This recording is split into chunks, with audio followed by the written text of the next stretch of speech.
Hello, everybody, and welcome to Saturday of the Kobold Scarecase. I'm Dot, and I'm joined by a few of the other kobolds from the Warrens. Kim, Chris, want to introduce yourself? Oh my God. I know, right? I'm Kim. You guys saw me last night. I'm the sales manager here at Kobold Press.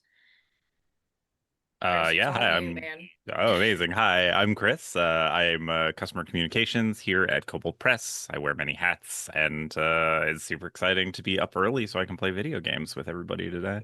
One of the scariest things I can tell you today is if you submit a customer service ticket, you're probably speaking to one of the two of them.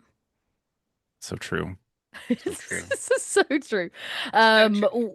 We are here to play some Baldur's Gate 3 today. If you did not know, Kim, Chris, and I have a secret. Like, I guess it's not a secret. We've been live a few times on my channel with it. We have a side game of Baldur's Gate going on, just the three of us.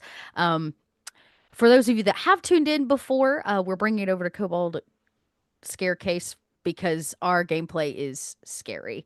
Uh, Yes, Kim's makeup is always on point. Kim has Oh, gone the thank extra you. mile to like kind of cosplay her character, and we're gonna get to Yeah, that. But you'll I see my made character. the mistake of opening a book in my inventory, and so now we're Hmm caught on this screen. And Kim was like, "Well, just put the book away."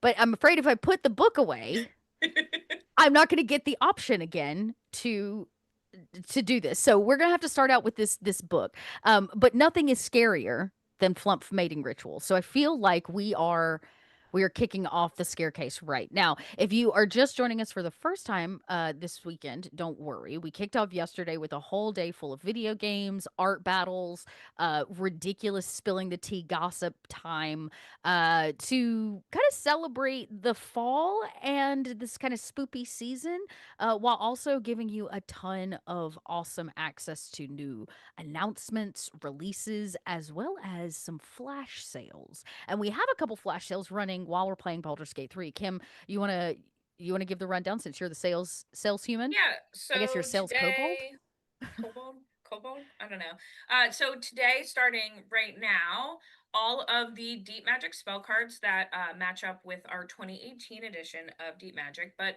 do kind of work with Volume 1 as well, are And they're 5e 75% compatible. off. They're 5e compatible. 75% off. Kim, They could you are tell us indeed. what the 75. MSRP is when it's 75% off?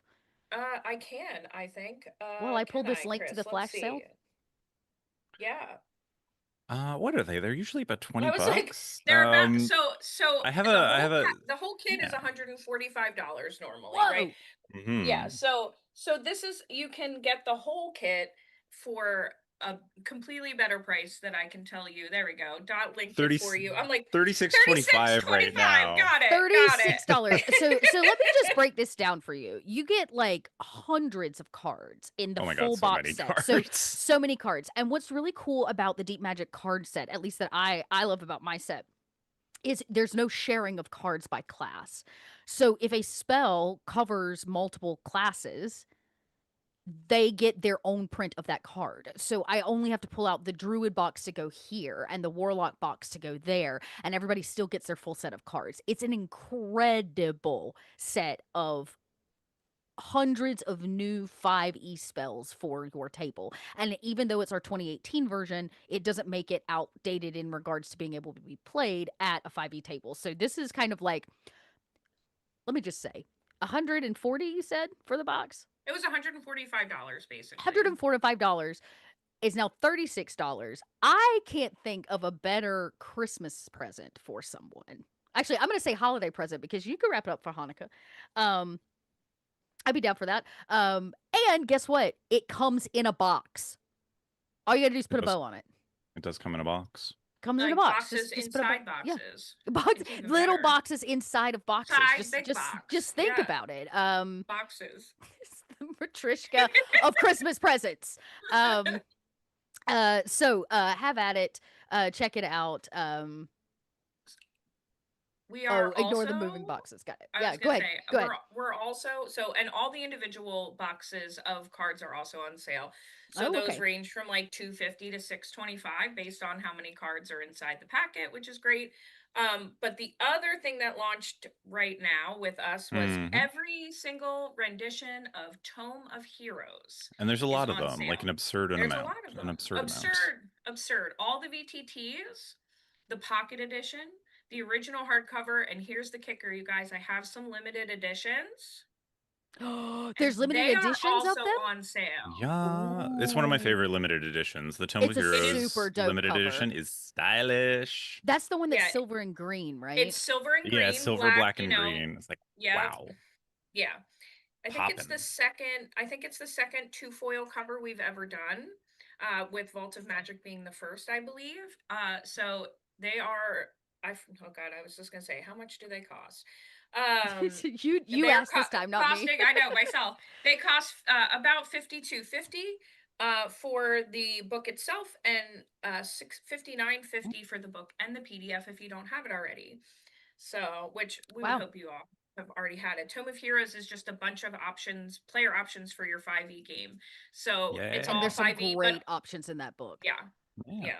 I also think it includes. It also has new spells. It has a couple new weapon or like magic items for your players, like weapon options. It's a pretty awesome player. Mechanics book. for gunpowder. If Oh, you're that's right. The looking for gunpowder that black mechanics. Yeah, powder, the right. that black gunpowder powder came out of mage. that. Yeah. That's right. So yeah, it's a really great one. In fact, I think that's one of the ones. I have it in a pocket. Do I have mine? Over here on Oh, my up shelf. I there. have mine Mine's all the way up there. So Oh, no, look, Mine's look, on the look, shelf look. somewhere. Oh, Look, there's Tome it's of one of the Heroes. limiteds I own. Oh, I love that. There you go. It's stunning. It's got a green. I'm pretty confident that the bookmark is green, and show them the That is correct. show So them here's the inside. here's- That's what I want. The end papers. Oh, so this is me doing a pitch for all our limiteds. All our limiteds are those two foil cover and on the leatherette with a ribbon bookmark that matches the color, but the money is those end papers. They're so beautiful. yeah. So the ribbon bookmark is green. Mm-hmm. It does have the nice ribbon bookmark that goes all the way down, and it dangles. Yeah, the end papers are I so totally gorgeous. forgot. It's a This is one of beautiful the lemons. I don't own a lot of limited editions, so this is one of the few I do. Yeah, it's a beautiful book. Yep. I do also have. Oh, that's the reprint of Deep Magic. Do I have the old ones? No. Oh yeah, I do have volume 1 and 2 of the original Deep Magic, the 2018 Deep Magic one that matches the spell card deck. So look at me, I'm on brand today, everybody. That being said, speaking of on brand, who wants to roll some dice, digital dice? Oh, let's roll some digital dice. I already wandered off. Sorry.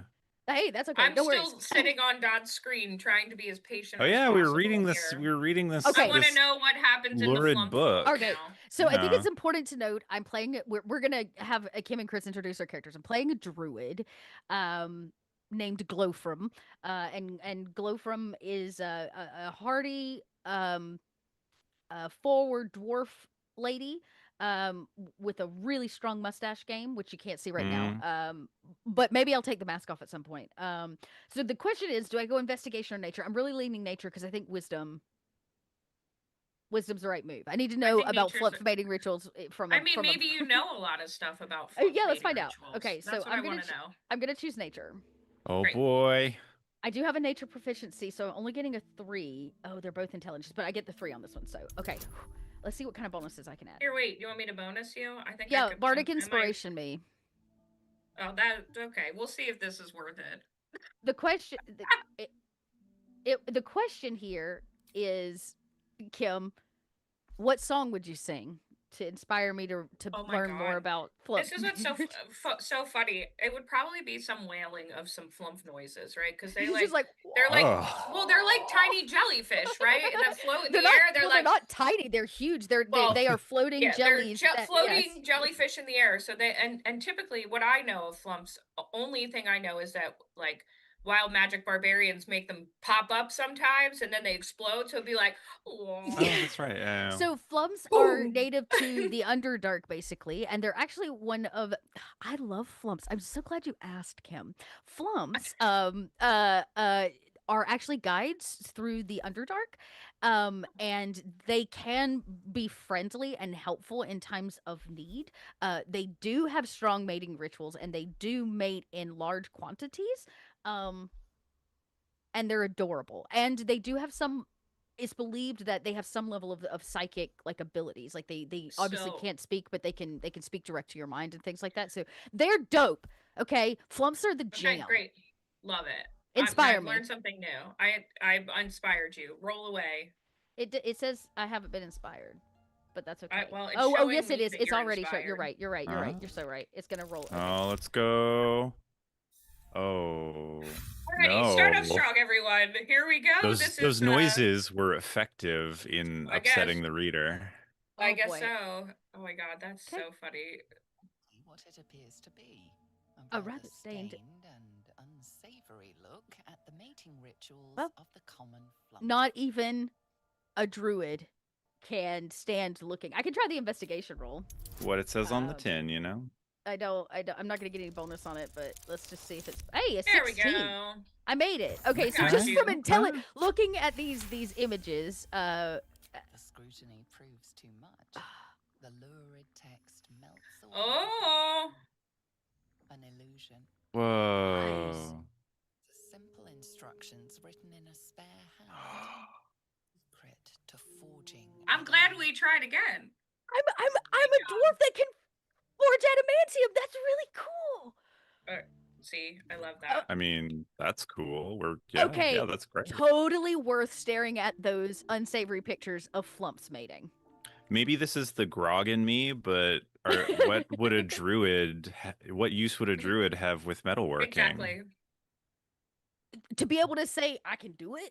Plus, metal That's comes true. from You know the what? earth. It's not a. You know, and I'm a dwarf. It's like a different It's a- kind of being a different kind of druid. You're like torn between two worlds, you know? I'm tired. A druid Oh, torn man. between two worlds. Okay, so this talks about a gnome whose talents for wizardry are known at Candlekeep. Yet the jewel of Yali's eye was not the forge itself, but the protector he conjured from the magma to guard it. So what? A construct. Oh. Oh, we have instructions for operating the Great Forge. Oh, great. We love that. Ooh. Because I have some molds in my inventory Okay. to make us some stuff, so that's good. Okay. Well, since we are here I am, Glowfrom, the druid torn between two worlds, who wears a mask to save you Now- all from the glory that is her mustache. It cannot be viewed by mortal eyes. Now, Glowfrom, I notice you're standing on a charred corpse. Could Oh, you? Ooh, my We bad. should So bring sorry. people up to speed. Well, why don't we introduce y'all's characters first? Let me Okay. let me come over Sure, here. sure. This and Kim, you're up because that's just where my camera's at. So, Oh, great. tell us about your character. Who am I? I am Lunette. I am I believe, there it is. I was like, what am I? A half elf, a high half elf bard. If you couldn't tell, I look kind of like a raver girl. See, perfect. As I was saying that, she puts her hand on her hip and gets a little sassy. So she's quite sassy. And usually, I just heal people back here and sing songs. I have a tendency to have a full bag all the time. Very diplomatic way of saying that. Yeah. Yes. What It's my- Luna my- means to say is that she will take anything that isn't nailed down. To she's the also the ground, wealthiest. right, of which is us. or why not. which is why while we're waiting, I'm gonna drink my elixir of hill giant strength so that I don't weigh us down as Oh, we go that's- around. Wait, I was That's very just camera on you. You Oh, gotta. oh. You're next. Oh god. Oh god. Okay. No, Let's no, just sorry. bring Oh Kim god, up. Okay, there you stop go, there you go. moving. This is Okay. very frantic. This is on point. This is on brand. Yeah. This is on brand for us. Hi everybody. My name is Valeria Doom. I am a Seldarine Drow wizard or wizardess, if you prefer. I am all the bad attitude of a drow with none of the human sacrifice or the other stuff. But I can be relied on to mouth off and generally have a bad attitude. So I'm also glamorous as anything. And So she has that's a wonderful hairstyle. Not that I would know anything about that. yes. I think when we started playing Dot, you didn't have this hairstyle. So I I'm glad didn't. that I could inspire you with my character. to greater heights of glamour and fabulosity. Fabulosity. Now, since we've been playing for a while, we have covered most of Act 1. We did, in fact, save the druids and the tieflings at the same time. We did do the extra druid storyline. But I want to play the Nautilus for the 10,000th time. We're not going back to the beginning. We have, in fact, gathered all of the companions, we'll call them, to camp. We have cleared the levels with the Myconids, helping them out. Correct. We've done all of that. We've cleared all the Myconid levels. Yeah, and I think we cleared helped the out goblin. the We've finished the goblin stuff, where we freed the gnomes from it's been a hot minute. Where we freed the gnomes from they were trapped behind the rubble. The Dwagar. Thank you. But we still have work to do in that area. Oh, do we? Okay, well, so this is kind of where we're at. We obviously we're near the Myconid. We're camping near the Myconid stuff. We have a pet dog, and through a unfortunate series of events, I am sad to say that don't stand on her. The dog. Bazel. Lae'zel is no longer with us. Her and Shadowheart got into a little bit of a tiff, and even though we clearly as a group stated that we were non-violent towards one another, Shadowheart was not in our party, and therefore she did not agree to such a verbal contract, and unfortunately killed the hell out of Lae'zel. Facts. And you can see she's still crispy fried laying in camp. I don't think she ever goes away. She kind of haunts our camp as a reminder of our deeds and the choices that we've made along the way. It really makes me laugh that her body changes to every camp we go to. She died in the first camp. So what's really happening is we're carrying around this charred body of Lae'zel to remind us how awful we were. It is an homage to Lae'zel. We have been traveling with Karlach, I believe, because we're all a bit squishy. Yeah. I mean, we're a bard, a wizard, and a druid. So Lae'zel's keeping us. I mean, no, sorry, rip Lae'zel. Karlach is keeping us safe. Yeah, we are gonna make sure about. Tell them about your special relationship with Karlach. So, here's what I will tell you. Of this 3-person party, we are down to 4 eyes. We I forgot. We're down to 4 eyes. We only have a single budding relationship, which above table has been suggested by Kim because I have never romanced Karlach. It's a good thing I'm a druid that controls the elements because I can light her heart on fire. Whoa. Or put it out with water, I guess. Or put it out with water. I'm the perfect match. Really the only difference is that her skin is red and my hair is red. She's 6'4" and I'm 3'4". So you're, you know what? And we don't even need to get into that. We'll figure it out. I'm sure you guys will figure it out.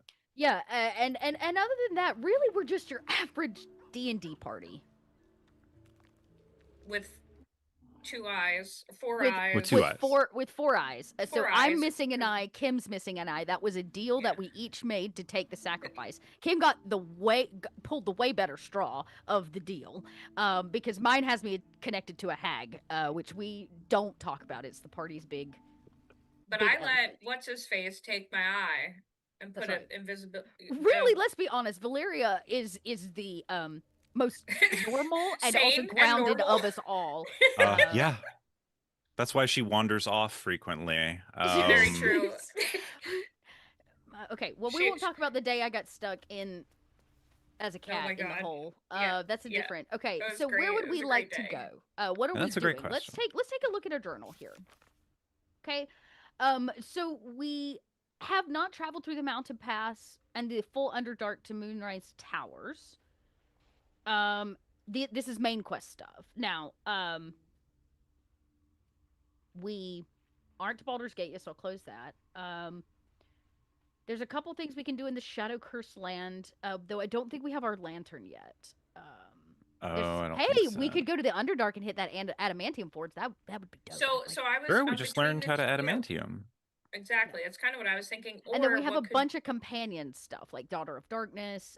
Do we have anything? The Hellion's Heart, our fiery friend. So that must be for Karlach. How far are we on Lae'zel's quest again? So that was going to be what I brought up. So it would be really interesting if we tried to do the crush without her. I've never done that.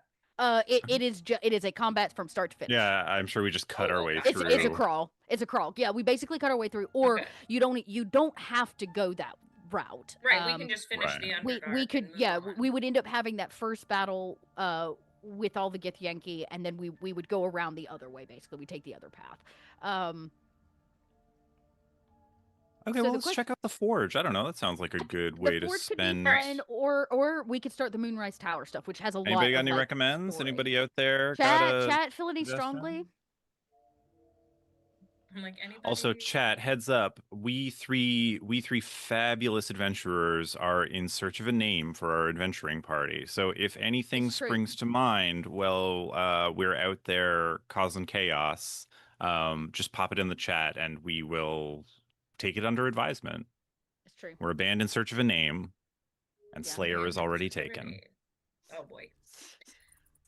All right. So That's the the band that Lunette didn't get accepted to. I know. It's like, look, there's a lot of barbarian. hurt. Your There's a lot of image hurt- is just hurt there. not, yeah. It doesn't say Slayer to me. I don't know. I have every instrument.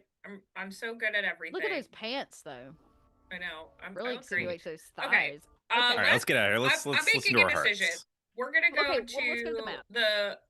let's go to the let's do the Grim Forge, like down where the let's go to Grim All right, Forge I'm on and my head to the do you guys remember how we left those dwarves, those Dwagar? We might have to be fighting. I don't remember. I think we Yeah, killed them. I think we killed a bunch and then we ran for it, or we might have killed them all. Let's figure out. Let's see. Okay, let's go to the journal and unlock the Grim Forge. Where's that? Past the Adamantium trying to Forge. Where's our barbarian still at camp? Oh, Dot, you forgot Karlach. No, You have to forgot connect. Karlach. Okay, I'll go back. You're in charge of Karlach, not me. She's not my girlfriend yet. Okay, where is she? Can I? Okay, yeah. so everybody is dead here. Oh, feel better now. everybody left me alone in the Underdark, and I've started to wander around. Oh, it's me. I'm right here. I'm Where right is here. she? Where is old Karlach? Oh, I know why. Just hit the She's tab. still with the mic. We left her She all the wasn't- way. She Oh, wasn't even in camp. Karlach, That's why baby she couldn't come girl. with me. And I couldn't. I was like, why won't she? There we go. Okay. All right. I'm coming back. I'm coming back.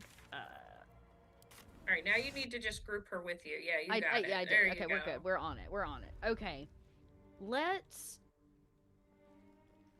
I should have. Okay, so I have these things marked. So if we want to go to the Grim Forge, it's this way. What's this? Oh, that's the travel through the Underdark. That's not true. Underdark. We need to go to forge the masterwork weapon. Dead drow. This is offensive. I'm sorry. Just cover your eyes, Valeria. Wait, let me just check the pockets here. Ooh, 10 gold. Sorry, buddy. See? Here's Death the story comes for of us our lives all. right here. Where did you guys go? You just abandoned Look, me. Kim, these barrels haven't been picked clean. I know. I don't know where you are, though. Stained deep- cask. deep- I love my casks stained. That's the best. I love getting drinks I from found something you. stained. I Okay, found so you. these, I don't know that. Oh, that's the. Okay, I remember reading this. We came through here, so this takes us down to. Oh, keepsake gem. Sorry, Ooh. mine now. Look at So all we these- haven't gone look in at all here, I these guess? barrels. I can't. I'm looting bodies and you're looting barrels. I mean, there's fish in here. I might get hungry. All right. So it looks like we're No potatoes, but it's definitely. no potatoes. I'm with All right. you. I think. Oh, we had to have come through here because didn't we kill something in this room? I feel like I've been I'm here Yeah, before. I looted, I and I mean- looted the heck out of this room. Anywhere for the there's a pile animal of bodies, carcass. good So I'm glad to chance. know that there's a rotten mushroom. You did not loot this room. There's no way Kim came through here. Oh, girl, There's a I sure spoon did. and a ladle and a cauldron. You left it all? Oh shoot, there's some silver plates over here. That's what I'm saying. You didn't loot this look room. I didn't loot this room. This is probably. Oh, I remember. This is where we left. Yes. Last time. Yes, that is Okay. correct. So from the Don't chat, worry, we I'll have some just- cool recommends. We have the Saturnine 3 as a party name. That's pretty cool. That's And good we for also have Saturday the morning. fabulous Triumvirate. I love everyone avoiding like trio. I love all the Yeah, those love are all really the 3 clever. stuff. That's great. Yeah. Yeah, Saturnine yeah, 3 yeah. is appropriate for the Scarecase. I like that. That's And for Saturday gonna morning be because it's a play on scary. words. Yeah. Whoa. Because we play on Saturday mornings together, so I Damn. like this. This is The great. Saturnine Yeah. 3 might. I feel like honestly, I don't know that we've earned such a cool name, but I really like the effort. I don't Really, know. I really like that it could precede us in a positive way. All right, what are you guys doing? Okay, so I'm yeah. going. Okay, so we were headed the wrong way, so we need to go up this way to actually follow the map. Right? That's the All right. goal. I think this is the direction. Listen to your heart. So I'm gonna hang back because I'm okay. wearing So this says that we a have robe. to go back if we want to go to the Grim Forge. That this is not the place to be. No. Reach about this Moonrise part of the- Towers through the Grim Forge. It keeps telling me to either go back. Oh, I know. I remember this. I've been here and done this. Oh, we have to take the boat. Don't we have to take the So boat? yeah, we'd have to take the boat, or we have to travel through the Underdark, reach Moonrise Towers through the Grim Forge. So the actual Grim Forge is this way. Okay. This is just the parlor where you keep all your executed drow. Yeah, this is just what we left behind. So this is remember, this is the elevator. Yeah. Oh, Right, okay. More. Are we Okay. doing it? Let's go. I can't imagine we don't have enough crap on us. We can't survive. Oh, Sure. the reason we didn't do this is because it progresses the adventure, and we didn't want to do it without Chris. Remember, Kim, the last time we played That's by ourselves. Okay. Yeah. All right, we ready to? Okay. Moving forward. Oh. Spooky. You guys sure you don't want to start at the Nautilus again? I am sure. Okay. I will I not deal with even whining answer Shadowheart that question. again. Does not even deserve a response. I refuse. Okay. I mean, Now- I reinstalled BG3 for this, and man, that new game button is just calling to me. You can start at the beginning again. I've never made it to Baldur's Gate because I keep restarting. I've never made it to Baldur's Gate either. Oh, don't wait. even think I've made it through Moonrise Towers.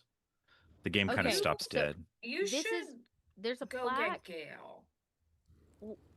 What? But my girlfriend. Our mommy bouncer. And That's I'm gonna we have. can leave her. Wait, don't trigger. Read the plaque and somebody pick that. I'll read the plaque. I can read things. You go pick the We lock, Kim. offer our pain to Yeah, the that's what I'm lady, good at. that Are she we sure may we need Gale for truly this? know her I feel like faithful. we'll Oh, be we very might need squishy. Shadowheart. We have a wizard, so ouch. Gale is a I was whiner about to and say, a I toxic. agree entirely. Entirely. I mean, admittedly, it's a whole moving party back of up till toxic next summer. dudes, What's but in there, Kim? Oh. What'd you find? Stuff? Okay, anything of value? ooh, healing potion. I got some healing potions, a potion of Okay. mind reading. So that seems good for and- us. The skeleton do you- can be looted. Okay, so Yeah. I have a okay, silver spoon. if in we're my gonna do this, we inventory. probably should. This is a withered chisel set. And I love the hammer. I'll take the chisel set. That's kind of cool. Oh, I found a weary trap. Oh, I found Elminster. Yeah, that's why that was my suggestion. Oh, I've never Dollar store Gandalf. Gandalf at home. Right. Let me just make sure this guy gets booted here from chat. Bye. Okay. Yes. I'm gonna talk to Elminster. If we want to drop Carlac and we want to go get him, yeah, you talk to him. We can talk about magic and stuff. I was gonna say you're where a are wizard. you? I'm at the top. Oh, I see you. We're gonna go to you because I want to tune into your. Yeah, here we go. May I inquire Oh, he immediately asks about Gale. I feel unseen. A man who adheres to the given name of Gale. Yeah, that's what I say. He was looking for it. He's looking for Gale. There you go. Tell him. Ever a man of leisure. Would it pain you greatly to assist me along the little voyage I intend to undertake to this aforementioned camp? Let's do it. Send him off. He'll find it. I mean, figure it out, dude. give him some Wow. food and let him go. Wow. Than my own to entertain We got, So look, we got shit remember to do. we talked about Valeria's bad attitude. This is part of that. Adieu. I don't even Why do know you how the Gale story plays out because in my first run, Gale Did you bailed fail because to pull him? I didn't feed him enough, and he literally just left my camp. And so every time I bump into Elminster, I'm like, "Hi, old man," and he's like, "Hey, kid," and I'm like, "Bye." Like I That's never, I it? don't, I Oh, have wow. no idea what the storyline is. Zero. Okay, well, I sent Elminster on his way. Well, at some So I point, think we can continue on. Okay, well, then let us continue. So this is this way. I feel Follow like the we're gonna- beard. Can you turn some undead? Did we choose the right spells for this? No. Cool. I mean, maybe. This is gonna be great. I Okay, so I this can is, pew this pew is gonna fire take and us- ice This and is going to take us to poison. the Shadow Curse lands, which will lead us to Moonrise. So we might as well go this way. Yeah, we love the Okay. Shadow Curse lands. We So love it. fun.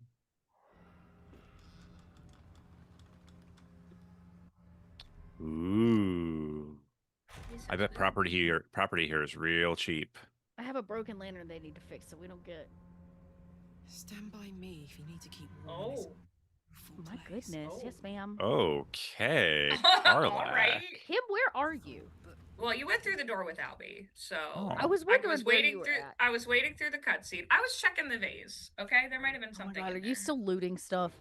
She's still looting stuff. Well, while Kim loots stuff, why don't we tell everybody a little story about a new player book coming out? Actually, do you want to start with the one that's Ooh. already out?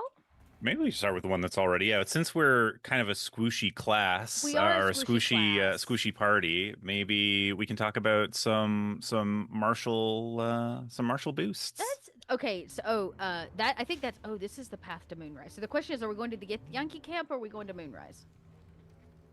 So I know which direction to take us.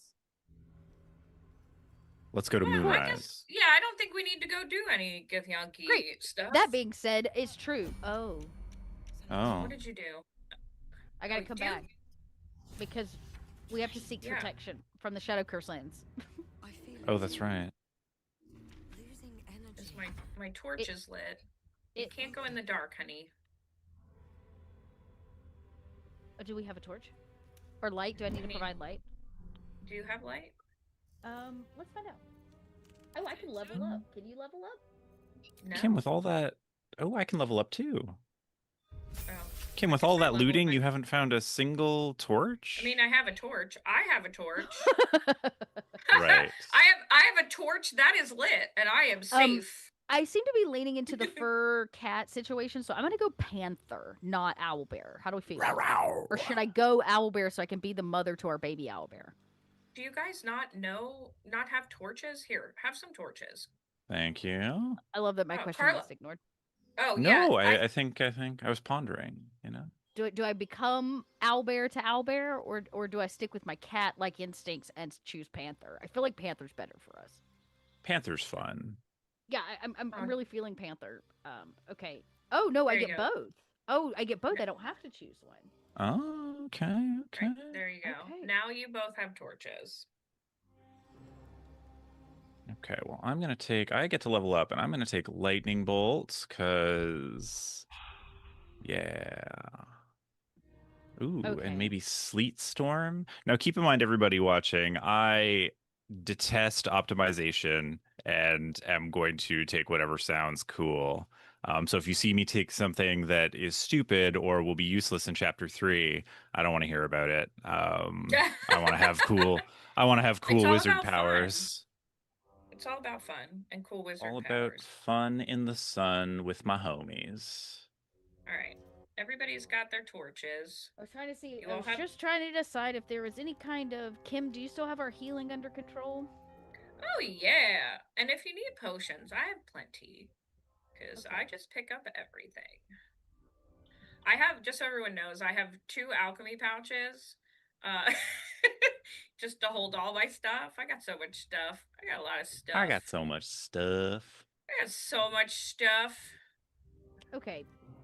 Well, All right, I think all right. I have I think successfully leveled we're up. good. Okay. How are we getting through? We still don't have. I A gave you torch? all torches. Okay. Thank you.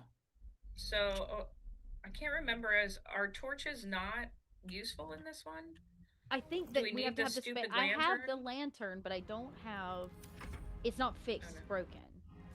I don't know why I'm turn-based mode. Oh no, I lost my temporary hit points. Okay. All right. How did that work? How do we feel? All right. Well, there's only one way to find out, so I'm gonna go. Should mind my step. How did you equip that torch? Man, I need to play this Right again. click and. Oh, right. We and- switch our yeah. Yeah, you have to equip it. That's Okay. right. Well, I that's have right. a torch. It seems to be We're having fun. helping. All right. We were talking about Book of Blades. Book of Blades, a martial class option book, available now from Kobold Press. Literally, all the martial options you could shake stick at. That's Look at true. what It's Light new, Disbracer. it's new subclasses, but it's also adding and expanding your martial game. There's rules for battlefields, duels. There's rules for naval combat. It's just giving all your martial classes something other to do besides like slap fight each other to death. Harpers, ugh, I don't want to talk to them. This curse has people legging it, blah, blah, blah. Kind of weird if you ask me. Baldur's Gate better prepare itself, because with the 2 of us in the city, we'll wring every last copper out of the place. Love you, Dandelion. Ooh. I'm so sorry, skeletal man, and your Dandelion. Okay, I'm gonna... What were you doing out here? Yeah, we're gonna go back down. I'm coming back down. I think he was passing through to Baldur's Gate and didn't make it. At Alright, what there's some point did there's- that seem like a good idea? There's Look at there's this some harpers place. down here. Are you gonna talk to them or you want me to talk to them? Remember, I don't wanna I'm the talk to them. charismatic. You're the Oh, talkie. Go, I'm not- you... It's too late now. You Oh, lost. So you got too Oh. close. Oh, I'm sorry. I just was trying... Okay, well. Dun dun dun dun dun dun dun. I don't look creepy at all. I mean, I would be terrified if I found you in the dark. Oh wait, you always choose your class option. Nothing else. Hands high. Okay. Whoa. At least you Jeez. succeeded on a perception check.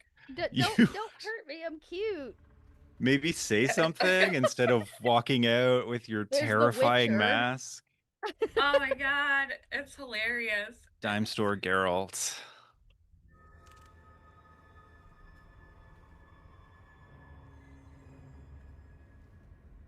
Oh, we're gonna end up in combat.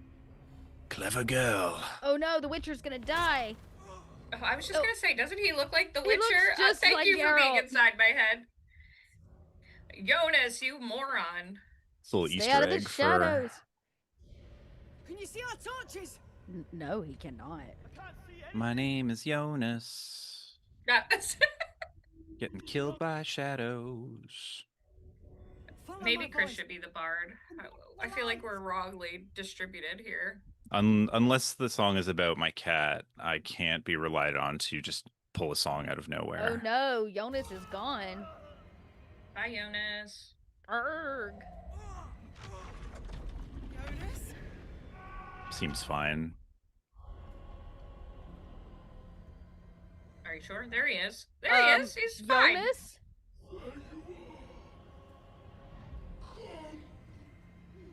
Ooh, that happened fast. Oh, so scary. The Borg are here. Druid, always Druid. We're ready. Fight! To arms! All right. Fight, fight, fight. Oh no, ow. Here it Oh comes. boy. Oh, my Oh. strength. Wow, big hit. Okay. Okay, we're gonna. It's okay. Here's what we're gonna do. We need to slow their movement. So, I have a slow spell that I prepared for just no, such an here occasion. we'll do it so that these two have to take damage, Okay, how many are there? 1, 2, 3, and 4, then 5. I'm going to.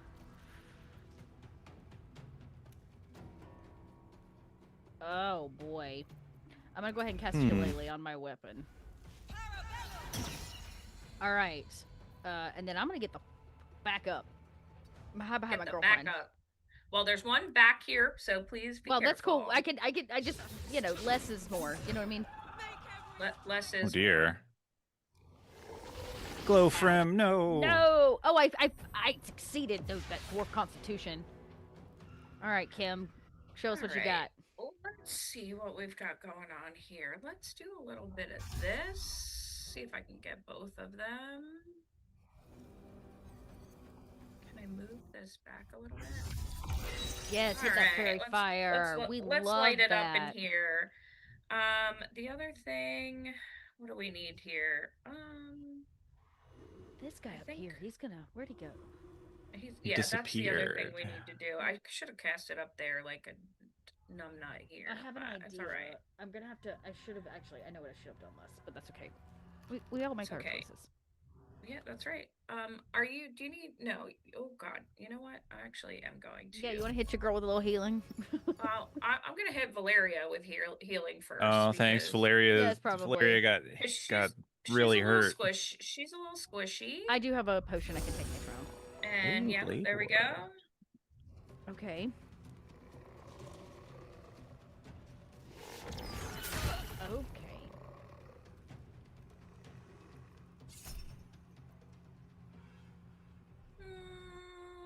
Cut him with words. I don't know them. I don't know you, girl.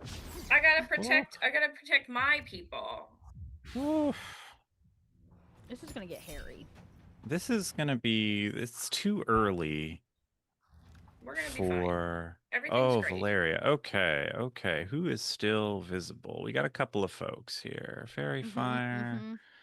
I'm gonna the ones to start the right off. Fairy fire, so they'll be easier to hit. You know what? We're gonna start off with my personal favorite spell. What is it? Scorching Ray. Scorching Ray's fun. All right, one. How many of these do I get? I get 3. Is there a third shadow kicking around somewhere? Ah, there we go. There are 3 of them in range, probably. Oh, also Jonas, who is shadow cursed undead. You know, we're gonna see if we can. Pew pew pew. All right. Done. Not so great. Not so great. Fire, not useful. It's okay. I'm about to moonbeam the hell out of them. Give them some. All right. I think your girl is gonna. Oh, I can't get Karlach's any coming further in here with a burning up. sword. You know what? I'm just gonna tuck myself up over here. Just take a little. Just head backstage and quaff another health potion. All right. Strength drain, hurting. All right, we're good.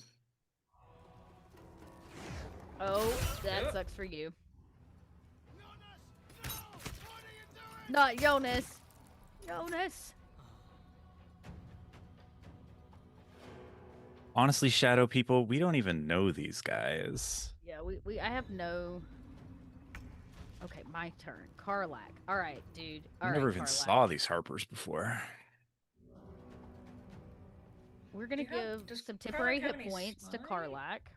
And then we're going to reckless attack this mofo. I'm going to enjoy this. And then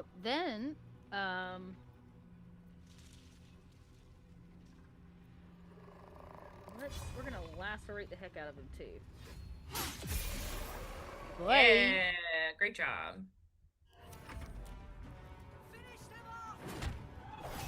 Finish them off? You barely done any damage. You haven't even touched them. Girl. All right, I'm on this. I have an idea. Let me hit Valeria. You're gonna want to get out of there. At least back up when we're done here. Sure. How about some moonbeam on you? Oh my goodness. Has something worthwhile here, and then I'm gonna run up That's okay. What I do have enough resources for is a health potion.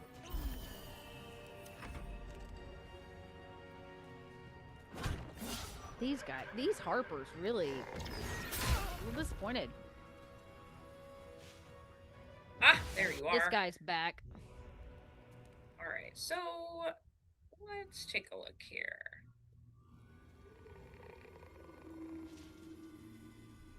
Oh no. Still a little.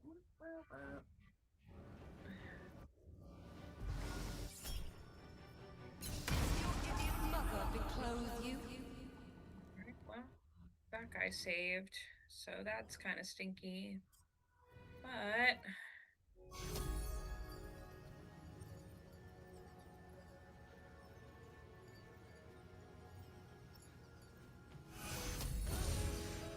alright, there you go. So it And I sucks think about this. I'm Oh, gonna man. move a little forward because that guy is coming for my life.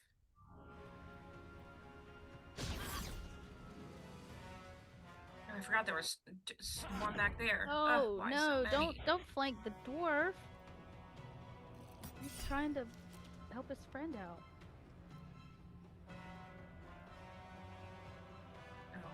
No, I'm not helping Jonas. All right, Valeria. Forget Alright. Jonas. Jonas is gone. Get out of there! Get out of there! Okay, your girl's in trouble. Let me see. Don't forget, right now you have the torch equipped, so it's not your main weapon. Right. Did we?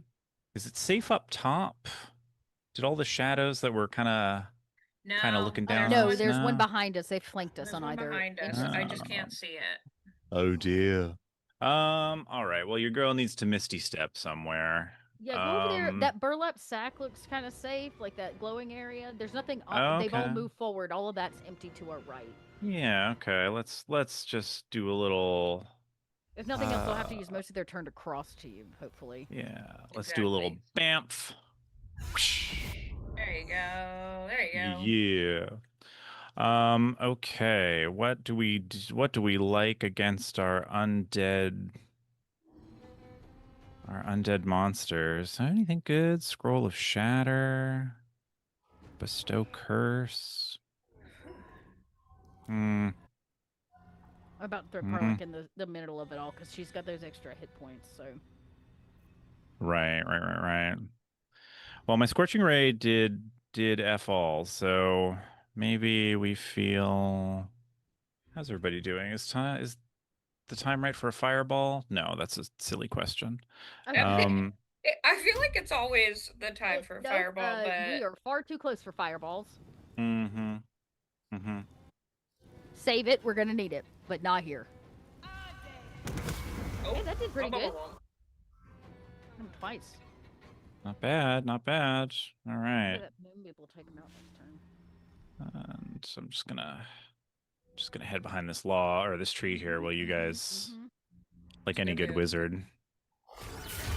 Oh, Lysandra. Harper down. Oh well, we'll take their stuff after everybody's dead. It's fine. I mean, oh no. Hey, you got a critical heart on Jonas though. That's cool. Yeah, good move. Yeah, try to see him. All right. Did you rage at all? Nope, I haven't had to yet. All right, great. We'll just slice him through with the light. Love it. And then we're going to reckless attack this one. You're not gonna like this, mate. Love it. All right, Karlak's just killing it over here. We're gonna come help this guy and try to not lose any more Harpers. You're much nicer than me. What I'm going to do is switch out my weapon because I'm still holding a torch. All right, come this way. I'm also still holding a torch. Me too. My moonbeam. But I don't. That doesn't matter to me. Oh, that might have been my whole turn simply because that's okay. I'm gonna move because I don't want this guy coming up behind me.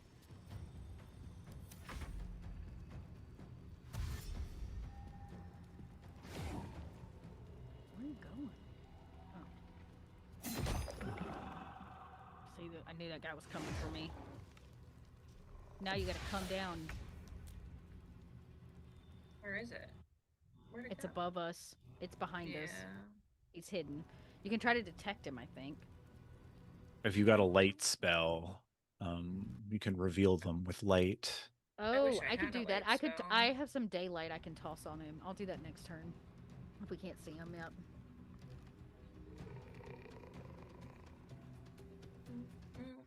It's sad we lost Harper Lysandra. Yeah. Yeah. Not if you want what's in her pockets, I suppose.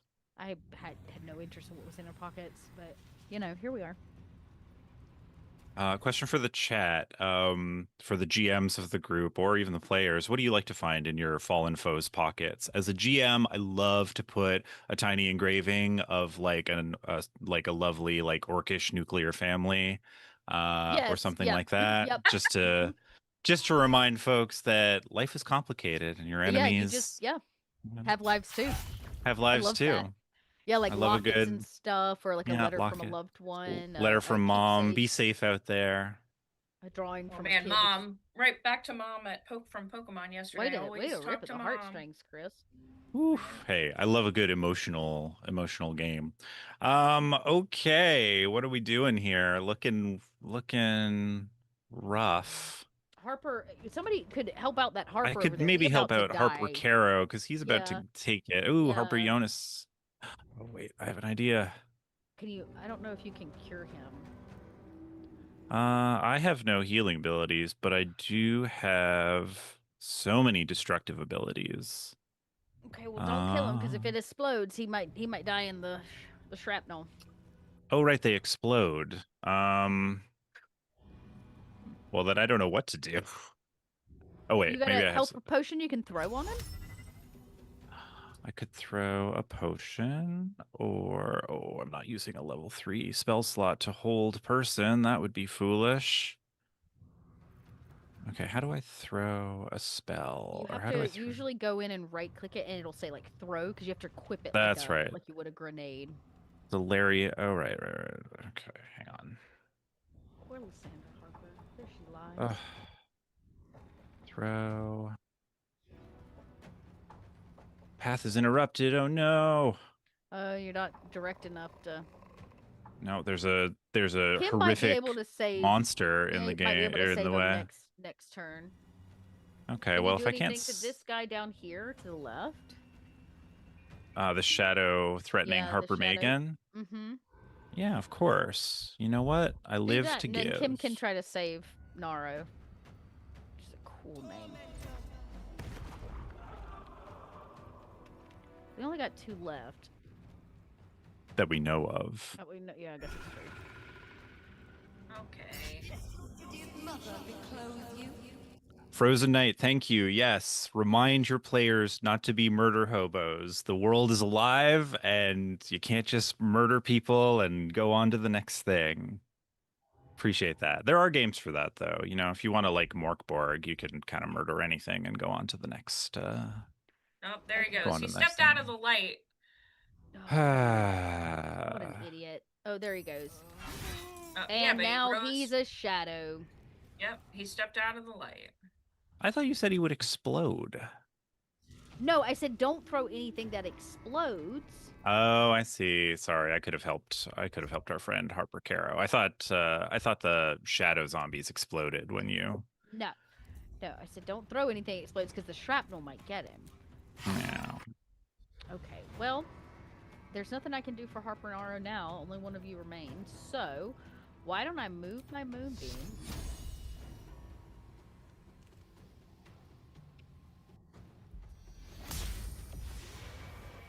Okay.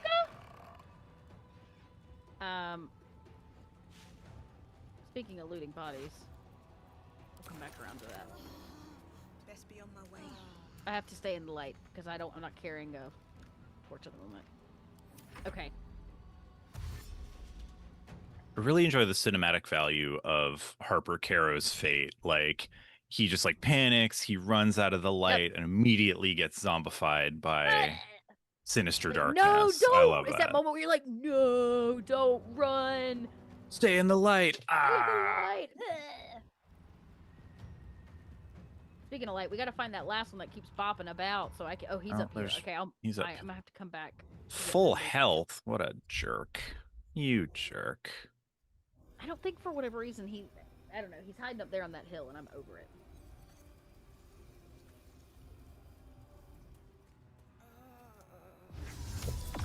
Stay in the light, Kim. Lunette.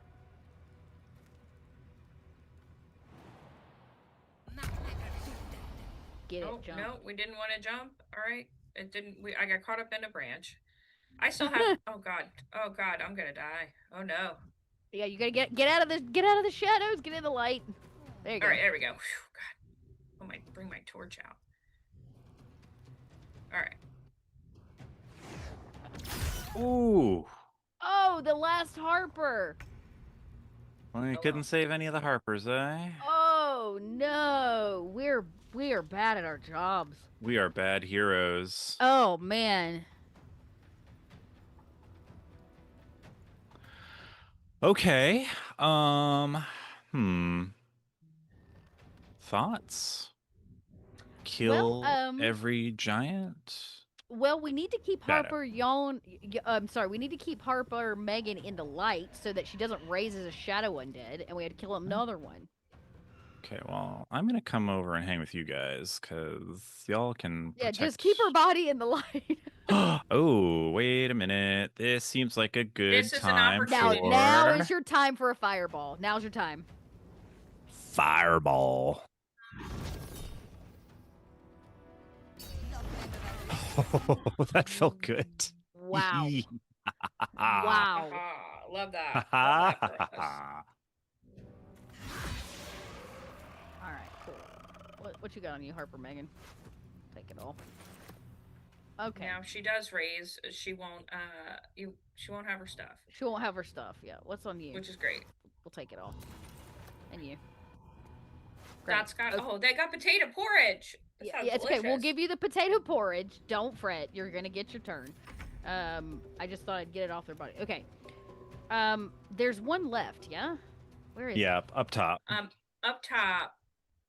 And it's got fairy fire, so it can't go. I have fairy fire on it, so it's up there. Oh. Okay. So I can't figure out why I can't move my moonbeam. I guess I don't have my my turn action. Yeah, what did you do? I didn't see what you did. No, I must have clicked something, and I don't. Well, I guess I clicked something and didn't mean to. Well, that's okay. I wonder if I can... I can't get it up there. No way. No way, Jose. I think I'm just going to move. Light on my feet. Oh, I'm in crouch. That's why. I crouched. That's...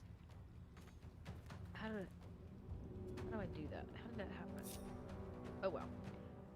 Okay, I'm gonna end my turn. Right, great. Karlak. We're gonna run him off this edge. Let's see. What do we got here? Do we have any radiance? I can't get all the way there, but I can try. What if I... Not enough movement. Okay, well that's all Karlak. Target's too far. What about lightning bolts? Lightning bolts? Nothing. Too far away. Eventually he's gonna come back down. He'll maybe ping from one place to another. You're gonna have to get closer, Kim. Yeah, it didn't do anything. We're just gonna... It's gonna come after me, but that's okay. At least you're with your friends. Well, it could pop down, and I could stick Karlak on him. Okay. Okay. Now I can move my moonbeam. Oh, he's too far. Bitch. Over there. I can move my moonbeam. He's out of sight. I gotta get him in sight. One day, I'll catch a break. Oh, I don't have enough. Shh. The shadow has the high ground.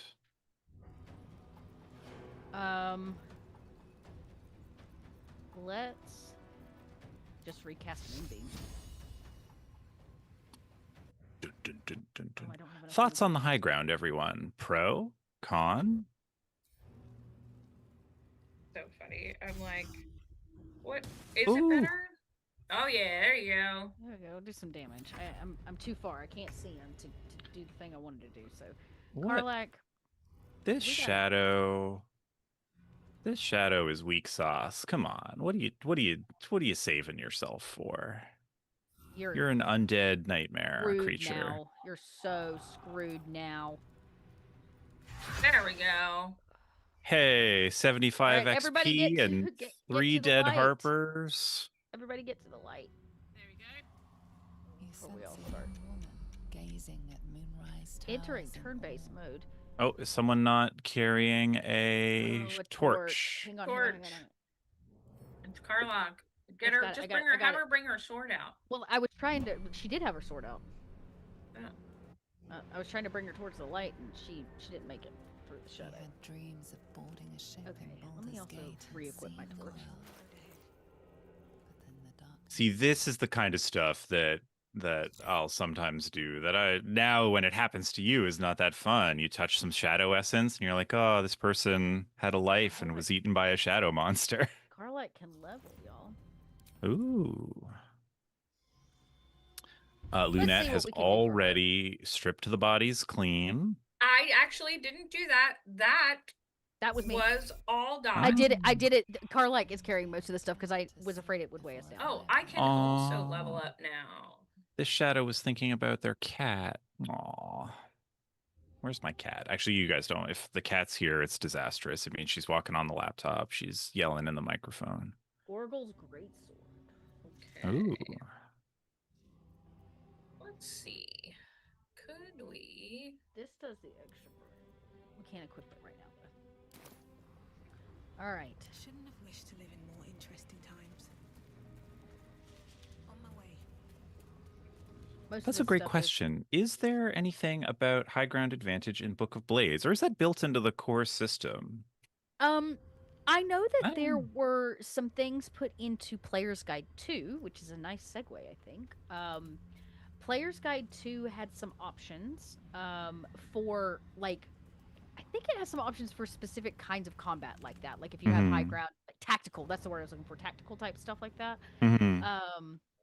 That adds to the game. I imagine Book of Blade has to have something because it's all martial classes, so maybe it's by like There specific is- kinds of stuff. There's like terrain features in the book, but that's more like notable parts of the environment, shifting Right. sand Right. pits, quicksand traps, mirages. Oh, cactus patch. Oh my goodness. I mean, if you're sitting at my table, I'm going to give you advantage for being on high ground. I'm pretty sure that's in the core I think that's pretty TOV. standard. I would probably do the same thing, or I would make it harder on,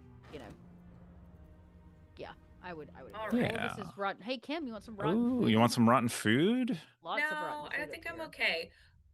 What I would like to do before we move any further is maybe take a little break. I was actually thinking a bio break would be good. It Why would don't be we? great. Can This is refill a my perfect place. coffee? I'll drop some of those links for some of the products we were actually talking about here in the chat. Everybody go take maybe a 10-minute, refill your coffee, get a bathroom break, and we'll be back because we've got another run of more Baldur's Gate before we're done. And there's an entire product we haven't even talked about yet. Oh my goodness. Oh my god. Also, now's a great time to hit that flash sale. Yeah, Tome Yeah, Heroes, Tome Heroes, or Magic that nice cards. Deep Magic box of cards. So hit that flash sale. We're gonna be right back. We're looking to you, Kendo, our near dear production. Our Okay. our fantabulous producer. We'll see y'all very See you. soon.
Hello, everybody, and welcome back to Saturday morning here at the Scarecase on Kobold Press, where we are playing some Baldur's Gate. So far, with not too much chaos. We have just passed into the Grimdark and are headed to. I think we're actually headed towards Moonrise Towers. We're hoping we're headed towards Moonrise Towers. I think we were kind of hoping for the Grimforge, but we have to take everything one step at a time when everything around you, including the air, wants to kill you. So. That dead bird's been corrupted. I remember this one. I almost touched it. Don't touched it. Don't Thanks touch for it. the warning. Don't touch that bird, Valeria. I was like, what could I find? What could I find interesting on that bird? But I guess this is a place, not. Kim, where looting everything sometimes is the wrong. Oh, there's a chest over here. Oh, It famous last words. It just had some clothes in it. They're my clothes now. What kind of clothes? Good clothes? Are we ready? Vagabond. They're vagabond clothes. I don't need vagabond clothes, What's but I the do for signpost say? money. This place is protected. For a warm bed and You might find allies here, Look no or at least further. supplies. Welcome to the Oh, last I forgot that I made my this is last guardian a slide. dude. Okay, the question is, do we want to Or go to the was last your slide in? Yeah, that's where we want to go. That's our Forge a weapon. goal. Okay, well here we go. It's over here. Are you ready? Are we ready? You know, I'm ready. I We're could- gonna. Well, No. I mean, let's see how it goes. I'm down Right, all my I'm level 2 going spell first. slots, and Well, we would be able to potentially rest because this is a safe place at least until we trigger off the until combat. we. Step forward and keep. Who are you? All right. There you go. Shout out to Frozen Knight, who gets that Anakin didn't understand the power of the high ground. When you have the high ground, you stay there. You don't jump at somebody like a lunatic. Pet peeve. Otherwise, great movie. Come. Yes, ma'am. Jahira. Oh, that's right. This is where we meet. This is Jahira. Aww. I actually love Jahira. Like, give me some like middle-aged strong woman any day. Any day. Yeah, I'm down. I just remember by the end of BG2, she's like discovered some chill. She seems to have lost her chill in the third movie, or in the movie. Well, I mean, third game. I mean, Some stuff's gone down. In all reality, there's just been through a lot. Oh, look at you, charismaing her. Yeah, I'm trying to decide if I get sassy. You say always go with the class option. I know, you always go with the class option. Greatly exaggerated. All right. You have not experienced my hatred, stranger. Not yet, at least. Great. This is why we're here, you see. It's a good thing I'm wearing a mask or I'd look real guilty right about now. Are you using tadpoles? Yeah, Are you on Tad? Yeah, I am. This is a little this is where we learn that. Oh, you've been called out. Yeah, this is Well, where this we is learn that I'm a awkward. mess. You should never have come here, true soul. Oh, look. Uh, I'm not a true soul. Okay. You keep telling yourself that. Yeah, see? This is why you Here say the she is. tieflings. She's the one who protected the Emerald Grove. I forgot that Maul is here. Didn't leave a goblin standing. Not so bad to hang around with either. Saved two of my friends. One from a harpy and one from a mad druid with a snake. That's right. Didn't make a fuss of our thieving either. Pretty much also, I like. also they're cool with some mild Some larceny. mild pickpocketing. Yeah. I mean, it's pretty on brand for me being the one up here, right?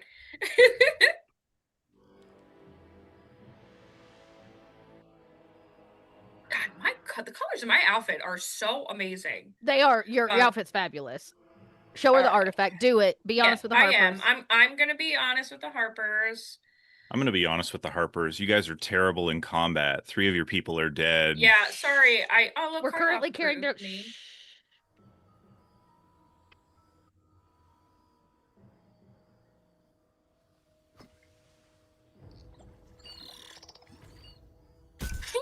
Oh, you know, if you didn't want that, I would have taken that off your hands. Me too. All right. I don't know if I'm gonna tell her everything. I'm just... More or less. Congratulations. You've earned yourself the benefit of the doubt. We love that. I mean, look how great my makeup looks. Clearly I'm trustworthy. I'll not pretend to understand what that... Christy, I'm my character today. But I'm old and wise enough. Christy asked where the bunny was. Oh. Hope when it crawls out of the dark. We got a question on... one day at a time. Question on YouTube about our favorite animated films that we grew up with. I was like racking my brains. Oh, Fern Gully's very good. Fern Gully, period. Tim Curry. Period. All right, why are we here? And then I'll answer that question. Well, I'm here on holiday. Don't you say that. The Don't question you sass is, Jaheira. are we really looking for Moonrise Towers, or are we here to destroy the Absolute? That's the real question. I just want to cure for the parasite in my head. Okay, well then it's a cure. We're looking for a cure. Oh. We'll cure ourselves of the entire cult of the Absolute. That is not what I said, but okay. In over there. Beds too if you require rest. Aloe oil in the cupboard in case the vines gave you a rash. Ooh. Settle in. Oh! Come join me for a drink. I'm a druid. You may just be the godsend we've been praying I'm rash free. All right. What is my favorite animated movie? Oh wait, Carlike has something to say. You want to hear what? Oh yeah, go ahead. I'm gonna keep trying to remember if I know what my favorite animated movie is. That's Jaheira. The Jaheira. Oh, she's getting excited. Don't you know the whole story? Years ago, over a century, I forgot Carlike was such a fangirl. Escaped from Saravok, a Baal sport trying to plunge the city into war. My mum used to tell us stories about them. The legends who protected the city from evil. She said Jaheira was a powerful druid. Adamant. Tough. I've told myself those stories 1,000 times since. I never thought I'd meet Jaheira. She's a hero, and I was always... some outer city kid. Got a little blood on your face. Us about working together. Yeah. Good way to get sick. Maybe clean up before you meet your heroes. Okay, so I thought about my favorite animated movie, by the way. Okay, what you got? I can't remember it. So it was the dinosaur one with Littlefoot. Oh yeah, Land Before Time. Oh, Land Before Time. Land Before Time. I was like stuck in the That one pulled at heartstrings. It's rough, man. I also had a really big love of Aristocats and Aristocats. The original, well, the Disney Fox Robin Hood was also a personal favorite. So cool. What's this sauce? Roger Miller on the soundtrack. Very cool. This was a bad idea, but we're gonna try anyways. Let's go. Let's go. Voice of the Circle. I don't know about favorite, but I gotta give it to Secret of Nim, which is super awesome. Oh, that was such a good one. Y'all, that is my second nat one of this game. I can't believe. Well, I wasn't paying attention. I'm so sorry. Do you want me to try? No, it's too late now. I'm just gonna sell some stuff. Okay. Well, I hate to be the person that sells back all the Harper armor. That's actually really funny though. But I'm gonna. They'll need it for the next batch of hapless recruits they send into this magical blasted wasteland. I have a ton of okay. Okay, so when you're done trading, we should talk to some of these people. And oh, there goes Chris. Ah, you make all of our potions, right, Kim? Yeah. Actually, I'm gonna send you stuff. Great. I get distracted by lights and colors. Yeah, I know. Both in real life and as Valeria Doom. Oh, I can make I can vitriol of shadow root because I picked up a bunch of shadow root sacks. I remember that. Okay, I think. I can make some coatings. I don't need that. I don't need to make any Okay, so here's bombs scrolls right now, I need to do I? use. I'm sure they'll come in handy at some point. Okay. All right. A keepsake We're okay gem. here.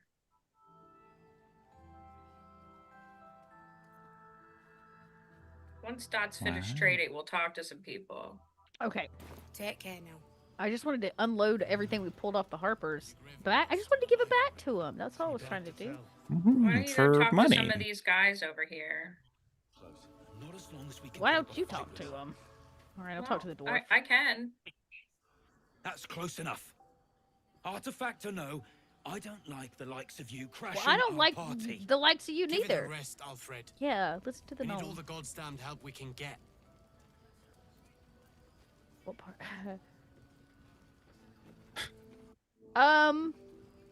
What's the party? Rescue party. Not that you'll give a triple shot damn, but we were ambushed by them bloody cultists. Not that I'll give a what? Torched the pigsty we were staying in, and made off with the Grand Duke of Baldur's Gate himself. Oh, we need that. Okay.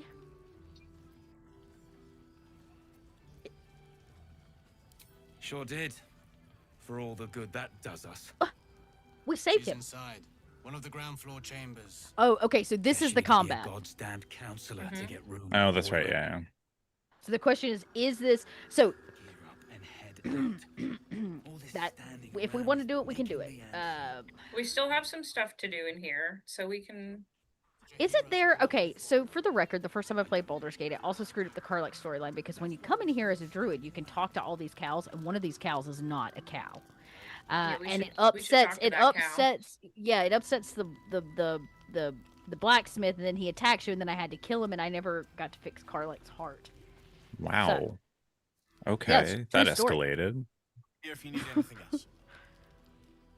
All right, let me talk to this guy, because Karlach... Karlach? Oh. I thought you'd be in the city by now. We were ambushed by cultists. Half of us were captured, the other half ran here. Off the anvil into the forge. We'll find them. Hopefully. Before you run off into the belly of the beast, there's something I need to tell you. Okay. Well, two things. Good news and bad news. Okay. I'm still thinking about animated movies. I also got to confess I'm a Disney adult, so like Yeah, Aladdin, yeah. Lion King. Oh, Aladdin's really So good. I was thinking about Tarzan because I love the music. Like Phil Collins is like a musical genius. So Kim, is there like a pile of body parts in your house? Are you Patrick Batemaning right now? no. Okay, just checking because it's the Scarecase, so you never know. I was trying to think about what things I used to have, like think you'll what I want would to play. hear the So bad Fern news Gully too. was huge for me. Aristocats, sure. Robin First, Hood. Fix me. Please. We were also like, I grew up the same age as Andy from a Toy Story. So like I was Andy's age when that first movie dropped. Like I remember seeing it in theaters. Oh, so like that's cute. the first That's Toy cute. Story was kind of important for me, I think. Yeah, we watched a lot of Land Before Time because my brother was really into dinosaurs, but Land Before Time made me super sad. And this one doesn't really count. Oh, this one doesn't really. Is it animated? Kinda. The Indian in the Cupboard Oh, was yeah, one yeah. of my favorite movies and books growing up. I guess it's not really animated though, because they just did green It screen is for not. the tiny people. Yeah, they just did tiny They people. didn't do. Yeah. What else? Oh, The Brave Little Toaster. That was my other repeat. I don't think I've The ever Brave Little seen that. Toaster. Oh my God, Chris, that movie is so impactful. I love that movie. Okay, let's see. Yeah, sure, but first fix me, please. Go on, give him the iron. Let's make this happen. Do Let's you see have what he what has you to need say. to give him? Go on then. I don't enjoy saying this, Karlach, but there's no two ways about it. Oh. Your engine is going to blow. Chris over here finding that Sure, Vex's boyfriend got simply too hot to exist kidnapped. here in the material plane. That's terrible. To Avernus. What's he worth to you? This thing is going to sooner rather than later. Well, let's fix her heart. But still, you can give me something that'll let me touch again, right? Safely. Yes, but That's all I need to know. But Do what? it. No, Karlach, I want the butt. Please. never wanted to live forever. I just want to live good. All right, let's do it. I really love Happy Tree Friends. I love having Itchy and Scratchy in real life, and that's what Happy Tree Friends is. So great question. Lots of fun. I also like we were also the generation that grew up on not just Saturday morning cartoons, but like a lot of awesome animation, like Rocko's Modern Life and Cat Dog. Oh, so good. Oh, Pepper Ann. Pepper Ann. Oh my God, Pepper Ann, Pepper Ann. And Recess. Like we had some really good Recess. stuff That was a good growing one. up. I got to stay up late and watch like the adult animation stuff too. So I remember like MTV's Oddities and Beavis and Butthead. Beavis and Butthead, yeah. We weren't allowed to My watch The favorite- Simpsons or South Park until I was in high school, and I could be like, I'd do what I want. I was wondering who asked the Happy Tree Friends question. It's Christy. And it doesn't surprise me because last weekend she asked us, and I was like, well, how is Happy Tree Friends coming up again? Okay, But- do I kiss her? Do I pull her in for a hug? I'm wearing my mask. I feel like a kiss would be weird. I'm gonna give her a hug. A Maybe good yeah, hug. maybe just like a Come here, warm big lady. side hug, you know. Come here. Get in here. They've figured out the animation on this. Oh, that's nice. Oh yeah, she gets down on one knee. This is nice. It's been a minute since I played, so I didn't realize she's that they crying. had animated short hugs. Sorry, I can't touch your face because I'm wearing this awesome mask. Can we go to bed now? Did you just what? ask for? She did. She did. Yo. That engine of yours, it's contained for the moment, but it's just too hot to exist here in the material plane indefinitely. I know you know that, but the thing is, there's a cure. A cure? We're looking for cures.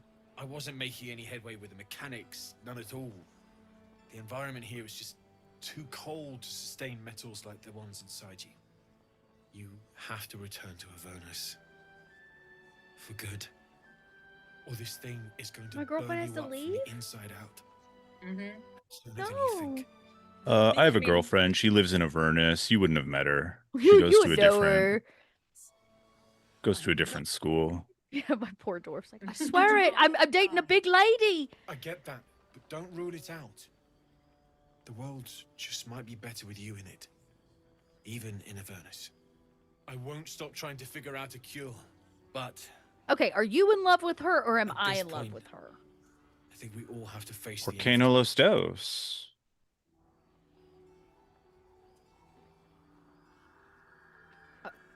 I mean, I think we're gonna have to celebrate off screen since this is a PG-13 channel, but we're gonna make the inevitable You read inevitable. my mind.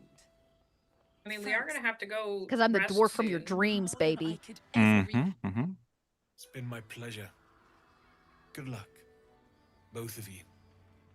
Look after yourself, all right? Best we can. I'm so done with this torch. Oh yeah, the torch. No good. I'm so done with the torch. Yeah, give me back my staff.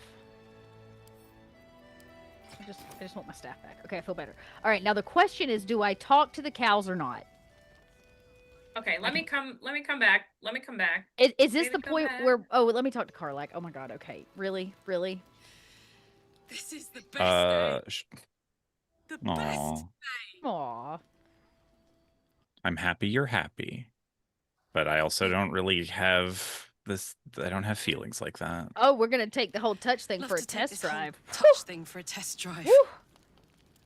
I know we have important things to do, but Yeah, we Yeah, don't have sorry, time for the this. world might be dying, but you want to go blow off some steam. Hey, it's tough out there. listen, I'm never going back. What? So this is just a If short-term you thing? said I was could in it for die the right long haul now, here, or live babe. 1,000 years in the hells, I'm down to do I'd long choose distance. To go out now with my freedom intact. I don't expect anyone to understand that.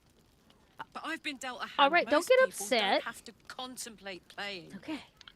Valeria's We're just gonna like, breathe oh my through it. God, whatever. Yeah, both of us are like, are we really doing this right now? Yeah, I'm even like, It's hell. We're on this even like I'm like, island. hun, we're in the middle of a Harper nightmare, and Yeah, we're on this like on this like island of safety in the middle of a murder magic zone. And The people I love see, for the this first is time why in a decade. I definitely romance Asterion, because there are very little strings attached. There's no drama, and the only drama is occasionally he tries to kill me in my sleep, but that's just because he's hungry. I can forgive that. Hungry. My berserker barbarian obviously romances Lae'zel, and our gonna leave it relationship alone is for very, very easy. We like to fight and beat each other up, and Yeah, Lae'zel's just a little extra too. She takes a lot of different kind of work. All right, Carla. she's an just extreme like- personality. Do you want to talk to extreme. this? Hold on. Oh, the question is, do we want to do this or not? Because it could end weird for us if things don't go well. I really need need a rest before we do anything because I am out of second level spell slots. My fear is if we go back to camp, I'm gonna have to smooch my girlfriend. We may have to fade to black on that one. Yeah, we may have to fade to black. Do you need do you just need to be healed? No, I need to recover slots. I have 2 level 3 spell slots and 3 level 1s. For now. I have plenty of spell slots. I'm ready. Okay. That won't give your spell slots back, but that heal does. All right, how about this? Kim, scum save us. We're doing it publicly in front of everybody. There's no shame here on this channel, just in case. Canon is, whatever. Really, really sideways. Okay, here we go. I'm gonna talk to the strange ox.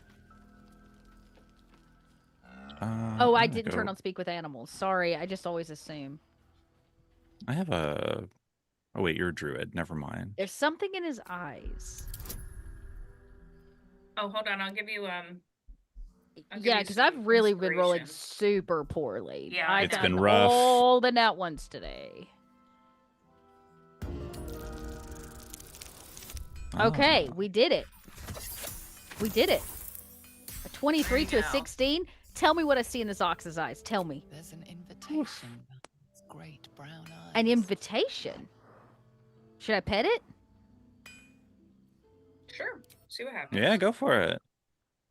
Petted the ox. Weird. Your mask is just now talk with animals. Yes, now I will speak with animals. What do you say? No, still incapable. Oh! Oh, this is the ox. I knew there was something weird about that ox from the very beginning of the Druid Grove. Remember that ox? And I was like, this isn't just a normal ox. But I was like, it's just a normal ox. I was like, I'm telling you, Druids, this is a weird ox. He made it all the way here. Now, how does an ox make it all the way through? That's bullshit. I mean, I guess the ox actually belonged to the tieflings. Oh, it's not for me to know.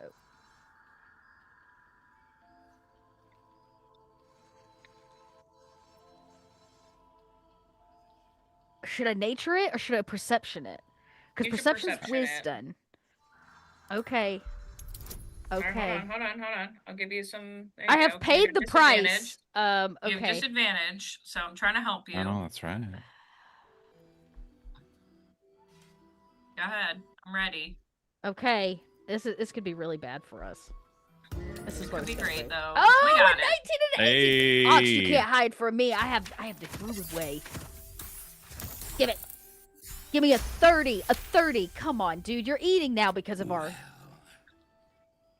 Come close. You're mine. That doesn't sound good. I'll give mine to mine with an ox. That's creepy as hell. I don't like this at all. Oh, this is why it's called a Scarecase. Oh, God. Oh, God. I wasn't ready. I forgot that was a thing. What the hell was that? Hannibal. Am I satisfied?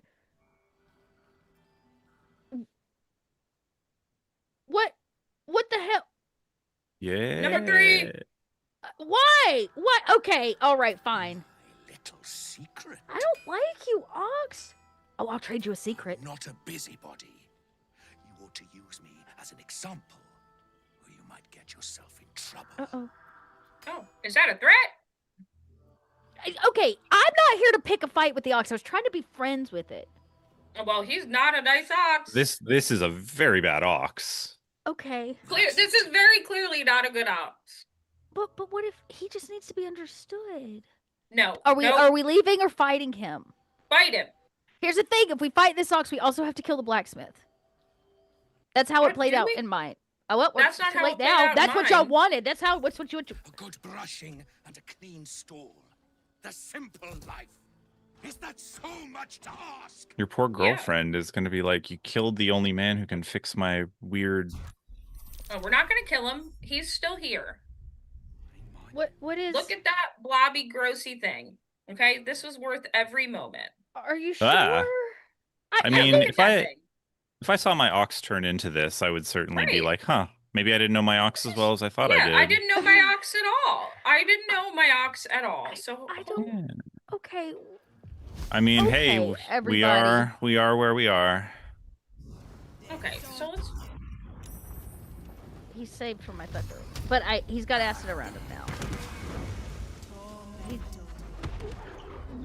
Look, we don't need to mess around with this blob of blob. You know, I think It's like protoplasmic blob. perspective on the world.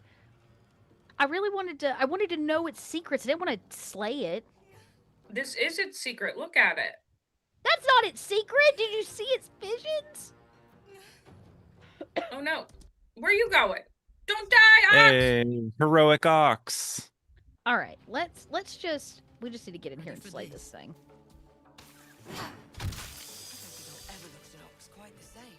Yeah, see, see, he's gone. Damon is still here. Get out of my loot! Oh, You I want this jerks! hat. I'm taking this hat. I want the shapeshifter boon ring. All right, well, Oh, I am so happy. Happy being Scarecase, said, everyone. I'm gonna I have send this cool him- hat. Who gets the bloodstones? Do you need that? I don't think we I'm gonna need send that it to for you. anything. I'm gonna send it to you. Too bad. Okay, great. Yeah, we All match. right, See? I'm That's gonna great. send this Oh, to okay, Cam. that's kind of cute, actually. Yeah, I'll I give look you that. fabulous. That's Did you get a fabulous. hat? I do. I Yeah. got a witch's hat. No, that's Yeah, it's perfect. pretty fabulous. I'm Very down for that. stylish. All right, so let's go in the inn here. Oh, this is a good ring for me. It's a really good ring for me. Okay. Okay, we're going into the inn. So the question is, we got a little over about an hour left. Do we want to take on the big combat? If we all attack the main guy, I think we can get through it. But So we will Yes. need to rest before this, though. Definitely that. Also that. But let's go in. Oh, where is everybody? We're going in the inn. Hey, do you guys want to talk about some books, some cool stuff that we Oh, got yeah, I going guess so. on? I guess so we that's why had we're one book here. we haven't talked about, which I was kind of hoping to get to a dungeon, but we'll just have to save that. It's piece. all a dungeon if you... Yeah, life's really a think about dungeon. Oh, God. We have a new book called Dungeons Deep. It is out now. It is a pretty much a system agnostic book of like plug and play dungeons. Correct, Kim? A whole collection of them where you can just be like, yo, they walk into a cave or they walk into a dungeon, and here's one ready to go with everything that you need to run it and drop it in, which is very, very handy. And not just for most adventures are written for like a specific character level or what have you. Dungeons Deep, what we've done is we have the dungeon, and the material in the book helps you scale the dungeon up or down for your party's level. So you can run the same dungeon for characters, 1 through 15 if you like. Yeah. Although I wouldn't think suggest that's you do what's that. really cool. What's also really cool about it is that it's not just so like we do Tales of the Valiant, we do 5e, but it's not just for those. Mm-hmm. They're written to be able to drop into most D20 systems with like not with perfect ease, but with very minimal change to the book.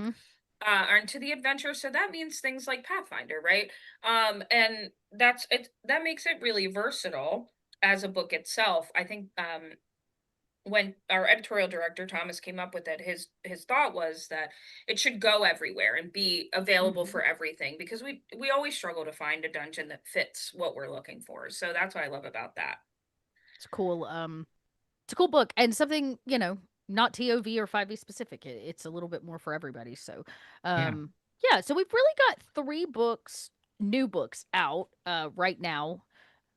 2 plus almost with Player's one in Guide. pre-order. 2.5. So you can grab Book of Blades and Dungeons Deep today, right off the Kobold Press store or at your local game store. You can grab Player's Guide 2 is coming. It is in pre-order. We've dropped the links a couple times. you can get that pre-order and be basically the first to get it when it is available in February, Kim? Yes. I think February is right. So it will Yeah. be in the new year, but it's going to be chocked full of new player stuff. And I did on the break confirm because I saw somebody that was like, I want to know more about it. One of the things that they put into this is something called bastion building, which is actually a downtime activity for players to help you actually build like a base. And within that comes some extra information on like fortifying it, how to keep it. Is it a business? Is it an actual fort? It's a pretty cool addition on top of all of the player options that you get, including 3 new base classes. The Yeah. Vanguard, the Theurge, and the Witch are all coming to TOV in Player's Guide 2. And then in addition, all the other Core 13 classes that came out of Player's Guide 1 are getting some new subclass options and all kinds of extra goodies. So it is going to be chocked full of player stuff and will be, I imagine, a very popular book come 2026. But get those pre-orders in now. That way, one, you can get yours first, and two, I think it now is street MSRP, right, Kim? There's no discounts. Yeah, and what's really cool, the other thing I'd say to get it now is there's some things that are available in the pre-order of the in the backer kit that will most likely not be available to the public after that, because they're not going into like the game stores, but it's also once they're here, they're gone. Those are things like our bag of luck, which is a bunch of luck tokens that you Very can purchase. cool.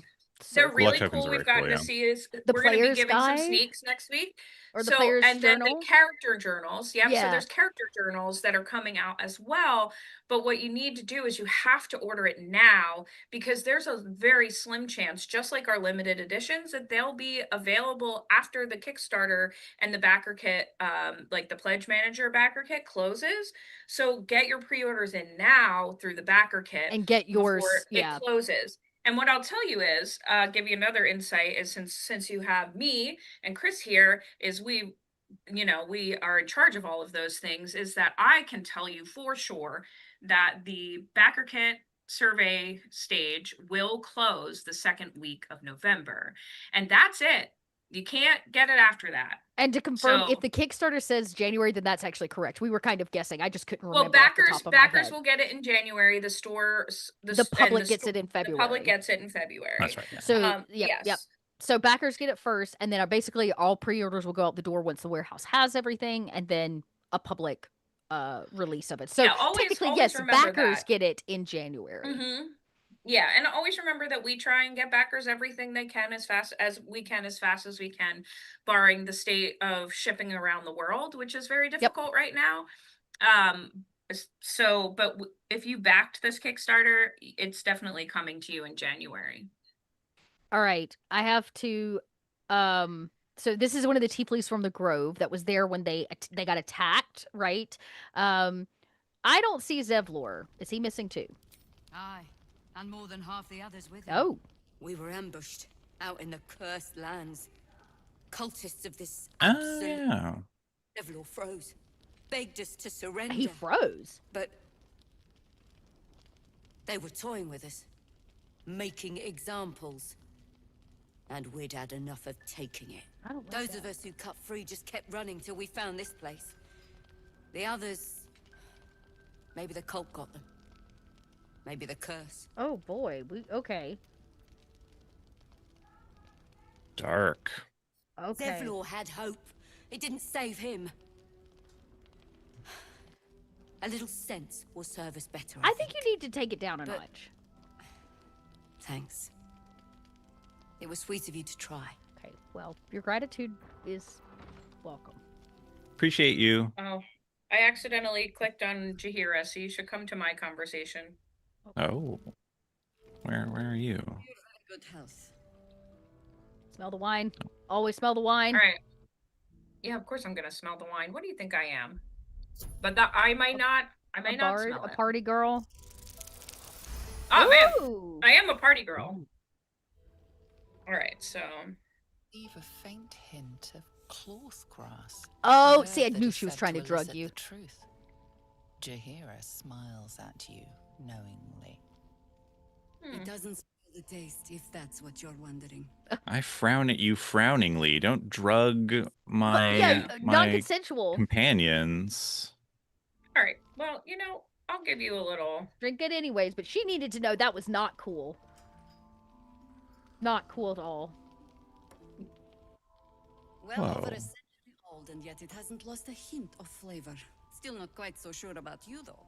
People tend to lose more than just flavor when illithids get their hands on them. I speak from experience. There's an air about you. Something alien. Answer me true and do not lie. The parasite is changing you. I can't lie now, can I? Don't. But we always take the bard answer. You know, if you want to be standoffish, that is your choice. All right, let's see.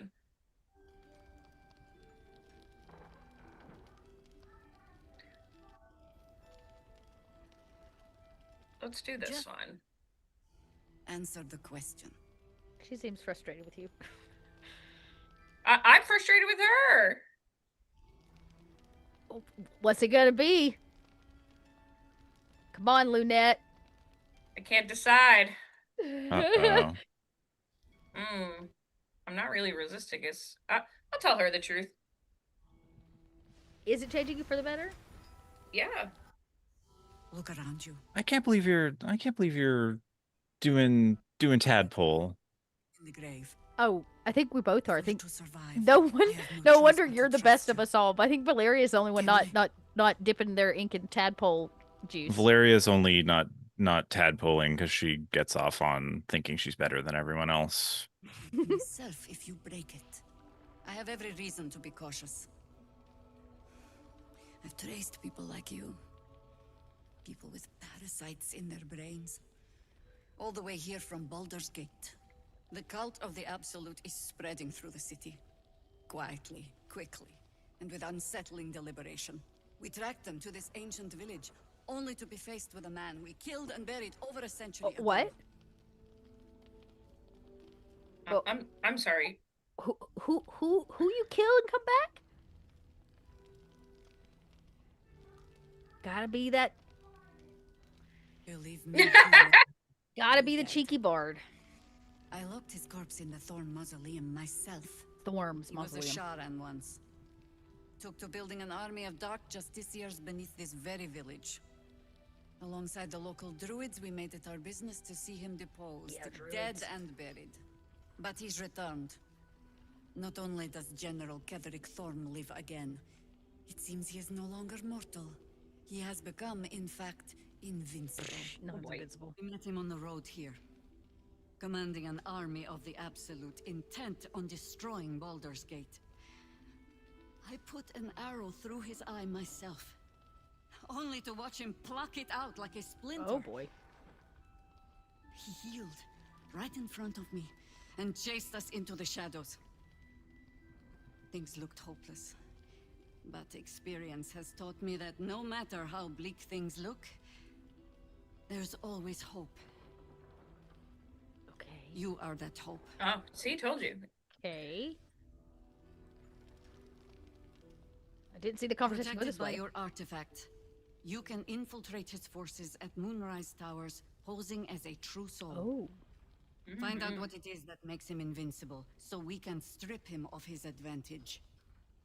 Once Ketherick is without his shield, the sword, together we assault his tower and put a final end to this blight. Okay. Oh, man. Oh god. Without a cure to your infection, that lifetime might become rather limited. I promise I will do everything I can to make sure you survive Yeah, but this. will you survive? Any cure starts with understanding the disease. Okay. Whatever magic Ketherick's using to control these tadpoles, it must be at Moonrise. So we're going to Until Moonrise then, Tower? We keep drinking Yeah, wine. I think so. I think we need to go rest and then maybe check out upstairs in just a second. We're gonna have to do a little bit of a spin Here we skip. go. Isobel, a faithful cleric of Seluna, and a light in the darkness. Okay. She cast the moon shield around the inn. It's the only reason. Oh, we we're gotta do this still combat alive. upstairs. She's upstairs. Yeah, we're gonna rest and then go do that. But I sent you, and she'll see you through the shadows safely. All right, so let's go to camp. Can I skip my time with Carla? Because they're gonna happen automatically. Yeah, I mean, you can. I don't know if you can skip it, but you can fast click through it. All right, everybody, it might get a little spicy. Do we want to just go to long rest? Yeah, we're gonna go straight there. Unknown, I did see your question in the chat on YouTube, and I can tell you that you should see some things in your email for notification in the next couple days during the business week. Oh, I was not ready for this one. Oh boy, here we go. Time's over, pet. Oh God, I look great in this freaking outfit. Oh, I love this time of year. The dickheads start popping up wherever you look. What do you want, Mizora? Drop the attitude and perk up your ears. You've got a new mission. Absolute's cult has gone and grabbed one of Zariel's assets. A devil. And a powerful one at that. They're locked up in the cult's fortress, Moonrise Towers. And you're getting them out. Are we now? Moonrise Towers. Yeah, how did way. they get captured if they're so freaking powerful? This one's my vote. Well, your playmate's wasting precious time. Let's see about getting That's right. I her think out. I am wooing Will in this. You're trying. Clause Z, Section 13. Should promised soul refuse obeyance or neglect duty, the pact holder shall cast the promised into Avernus as That is lien. a crappy deal. I'll make it simple.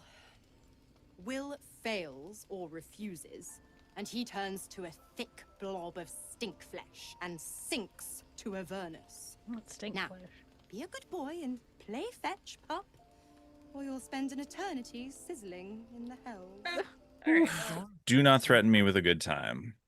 With desperation. Oh. You cannot afford for Will to fail this mission. Oh, interesting. This may be your best chance to negotiate Will. Looks out like I of missed some dots on my face. Gosh. All right, Kim, come on. All right, we'll do it. All right, on a But- condition. All right. Oh, and what condition is that? Oh, you free my hot devil over here. by his increasing panic. Calm down. Calm down. Calm down. Calm down. First, you calm down. Will relaxes, and your connection fades. Look how hot I look at this. Get out of here. Now, why should I go letting my favorite pet off his leash? Because you're desperate. Because you're desperate. All right, so the real question is, what is my best here? That's what I thought. I'm pretty sure. I would do. Oh, that's a tough one. I would not try to Look. intimidate her. That seems like a bad idea. No, I'm gonna be great. Oh, you're gonna try to perform? Okay. Yeah, I'm real good. I'm real good at this. I even put my sword back on, which gives me some performance enhancement here. Ah. So Valeria's still in her skimpies. Oh, whoops. I thought I put clothes on her. Somebody put clothes on that girl. That's so funny.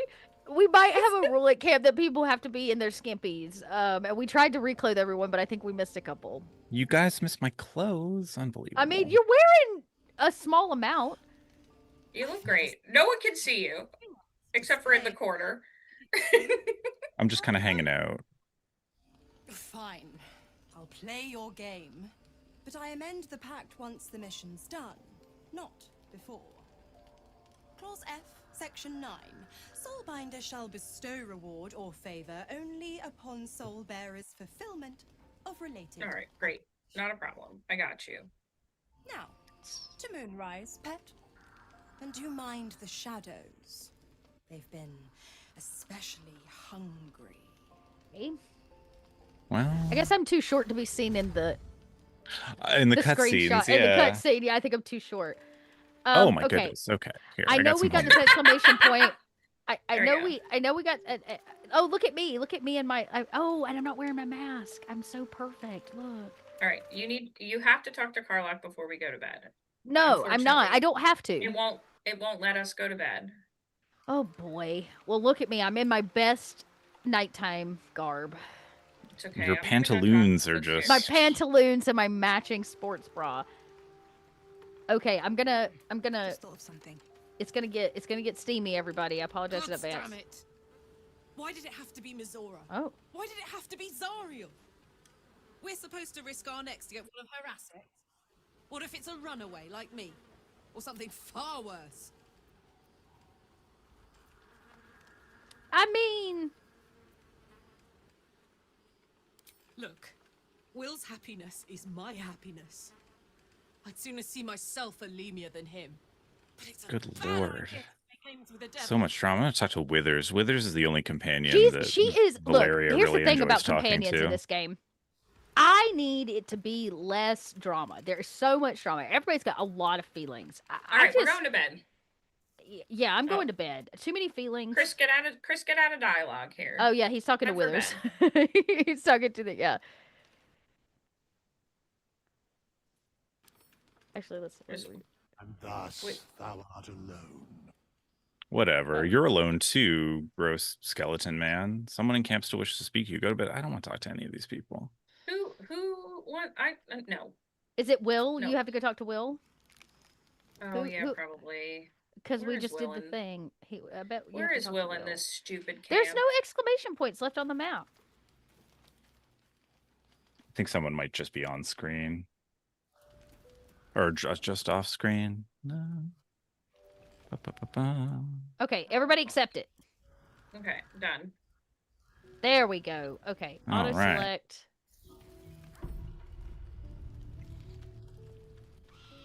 Look at us, how cute we are. So cute. Oh no. The voice of the Oh. Oh, and it's my cutscene. getting stronger. Hmm? Sexy orc man, all about it. I don't know how much longer I can resist. Oh no. I'm cheating on Karlak with my orc. I my forgot orc. how good looking my guardian was. Same. This Star Trek villain toga thing is very silly. I love it. Unexpected root hair. You did a brave thing. Saving those people in the grove. Ooh, this orc man, his piercings and tats. It's like totally my red flags. Okay.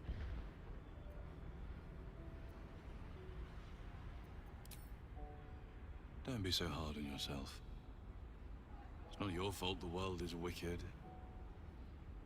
You did the right thing.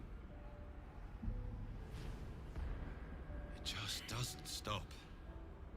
We are being bombarded by waves of telepathic energy. Wave after wave with hardly a breath between them. I almost dare not rest. Each wave a set of orders to the infected. The order for your transformation has been given many times already. I just hope my powers last long enough to see this through. All right. Okay. Still in deep sleep. Just waiting for Chris over there taking his time. I'm just talking to my Mephistopheles tiefling.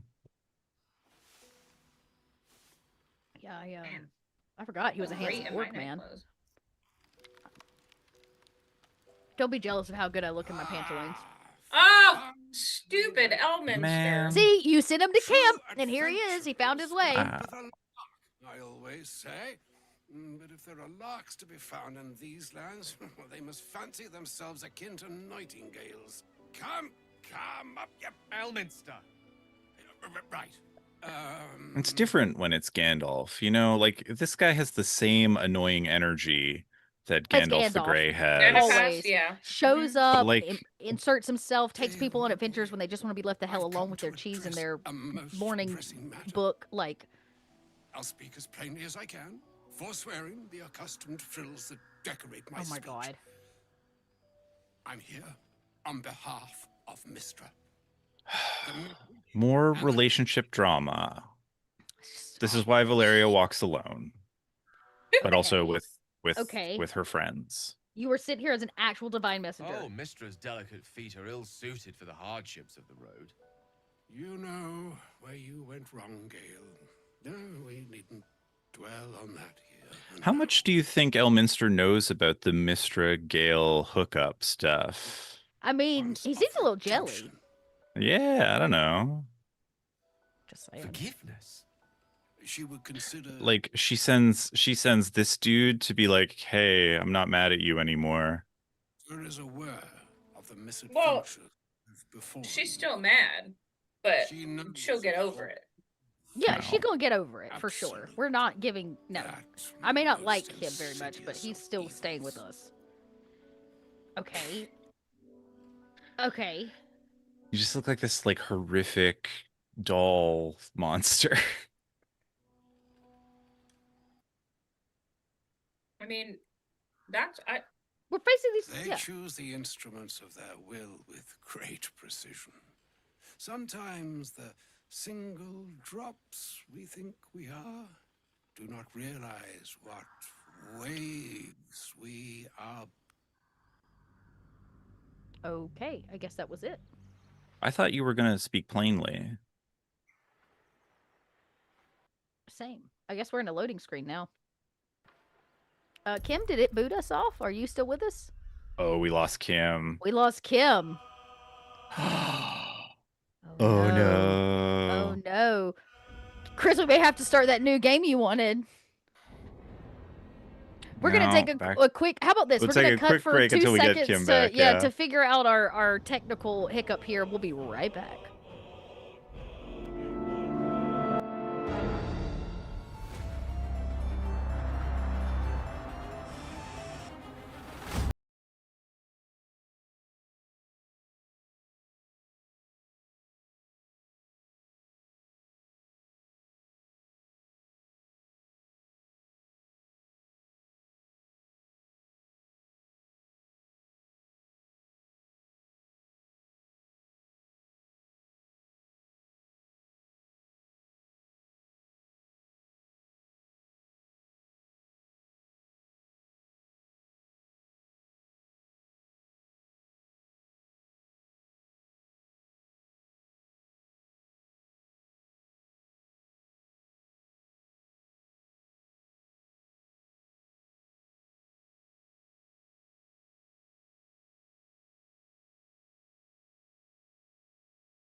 Hello, everybody. We're back after a I'm minor so technical sorry. issue. Hey, you gotta be sorry. It just seems like all this darkness happening here at the Scarecase just really scared away your internet. That's what I heard. The New Jersey internet hates me, so. With that, I've said my sorry piece, and need only bestow unto thee the charm I was bid. You're talking riddles, old man. Just exhausting. So exhausting. It's like working with your grandfather. Like, I don't understand that fishing analogy, Granddaddy. I don't fish. It is done. Both charge and charm have been committed into your care. To you, I commit into care Gale himself. Talk you. Talk less. Chaplain well on this strangest of journeys. Okay. Okay. Hmm.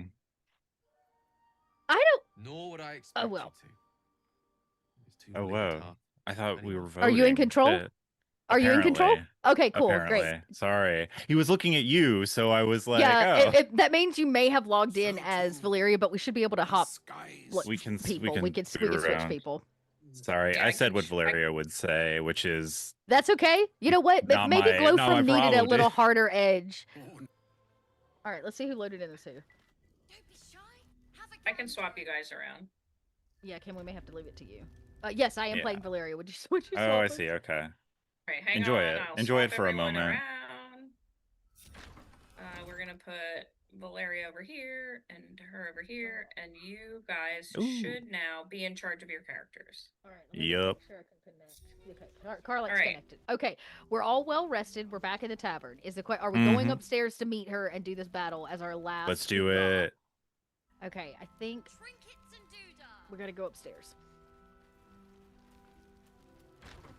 Hup, hup, hup. Oh, wait, let me put my fancy. I got my Kim, fancy Are staff. you ahead of us? Yeah, I'm upstairs, waiting at the door. Staff of Crones. Ah. Oh, on this side here.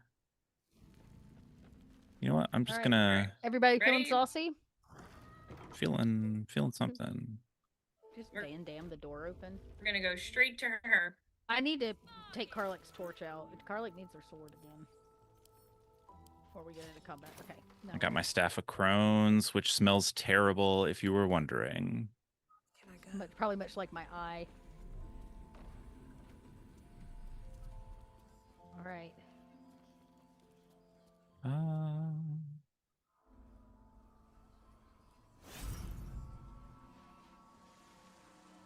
Oh, she's so beautiful.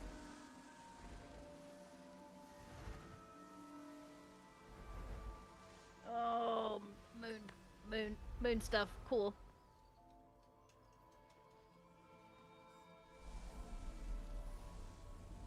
Oh, so cool.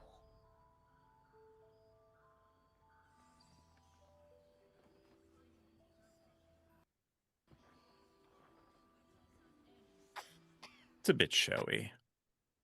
Yeah, dramatic. She's kind of keeping us all alive right now. That's true. Appreciate Little appreciate you. gratitude. Willing to save us all. I'm Isabel. Pleased to meet you.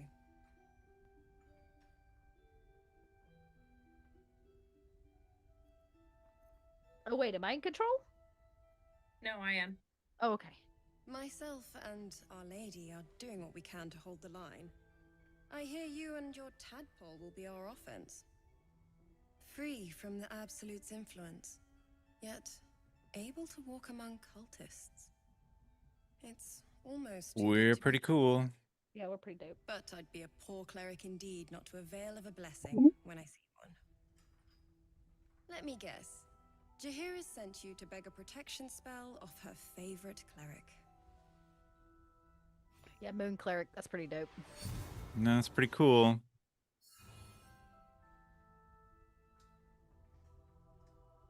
Do we all get that, or is it just? I think we all. I think we all get that. I was about to say, I It'll want make you one. immune to the lesser effects of the shadow curse, which will get you closer to the towers. But there are places it won't help.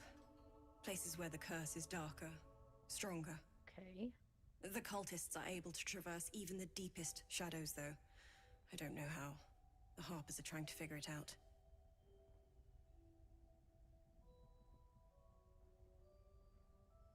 Ketherick is a frightening man, but you have something he doesn't. Friends. Allies. Pictures of Spider-Man. While you're busy in the towers, I'll be sure to... Oh, ready? Here it comes. Here we go. All right. The goal is to keep him in this room. Keep him in this room.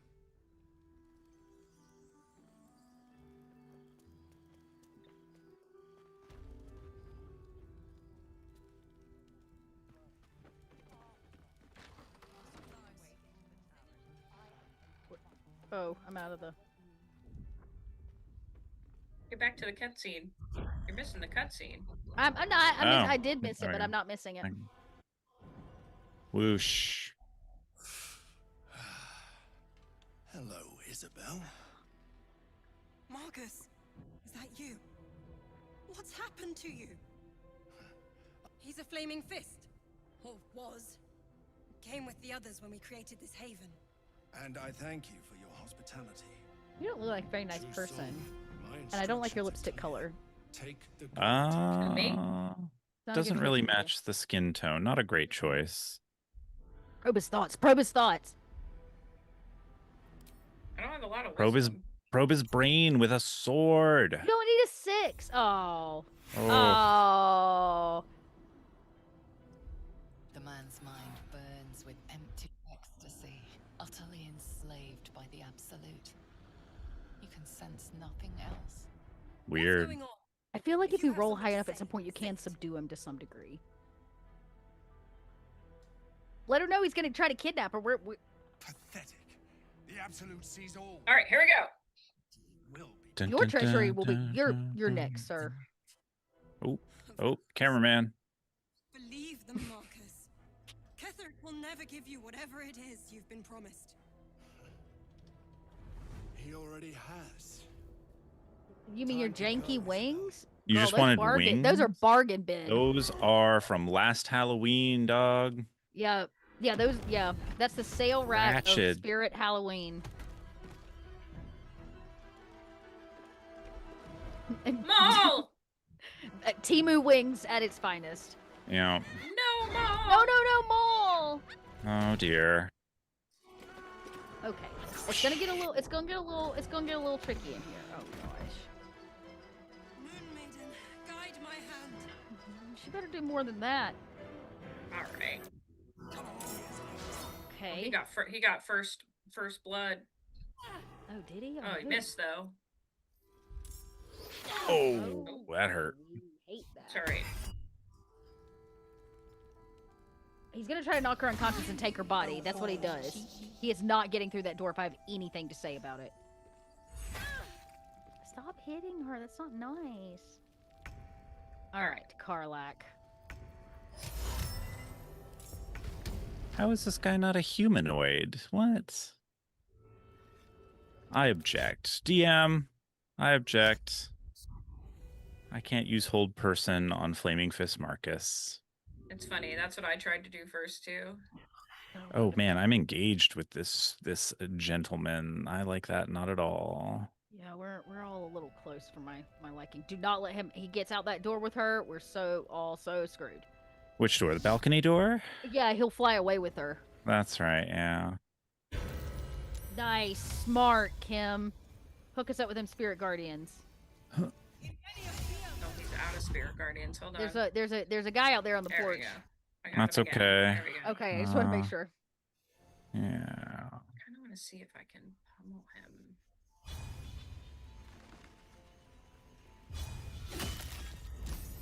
Damn. Okay. Well, I tried.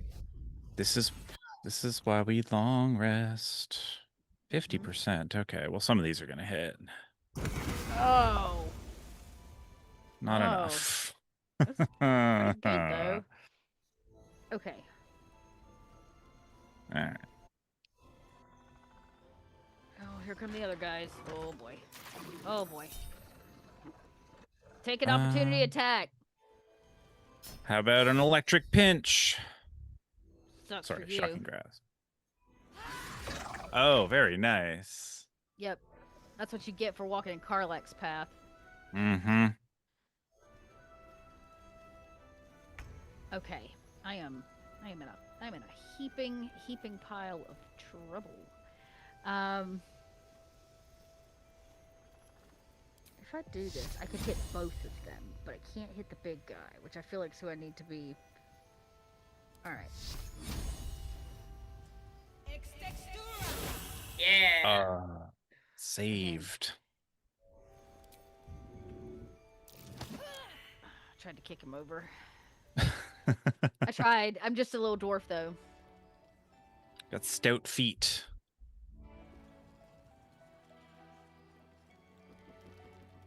Get in there, Jaheira. You'll make excellent Tear him up. fertilizer. Oh! Oh, very nice. Oh, dead! Freaking nice hit. Jaheira. Yeah. Showing us all up. Earth Mama. Oh, missed him. Oh, she healed you. Man, I love this woman. Oh, good. Thank God. I want to be her. This moon cleric want to be her. Use my... Oh, paralyzed. Up. Your penance will be paid now. Oh dear. Okay. Come on, Hopper Essius. Ooh. Yeah, you're gonna have to get out of that moonbeam. That hurts, doesn't it? Hurts. Okay, that hurts too. Stop it. And now I lost my concentration. You. Damn. I lost my damn concentration. Lost my concentration. Get in there. Save your friends. Don't be a hero, buddy. No, this is the time to be a hero. Oh, you're right. You're right. You're right. This is the literal time for it. Let's do. Okay, what are we doing here? Let's see. How do I want to? What are we? Let's rage.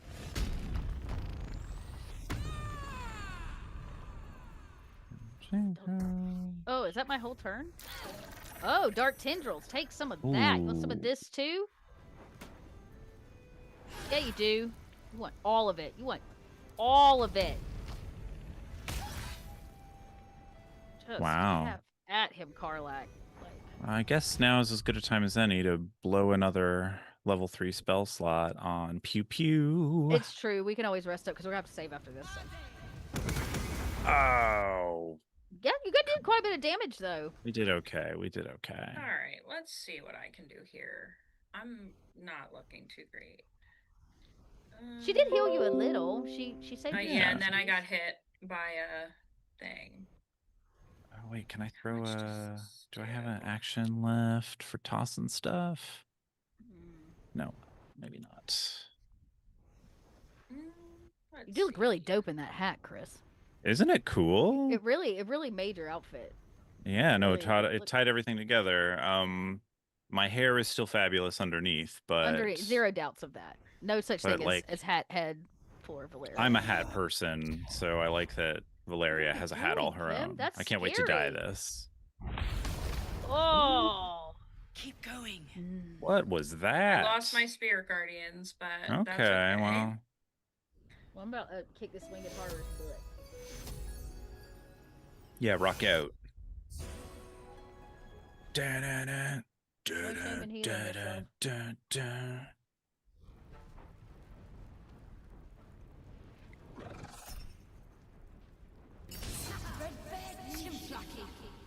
Whoa. Cutting words indeed. If I do this, then can I do that?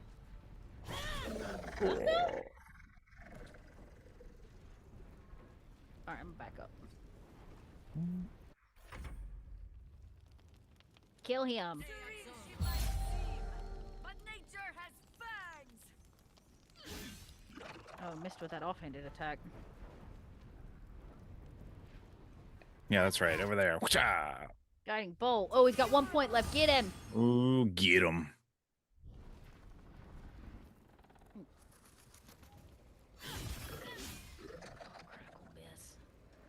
Oh, what? No. Whoa. No, he did not just fly into this room. Oh, don't let him kill her. It's okay. Oh god, how much health does she have? If you- Okay. She's over halfway now, so I may have to. Ooh. Oh, Valeria. Okay, I'll it's bring you okay. back. We're okay. We're okay. We're okay. Oh, he tag teamed the Ah. little guy. Oh, that was mean. He was like, "You don't have."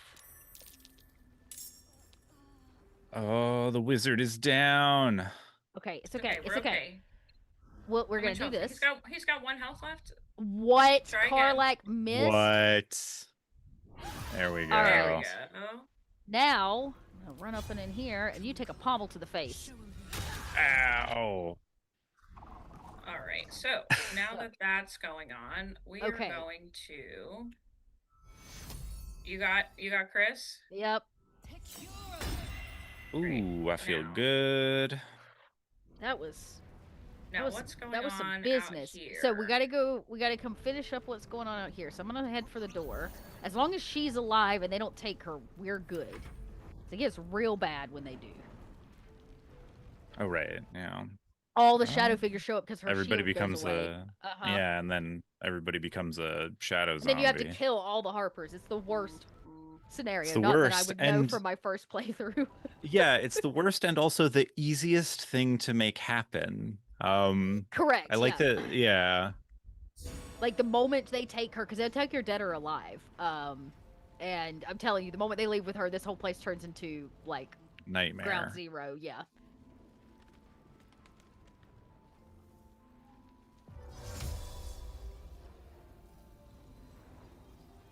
I think we've only got one left, right? I think maybe one winged horror. One. Yep. One. Okay. Oh!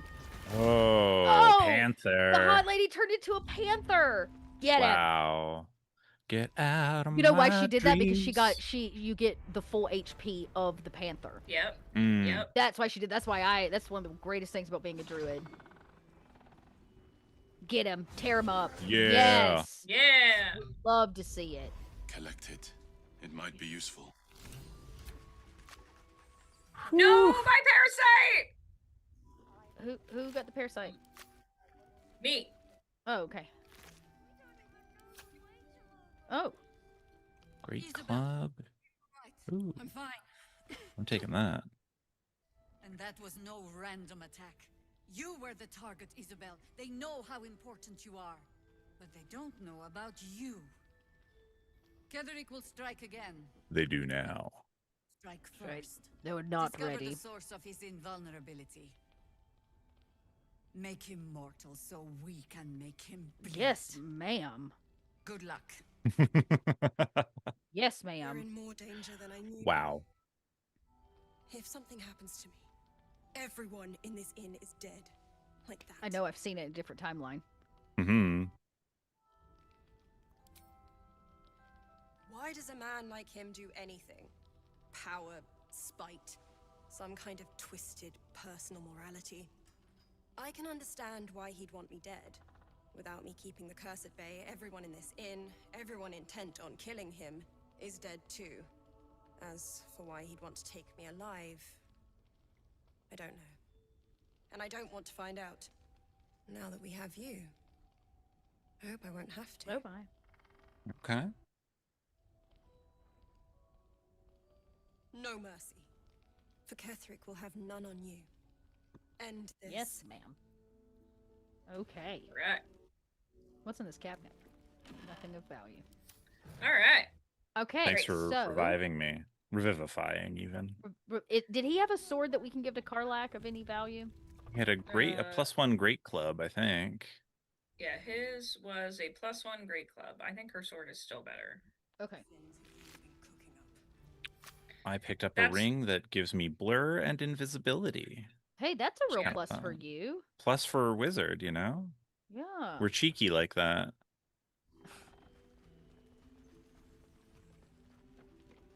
Okay. Well, we did it, gang. It happened. What? I'm encumbered. Oh, just in time. Oh, We knew it wow, only that's took us amazing. 3 hours, but I feel like that's amazing. how we know this is a true It's a Saturday perfect morning end Baldur's Gate. end Yep. of this game. You are officially Yeah. encumbered. We knew it would happen at some point. Well, everybody, on that note, I think I'm gonna go back to camp. Yeah, we can return to camp. I'm going to return to camp so that we can talk through a few things here at the end and wrap ourselves up. Kim, Chris, why don't you tell everybody who you are? Kim, Chris, go you can first. Go first. Oh, yeah, I was going to say, we're just being so nice. You go first. Hi, this is great. Hi again. I'm Chris Wright. I'm customer communications at Kobold Press. I am also Valeria Doom, wizard and fashion icon. With that hat, you're definitely a fashion icon now, for sure. Look at us. I know, we look great. Awesome. We look great. We look cool. That's so good. I'm Kim Weiler. I'm the sales manager here at Kobold Press and all things Kickstarter fulfillment and books and all of those things. And Lunette here in Baldur's Gate. And I am Dot. I'm your marketing director for Kobold Press, and I've been Glowfrom, your not creepy dwarf at all. We love you, Glowfrom. Yeah, Glowfrom and her mask. All right, everybody. We talked to you about 3 very cool products. You know, if you love Baldur's Gate, you feel a little limited maybe by the character choices. Don't worry. We've got 2 books for you. One that is out right now called Book of Blades. It is a all-martial class option book for 5th edition and Tales of the Valiant. Like that, you can be as cool as Valeria with well, not really with Book of Blades, but you could definitely be that cool with Player's Guide 2, which is coming to our backers in January and the general public in February of 2026. Those are on pre-order right now, and Player's Guide 2 is a heaping tome full of new player options for Tales of the Valiant, along with 3 new base classes that you will not find in Baldur's Gate. True. The Witch, the Theurge, and the Vanguard. And last but certainly not least, if you're very satisfied with your player options and what you as a GM need are more dungeons to put your players through, you can check out Dungeons Deep, a new system, mostly system agnostic, at least a D20 system agnostic book where it's a plug and play dungeon, various options for the levels you want to run it at, but the cool thing is that it's very little prep. You pick it up, you slap it on the table, and you run your players through, and we love that. Kim is going to lull us out, Lunette's going to lull us out with a song as we close out our Baldur's Gate run, but do not fret, the Scarecase is just getting started. In fact, never get tired of this song. I never get tired of this song. It truly, it's just the only song Lunette knows. She knows 3 songs, okay. We're gonna take a quick little 5-minute break. I will actually be back to play some more video games with all of you. We're gonna get a little cozy and a little weird. In fact, we're gonna play some Traveler's Rest and I love Traveler's Rest. I love Traveler's Rest, and we're gonna discuss what it means to harvest and cook your monsters. If you've ever wanted to know about cooking in a fantasy setting, boy howdy have I got a PDF for you. So we're going to come back and talk all about it, play some Traveler's Rest, hopefully cook up some tasty eats for those adventurers taking a break in their downtime on the road between adventures, and and we'll be back for some more fun. So don't go anywhere, refresh your drink, go take a bio. We'll see you back at the top of the hour for Traveler's Rest and more Scarecase, everybody. Bye-bye. Bye, everyone. Bye.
Hello, everybody, and welcome back to the Saturday here on the Scarecase. As you can see, we're gonna be playing something a little cozier, a little more lighthearted, a little less combat focused. In fact, we're gonna be playing one of my favorite games called Traveler's Rest. And while we're doing it, we're gonna be talking about our brand new PDF. We'll call it a series. It's really a two-parter called The Field Guide to Monster Harvesting. This was unlocked in one of our Kickstarters, and this is literally a PDF that helps GMs and players understand how to repurpose the foes that they slay for a variety of needs, from armor making to potions and crafting to just simply, cooking up a big old slab of meat for dinner while you're sitting around a campfire. Traveler's Rest is a fun little game about also what you do in the in-between times, the down times, because you yourself are not playing an adventurer, you are playing a tavern owner who serves the travelers in between their great journeys. And from inside the tavern, you get to listen to their gossip and the things that they hear and see on the road. That being said, I got this game in its beta version very early on. And I have a game that has many hundreds of hours put into it. That is not the game we're going to play today. No. I decided, since I have played since beta, I missed a lot of the updates around the story piece and all the additions that they've added since the beginning. So I think we're just going to start fresh. We're literally just going to hit play and start a brand new game from the beginning. I am going to keep the tutorials off because I really don't need the tutorials, and I think it'll speed up our gameplay a little bit. But as we do it, you're going to find that there's a lot of things that I can cook. No, I'm not going out and slaying, some beast, but there's a lot of, even more than harvesting, a lot of concoctions and things that you can also brew instead of just cook. And I'll get to make a lot of plates of dishes. And as we do, I want to turn this a little bit into a fantasy cooking show here as we discuss how one might cook up some of their favorite monsters. And if you just can't for the life of you come up with a good monster off the top of your head, don't worry. Kobold Press is well known for our many thousands, I repeat, thousands of additional monsters. So you can always go check out any one of our monster books, starting at the beginning with Tome of Beast 1, all the way to our most current one, which is Monster Vault 2. Now, the second volume to Field Guide to Monster Harvesting is dropping next week. So you have basically this week and weekend to fully consume, one might say, what's inside the Volume 1 PDF before the second one drops next Wednesday. All right. Let's, y'all ready? Y'all want to do this? Let's go. All right, you can see this. I'm not playing this one. We're going to start a new game. We are going to skip the tutorials. Now, I have no idea what boots up now.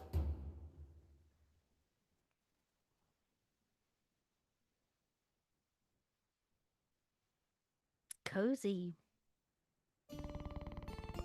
You finish to hurry your drink as another group of customers leaves the tavern. It seems the rest have gone as well, leaving you alone with your bill and your beer. After leaving a few silver coins on the table to pay for tonight's food and drink, you get ready to get up and go, but a voice from behind you makes you stop. Oh, mysterious figure. Pardon me, I couldn't help overhearing you speaking with your friends. You're completely right. King Cedric's death has been a great loss to the kingdom, a great man. Perhaps the best tavern keeper king of recent times, and a great friend.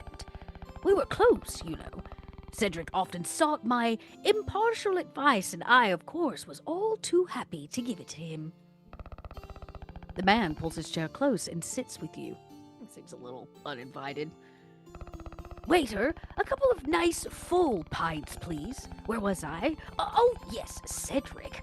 You see, Rilla wasn't always the kingdom it is today. Rillia wasn't always the kingdom it is today. No. Before him, there were others. A long time ago, yes.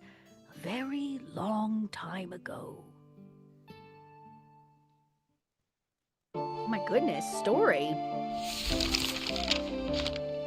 Legends tell of a kingdom many years ago whose name has been lost to time.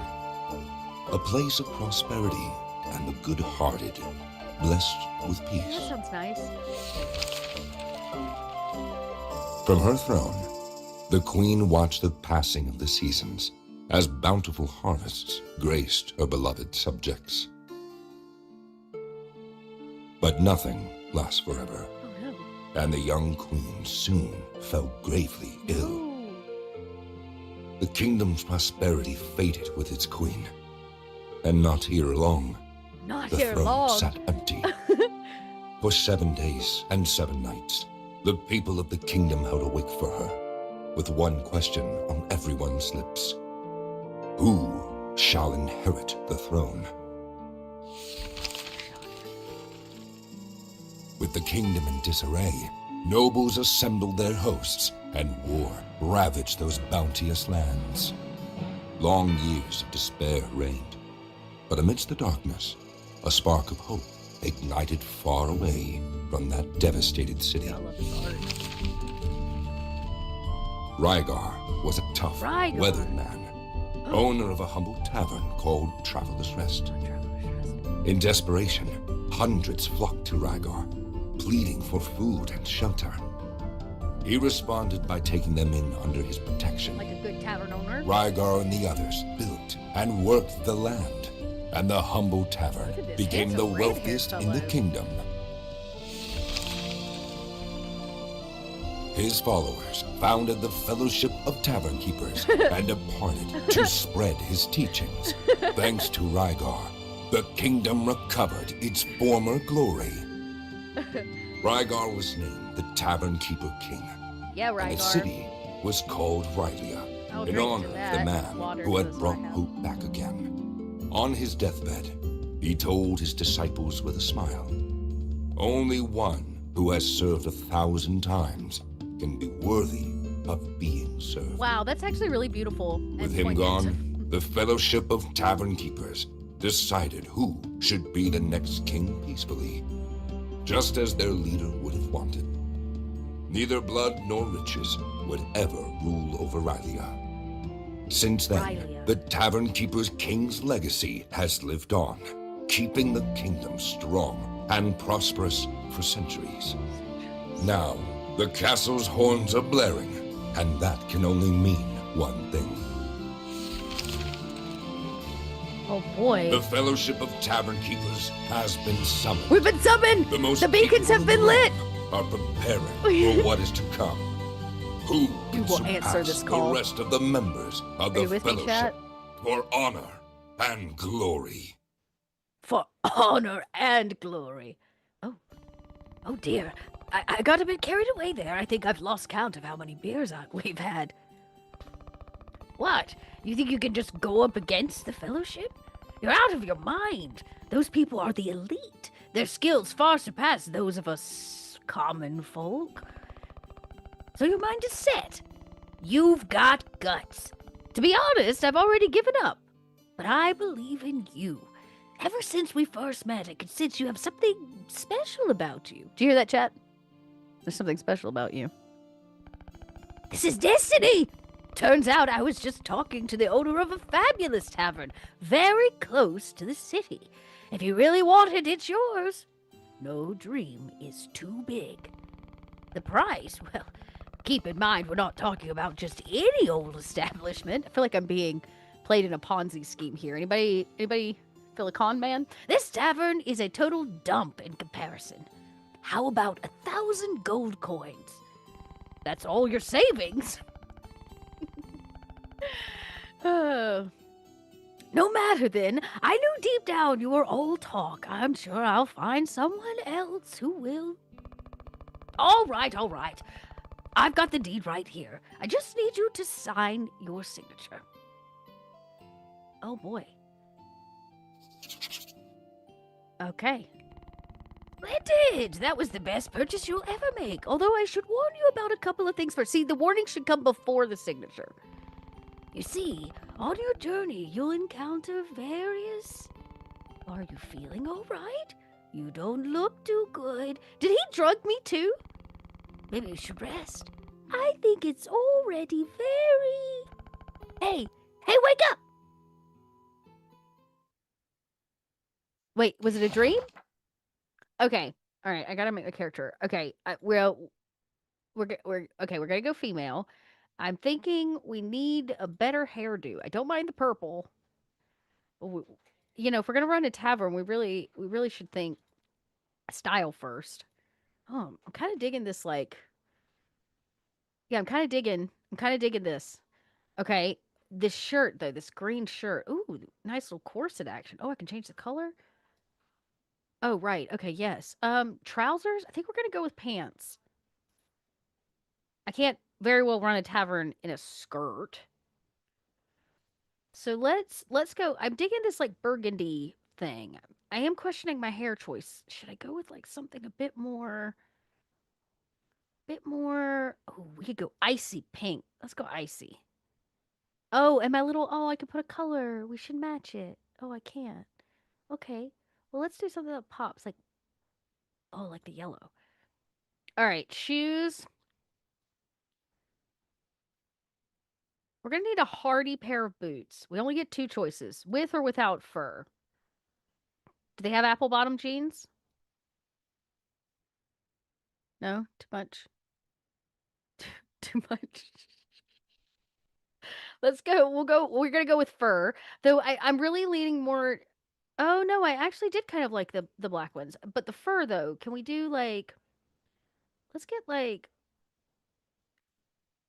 no, I guess I do like the light colored fur. Is that our shirt color? Are we assured of it? I'm not. Oh, the teal with that burgundy though. Very peacock of me. It might be a little extra for running a tavern. Let's go with white for now. Actually, no, I really just hate that. I really just hate that. I'm back and forth on my hair color. We are gonna go with the purple. I'm feeling very anime. Let's go. Okay. Let's change our nose. We're gonna do like a little let's do a little button nose. Big old Oh, is this like a Yennefer vibe? We want to go purple. And a smile. All good tavern keeper is gonna have a smile. Let's go. I'm gonna be Lady Dottie. I am Lady Dottie. I don't know how I was a lady and ended up here, but here we are. All right, there I am. This was definitely not worth the 1,000. Oh my god, there's a ghost cat. Oh my gosh. I got to come up with a voice for the cat. I need a good voice. Anybody shout it out? It does look just like Stardew, Kid Cryptid. It's this is a game called Traveler's Rest. The idea is that you fix up a tavern and an inn for travelers between points of location and adventurers like along their way. I played many hours, but I've not actually ever started from the beginning since they did all the major updates to the storyline. So I'm actually getting to play through the story now.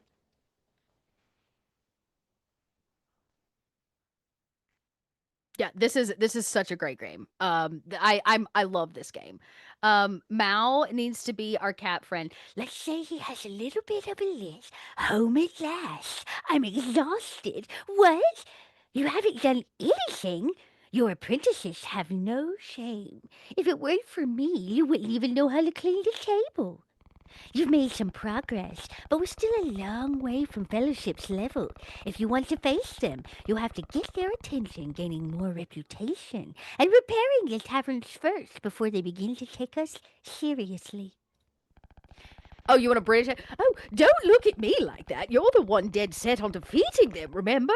How are you going to do that if your tavern is falling to pieces? Very different cats. Do we like the posh cat, or do we like the kind of cat with possible allergies? Okay, we're reviving with the first. Here we go. Okay, how are you going to do that if our tavern is falling to pieces? You can start by repairing the workstations and gathering materials on this list. Meanwhile, I'll just gather intel. Let me know when you have all the necessary materials, and we can get to work. Make sure the tavern is still standing when I come back. Will you? Try not to get into too much trouble while I'm away. You'll do great, Missy. You're our last hope. Okay, bye. Okay, I just woke up from what feels like a fever dream from a sketchy man in a bar who tried to offer me this tavern for 1,000. I still signed a contract, even for free, and then I woke up to a ghost cat.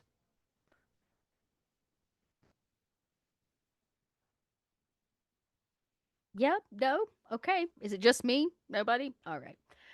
Well, at least I'm stacked with everything that I need, so I need to repair the sawmill, repair the smelter, and the black... Oh, yeah, because I got to build stuff. Okay.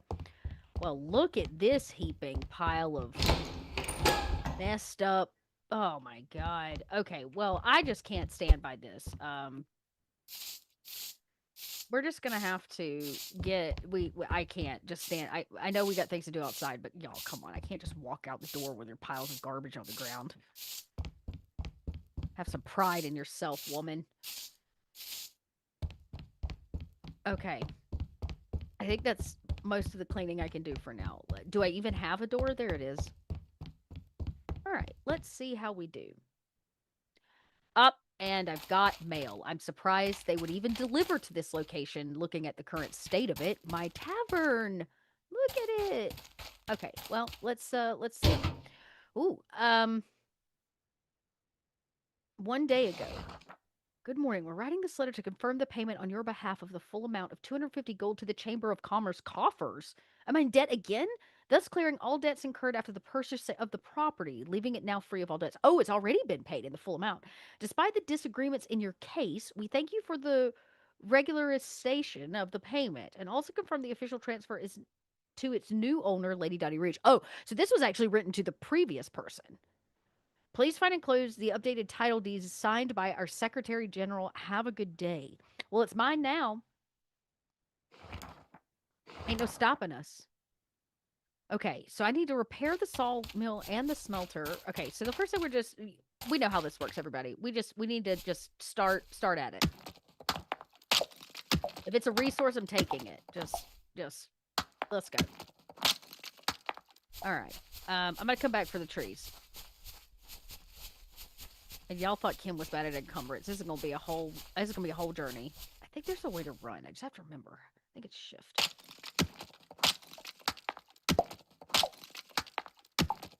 Okay. Yes, it does look way worse. So for anybody that's played it from the beginning, this does look way worse than the original. One that... Oh, look, iron. Okay, I'm gonna need this for the smelter. Just go ahead and take all that. And some of this. Give me that coal. Ooh, I missed one. Boink. Okay. Oh, yes. Shift does make me run. Okay. It's a little hard to... Gotta remember all my stuff here. There's something. What is that? I don't know, but I want it. We'll go... I am gonna have to watch. I feel like I have a health bar somewhere, like an energy bar, but I genuinely just can't remember. Oh, look, some copper.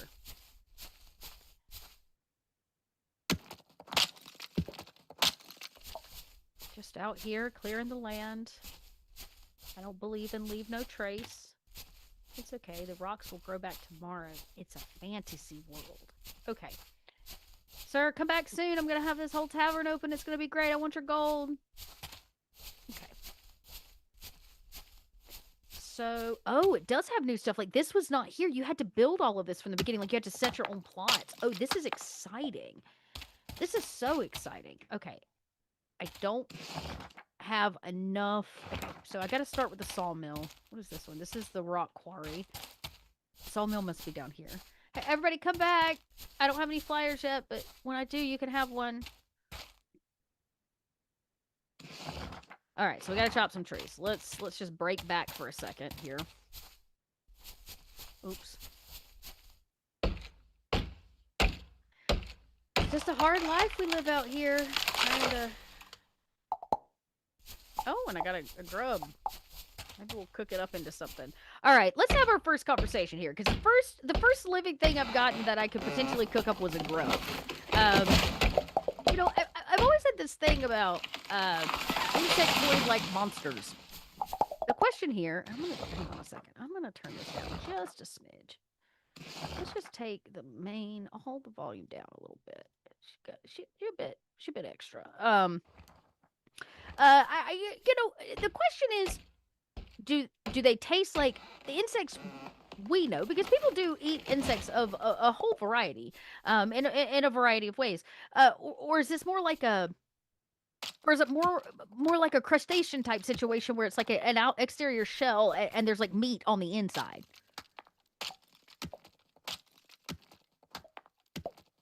You know? Like, which is it? I'm trying to think of a good monster example.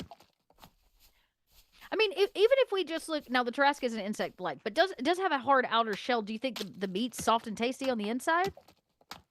Yeah, like the roly-poly bug in the Emperor's New Groove. Oh, like you slurp it out. Oh. Oh, you're thinking he's like, oh. That's a real interesting take.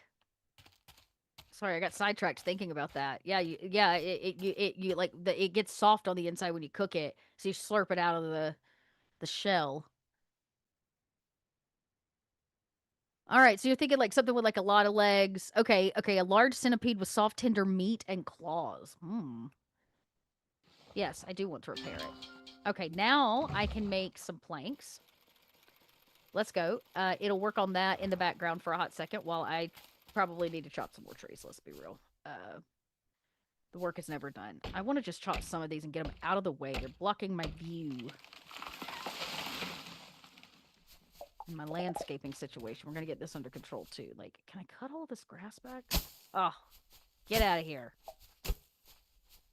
No snakes in this grass. All right, I got another piece of mail. When did the guy come by? I didn't even see him. Woody. Last time I came by your tavern, I didn't spot an apiary anywhere. Oh, yeah, okay, that's a shame. Here in the workshop, we've got blueprints of some models that could be of great use. Why don't you give it some thought and pay us a visit? Oh, okay. Very few near your tavern would want bees' knees. Cute. Okay, so we can get honey, which would be, honey is, underestimated in terms of a great option for cooking. Okay, I got 15 planks. Maybe I can repair something else now, like this. Yes, I can. And maybe this one? Oh, I don't have the... Okay, so I need to... I don't have enough iron or copper to smelt... Oh, wait. No, I think I do. I just don't have the fuel for it. Ah, that's what I needed. Fuel. Okay, now I can make iron bars. Okay. Yeah, more lobstery. I was also thinking lobstery. You know, like you could crush a good lemon on top when you're done. Crunch it open. Yeah, I was. I'm glad to know that we're on the same page, everybody. All right. As soon as I get yeah, I know I don't have enough resources, so I've got to go see. Oh, look at this! Look at this big old, beautiful.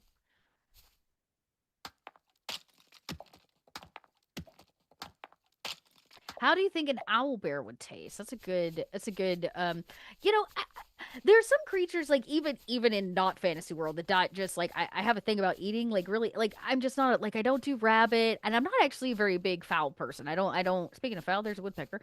I don't do a lot of, bird, other than chicken, really, poultry.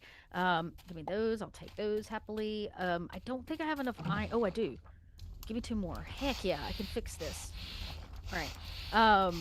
I go back and forth on it. I used to eat a lot more fish because of where I grew up. Fish, like freshwater fish, was just readily available. You go fishing with Granddaddy and you have catfish or bass or whatever you plucked out of the creek. But like, I don't know how I would feel about eating an owl bear. Because if we think about the two things that are in an owl bear, and owl and a bear, neither of those would I eat on my own. So the question is, would I cook one up? Would it taste good? How do you even begin? Do you have to pluck its feathers like a chicken and then still prep it like you would any other large mammal? I don't know. These are questions I can't answer. Only you, chat, can tell me the truth of the matter.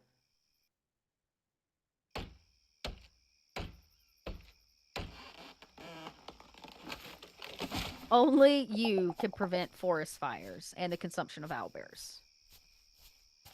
All right, let's see. How am I doing? Oh, okay. I fixed that one. I fixed that one. So what do I need nails. Oh, which is going to require me to have some more.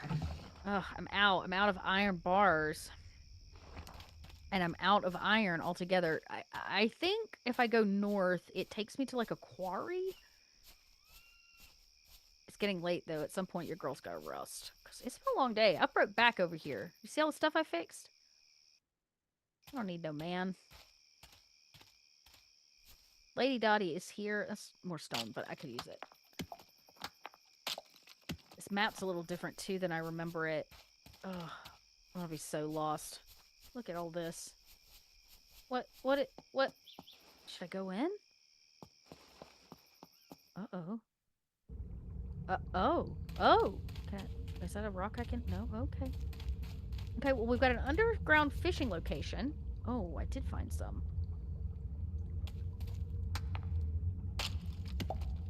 Okay, some more iron. That's a huge plus. I got some bats up in here. It's rather hard to see. Alright, so I imagine this will be a good location for specific kinds of fish I need to find. Maybe an eel or two. Oh, I bet I could make some sushi. Okay, now here's a great question. There are certain foods that we can or choose to eat raw, like sushi. Is there a monster? Oh my goodness. Okay, let's not get distracted by the shiny. That looks dangerous. I'm just out here trying to replenish my coffers, you know? So yeah, okay. Is there a beast or monster of the fantasy variety that you might prep the way we do like sushi, like with a nice carb wrapped in, you know, ooh, a nice seaweed wrap with like a little spicy wasabi on top?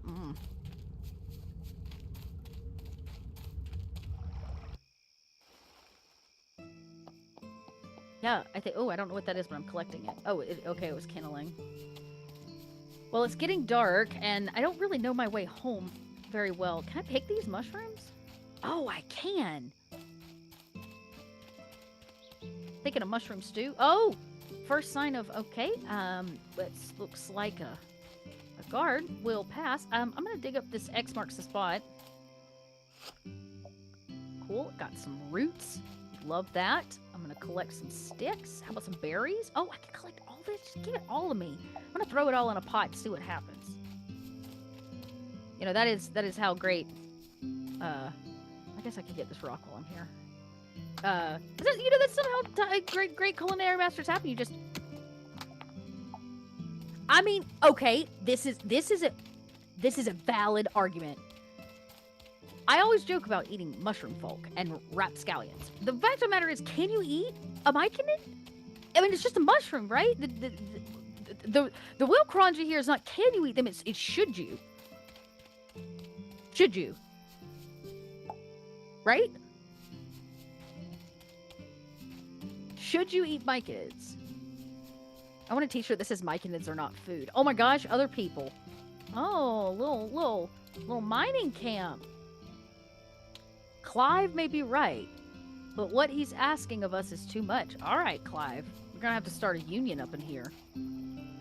I'm fed up with this. If Clive opened his big mouth again, I'm gonna lose my temper. Sir. Everybody's upset at Clive. The others think that the Pharaoh thing does not affect me. Well, they're wrong, you know. No, I don't know. Y'all are talking in absolute riddles. I feel like I've walked in the middle of y'all's dramatic tea time. Ooh, what's in the hidey hole?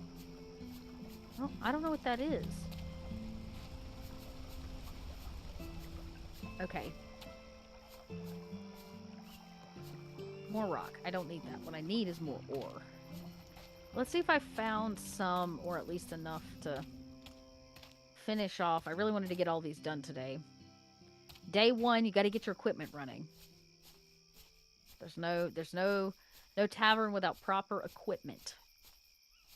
What was I missing? Okay, I needed to make nails. Man. Oh, wait. I have to make iron bars because I'm out of those too. Nope. Not... Oh, it doesn't have enough fuel. Oh, I went on that round robin for no reason. How do I refuel it? Okay, down here. We'll just give it all I got. Give it everything. Now, kick me out some bars. That's what I'm talking about. Hello, good people. Soon, this tavern will not look like a haunted house. You should come back. I'll have, you know, really delicious drinks. Please give me your money. I'm so broke. We're gonna get this tavern up and running. Lady Dottie Rouge has 0 doubts. Oh, last night I never got around to giving my boyfriend in Stardew Valley a pizza. It's a sad day. In fact, Kim and I got a little sidetracked, one might say. Okay, now I can come here and now I can fuel this up. Cool. And I can make some nails because I need those nails to go fix whatever this quarry rock situation over here is. I know. I'm such a bad girlfriend. You know, I can only feed him so much pizza. I really fear it's going to be bad for his health at some point. And he's not much of a boyfriend if he's not alive. Unless maybe I'm playing a Necromancer, which I'm not for that game. In fact, you can tune in later while Kendo plays the Necromancer's Tale and potentially learn, you know, more about it. Okay. Now I can repair this. Nailed it. Okay. Oh, there's a stump with an axe. Oh, this one over here needs to be repaired. It's just a stump. Oh my gosh. Give. Who do I need to give them to? Give 20 wooden planks. Who needs the wooden planks? Did I miss something? Alright, okay. Intel? What are you? Oh, yes, of course. Don't worry. I'm fully focused on learning more about the Fellowship. You should just concentrate on repairing the tavern. I'll take care of the rest after my nap, of course. Well, I'm gonna be honest. I might freeze to death tonight in my dank and disgusting tavern, but we're gonna sleep it off. We got everything ready to go, so tomorrow we can start fresh, gather some more resources, and begin putting together all of this stuff for reasons currently still unknown to me. Actually, let me clear some things. Do I need anything out of my inventory? Let's find out. My goodness, I have a lot of things in my inventory. Okay, so at some point I am gonna have to... Oh my god. Okay, well, let's see. Alright. Can I cook anything? I don't know that I can. I think everything's already fueled up. Kind of. I can make a grilled steak. Now, I imagine there are a fair share of monsters that would make for good steak action. Just a slab of meat. Throw them off, chat. I know you got them. Toss out the monsters that would just be a good slab of meat.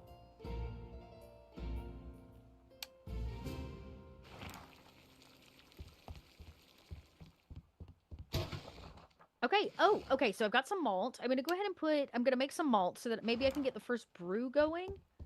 Because I think I don't have any fruit. This I can't do anything with because I don't have what it takes. Okay, so these things are going to take some time. I'm gonna yeah, I don't have any. Okay, I'm gonna leave all that running. I'm a bit concerned about how much I'm carrying on me.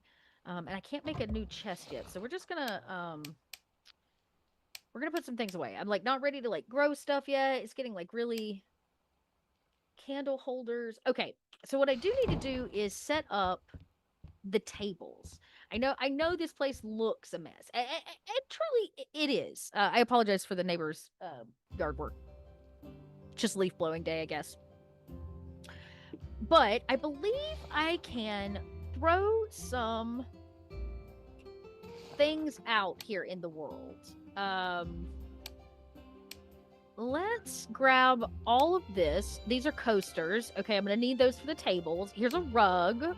Let's start with what I got. So I got we want to do like a family style dining situation, y'all? Like what's the... Because I could run them like this and have like a... I could have a seat here, and then let's see what I've got. I've got... Oh, yeah, no. I need the other table. So I'm thinking like two good tables. I'm standing in the way. How is this possible? Like here. And then I can... Okay. Oh, I'm in the way again. All right, so now the thing about the tables are they're going to get dirty, right? So the coasters will help me slow the dirtying process. I've got this dope rug. Do we want it at like the door? It is a bit of a red carpet vibe. Or I could put it between the tables, which seems a little silly. Or maybe I'll put it in front of the bar where people order. That sounds nice. Give a little cush on your feet. I'm gonna put a candle in the middle. And for now, I'm gonna put 4 coasters on every table. Because I've got 8, and that's how math works. Nothing too special. We don't want to get too fancy too fast, because we know the truth of the matter is this place isn't really fancy. And maybe we'll put an extra light at the bar. Actually, no. You know what? We're gonna put it on the mantle. Do I have any candles? Oh, I do. Okay. Great. Wonderful. Let's toss some of those in here. One for you, and you, and you. Alright, let's come out of the build mode. Well, look, it's already looking somewhat more purposeful.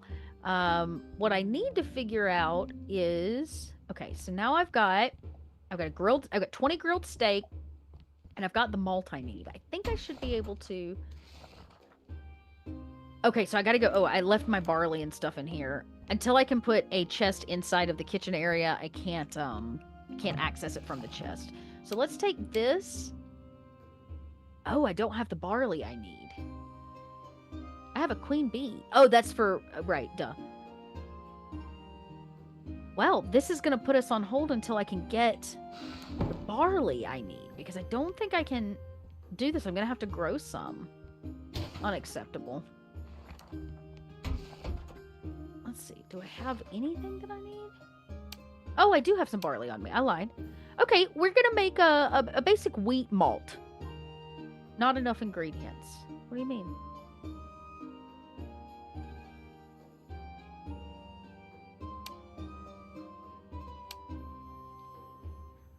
I don't understand. Okay. Well, let's try an amber ale. Okay, so neither of those do I have what I need. This one, though, I did. I absolutely... Why is she purple? Alright, 1 ingredients. 2 ingredients. Not enough ingredients. Okay. Well, I don't understand that. We'll come back to it. Let's use the daylight while we have it to go get some more resources. Try to get these nails and stuff sorted. So we think an owlbear would be very, very meaty. Though, would it be red or white meat? That's a good question. It would depend on the time of year it's harvested, probably because the season affects the taste of the bear meat due to the change in the diet. That's actually really smart. Like, is it the fattier time of season? Yeah. Actually. Okay, great. So, no, it looks like chat's unanimous. We don't eat myconids. Bears are seasonal. Owl bears are probably seasonal, and it's still questionable whether it's light or dark meat. Cool. What monster do you think tastes just like chicken?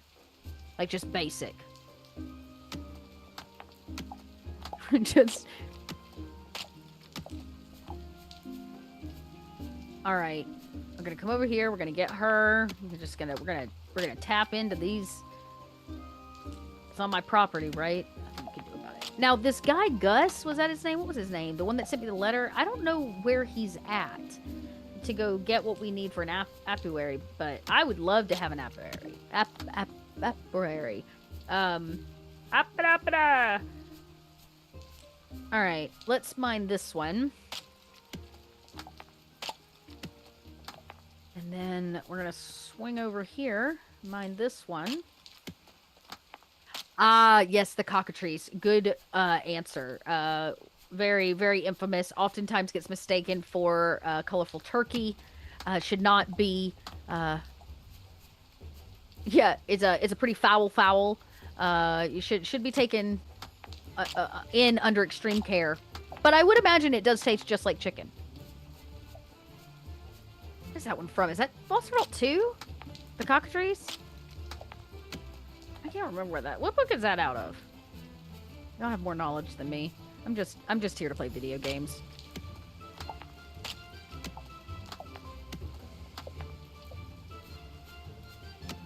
Okay, I'm gonna go run all of this through. I've got to probably end up. I've got quite a lot of copper. I need to run through the smelter. So she's gonna need a fuel source. Good news. I've got plenty. And now I need to make.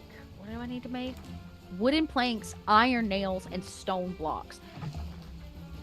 So I need a bunch of those. To make the nails that I need. Stone blocks. 2. How many? 5. Okay, so you run that. And then I'm gonna come over here, and I need a bunch of wooden planks.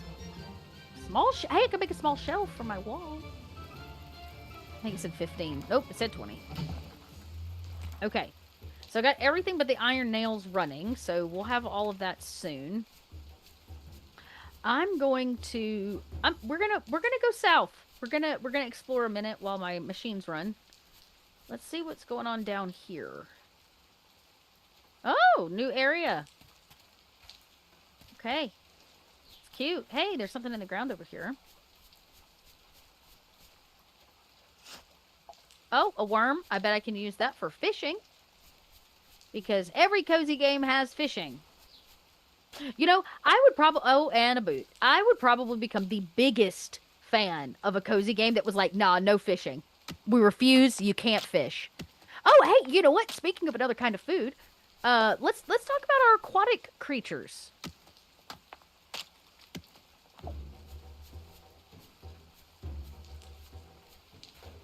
I feel like those are a little bit harder to prep and prepare.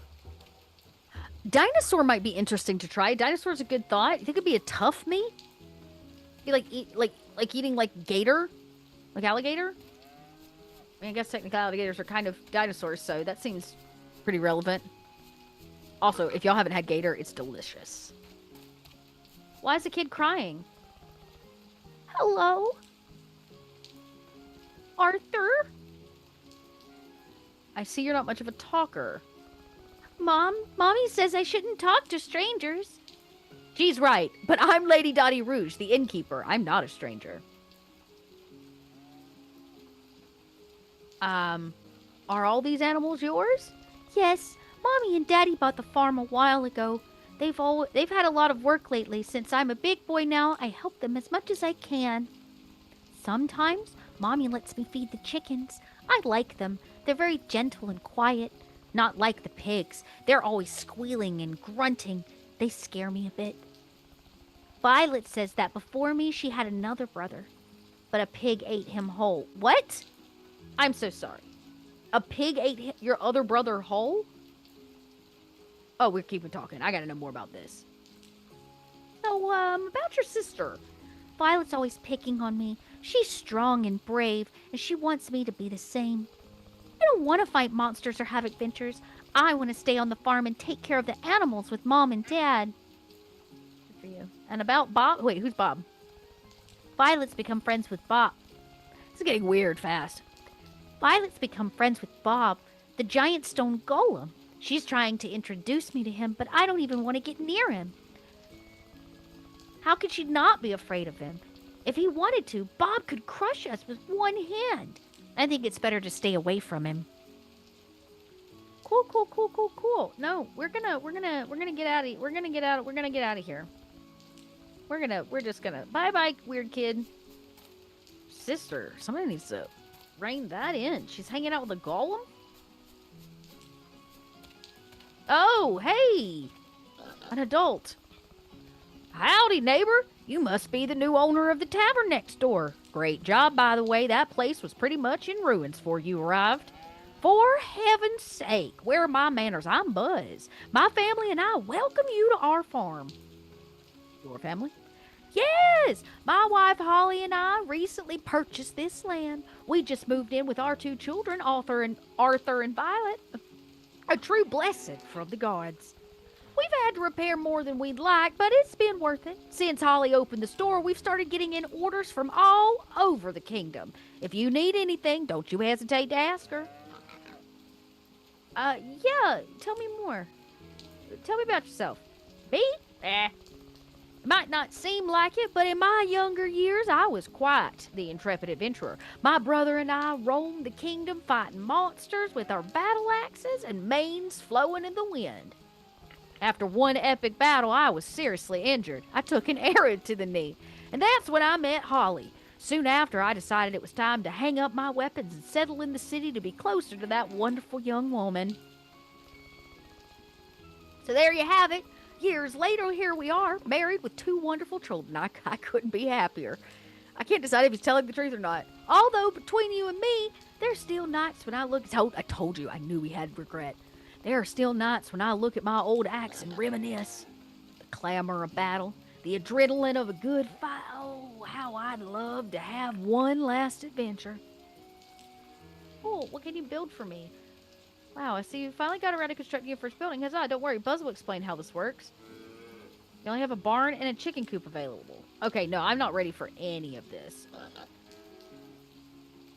Okay. Okay. I don't know that I can... I don't think I can afford a chicken coop right now. We haven't even started selling stuff yet. Okay.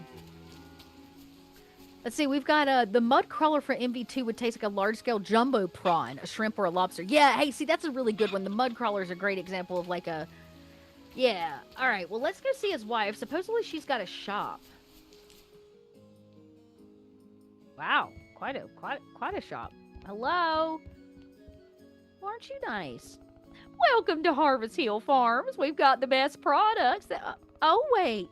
You're the innkeeper of the farm next door. I knew you looked familiar. It's nice to meet you. I'm Holly, the owner of Harvest Hill Farms, along with my husband, Buzz. Although you've only recently set up shop, I can assure you that our products are of the finest quality.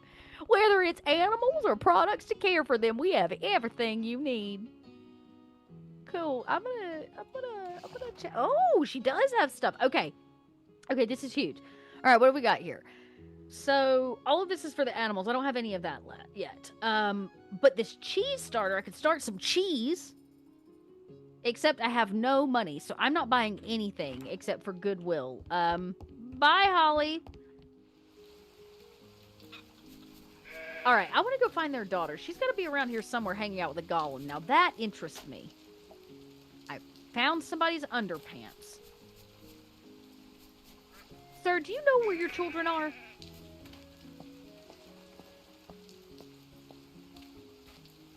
Because I'm a... Oh. Oh. Well, I found the stone golem. I found more underpants. Stone Golem, are these your underpants? You are Bob's father? What? No. Bob looks for him, but Bob can't find. Bob, is that your name? Yes. Little Violet gives name. Bob says thanks. Well, it is a good name. You friend. Friend of Bob and Nugget. Nugget? Who's Nugget? Nugget is best friend of Bob. She is very smart hen. She helps Bob in his shop. So you sell things, right? Yes, you can watch. Let Bob know if you like. Okay. So Bob... Oh, okay. Bob's got some other stuff out here. Wild herbs, little bits and bobs. All right. All right, Bob. Bob and Nugget, always great products. Low prices, too. Friend. So you're looking for your father. Father? Violet says father loves Bob. Bob does not know. Chest stone hurts. Aw, that's sad. I'm gonna say I understand, but I really don't. Father leaves Bob alone. Long time alone. And sad until met Violet's family. They are good to Bob and give Nugget. Nugget takes care of Bob now. I swear to God, if anything happens to Nugget. If you find Father, you let Bob know. Bob hugs or smashes after hearing Father talks. Yes, I'll let you know if I find out anything. You are a good person. Nugget and Bob like you. Come back soon. Bob waits. Oh, Bob. Bob and Nugget forever. Oh, look, another mushroom. What do you think a flump tastes like? I think is it like a... It's like a gooey thing? Is it like a jello situation? Is it more like squid? Like a calamari deep fried. And yes, to confirm, the chicken was in fact riding a stone golem, though it seemed very consensual.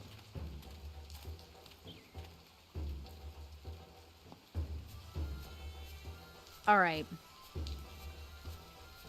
Some of my stuff's done here. I don't know why. Oh, it's because I've got... Okay, got it. Let's see what I've got. Give 20 wooden planks, 25 iron nails, and 5 stone blocks. Okay, well, I've got the blocks. I'm gonna have to make the nails. 25 iron nails? Okay, well, that'll make 25 of them. Let them run. This, though, I feel like we could run, like, some copper bars. I haven't done that yet. You can eat a jellyfish? Really? Know that? I mean, not that I think I would eat it if someone were to offer it to me, but... No. Desperate times. I'll get rid of this tree. For the record, for those of you concerned about the ecosystem here, the trees do grow back naturally. Maybe not always in the same spot, but we'll get the trees back. They are a renewable resource in this game. This larva, though, I really could use for a like a fishing pole. Okay, well, let's go see. I did get a fresh... Oh, no, I didn't get any ingredients, did I? Because everything's just the worst. Okay. I don't know who I'm supposed to give the 5... You? Who do I give the stone blocks to? Missed that? Huh.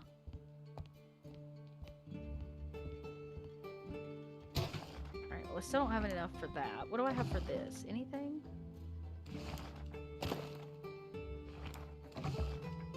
No, I still can't cook anything. Okay, well, I'm trying to figure out who I'm supposed to give the blocks to. Lick of paint. Maybe it's because I don't have everything that will trigger it. Oh! Stuff. Yeah, she kind of looks like my doppelganger with blonde hair. Come back, woman. We're dressed the same. Stop stealing my style! Okay, so now I've got iron blocks. Maybe there's like a journal. Yes. Give Mai the resources needed to repair the tavern. So I guess I just don't have it all yet? Oh, maybe I do now have it all. That was what I was waiting on. Okay. You've got everything. Brilliant. Let's get to work. Cancel all your plans, kid. This is gonna take a while. Really? Because I only have, like, another hour left. Oh, look! So much nicer! I can't believe we finally finished. I've seen the tavern look so dazzling. We've done a great job. I admit I misjudged you. You're not so bad after all. Well, thanks, Cat. I've grown fond of you too. What? That's not what I meant. It's just that I have to go. Take charge now, okay? Bye. I think I made the cat uncomfortable. Okay, yeah, I can take in some orders because we don't have all that opened up yet. Oh, but a calendar. Oh, nothing. There's nothing on my calendar. No surprise there. I wonder if this means I can... Nope, can't order food yet. Okay. Well, I think it's time to start trying to put some... Oh, so much nicer. Look at this. Look at all this room I've got. Now I kind of want to move some things around. Like, I want to move... Actually, I think I want to rotate this table this way. And then I want to move this table out of the line, because that's the line for drinks, so that people have like a free spot, and then I can put like a little table over here later, maybe. Okay, but the question is, I don't have any ale to brew, so I guess I'm gonna have to grow some. We're gonna have to farm, y'all. It's time. I'm gonna put a small patch right here. This seems like a good spot.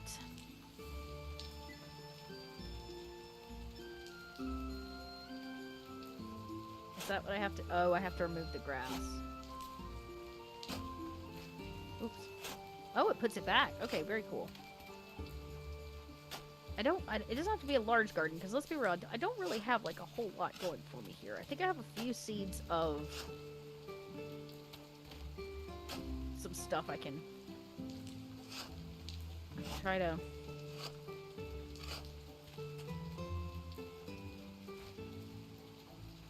Oh, I can't remove that spot? Why not? Okay.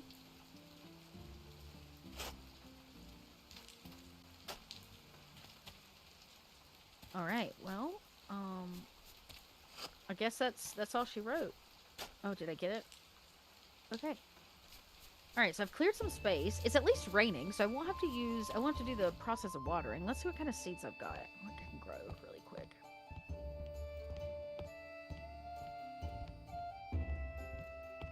We're gonna have to make some chests. That is goal number 1. Chests. Alright, we're gonna save that for when I open. Olives.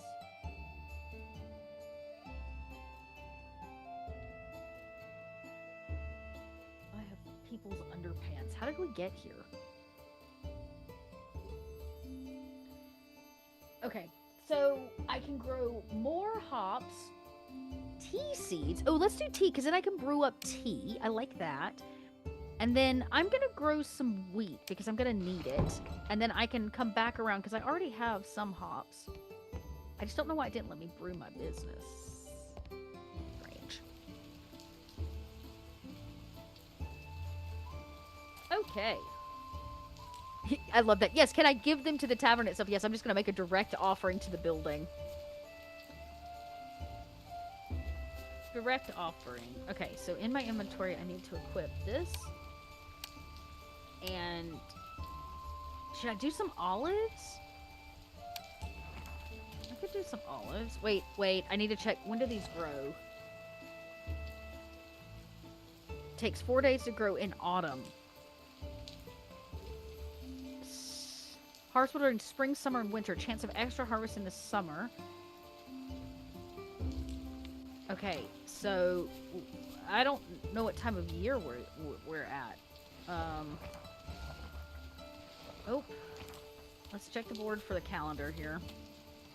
So we are in spring, so I need to plant something that can grow in spring. So see, this is why we do our homework. So I would have wasted that olive seed. Oh no! I can plant the olive seed. Oh, he takes up a big old spot, like the whole space here.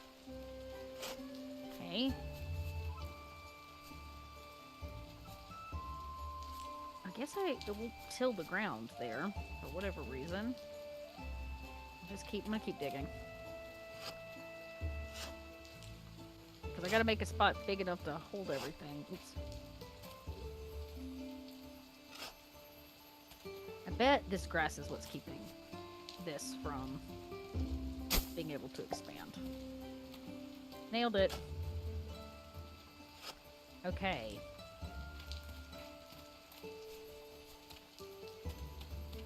Can't till any more ground, though. Maybe it's too close to the tree. Oh, we'll just keep going. I mean, I'm gonna have to build a farm eventually. I gotta grow some crops. And I can always move it later if I don't like what I did. Okay. Moving right along to tilling the ground. Making it awesome for an olive plant. Okay, so the olives grow on a vine, which requires a lot more space.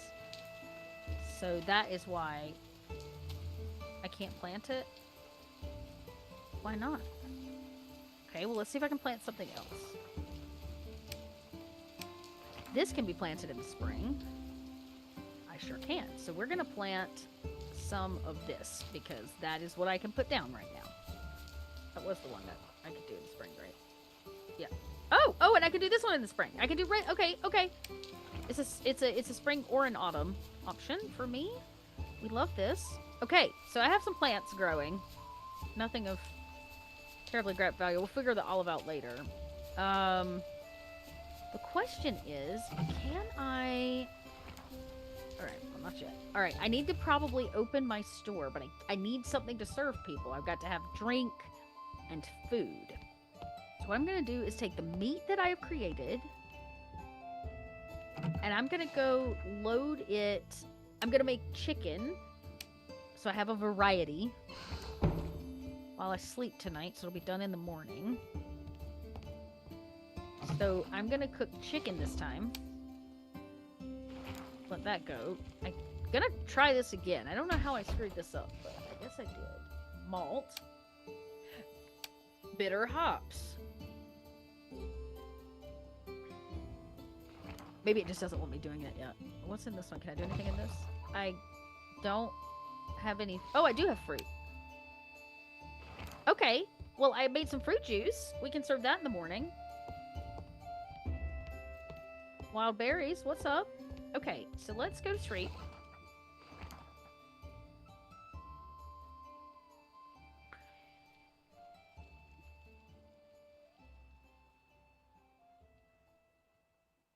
Yeah, so technically it's just Kim and I in our Stardew Valley game, to answer your question. But I believe you can have up to 4 people. You can have 4 housing units on a given property, so you can play with up to 4. Now, that was... Oh, sorry, adjust my pants. That was the last time I checked. It could be different now. Like, what do I know? All right. Knowing I've got some food... Let's go get our chicken. We got chicken and meat. Basic. Sometimes you just gotta be basic. Alright, I've got fruit juice. So we're gonna go put the fruit juice in here. Actually, we're gonna put the fruit juice in here. I can't put the fruit juice in there, but I can put it in here. Right? Yes. Alright, so we got fruit juice on tap. And we've got 2 options of meat.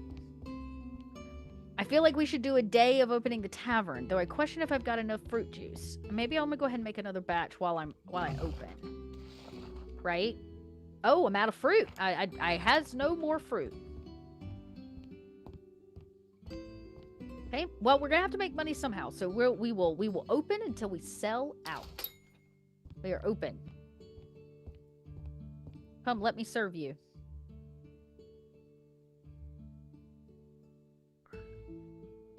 I have no customers.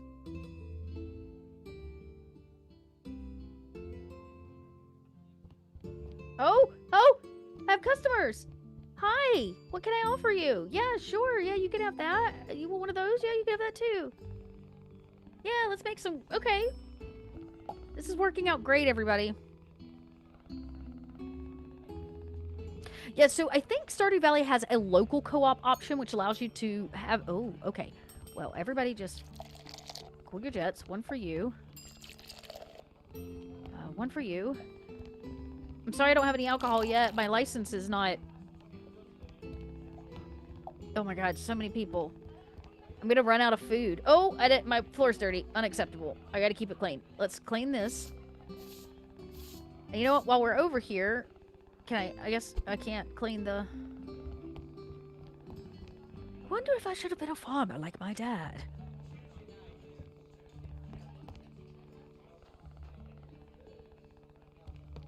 So this is a staging area, though I don't need it. The world needs more places like this. I'm gonna read everybody.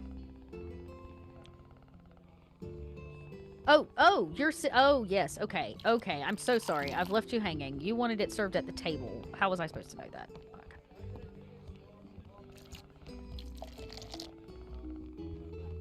Yeah, sure. Here, let me get you some fruit juice, too. Everybody drink some fruit juice. What do you need, sir? Oh, I need to clean it. Clean. I should have been a farmer like my father.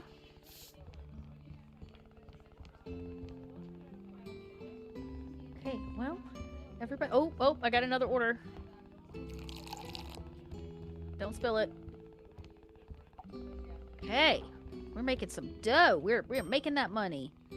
I have to come over here. Oh, this gentleman needs some meat. I got meat to go around. You want some chicken? I got chicken. Or cockatrice, we'll say. I got cockatrice and owlbear. Okay. You can have that. Oh my gosh. I wonder if I can do 2 drinks at once. Like I can run multiple. I bet I can. I bet my tray holds more than 1. Oh my god. Such a dirty table. Space, clean it. We're gonna clean this up too. Y'all just gonna have to wait your turn at the counter. I'm a literal one-woman show here. Alright, you're up first. You're up first. Let's do the fast stuff. Okay, here we go. Can I do 2 drinks? Yes! That is what I call service. We're gonna wipe this table down. And then I'm gonna go get this guy's drink.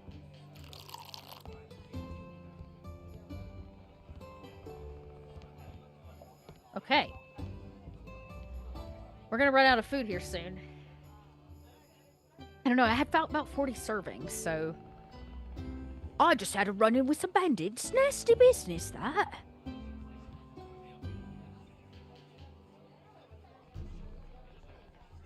I can finally give my feet a rest.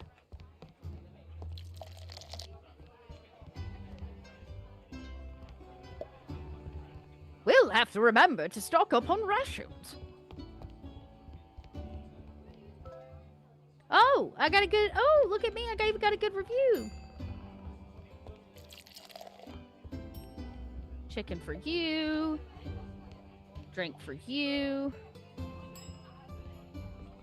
Oh, I got another drink I gotta have poured. Little beef. Or sorry, little owlbear for you. Little space cleanup here for me.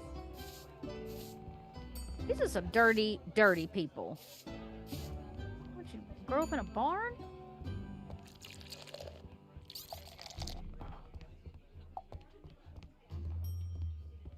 Oh, this guy. We are not... Sir, you better calm your ass. You better calm down and get out of my bar. Get out of here. I don't want your negativity in my space. It's a happy bar.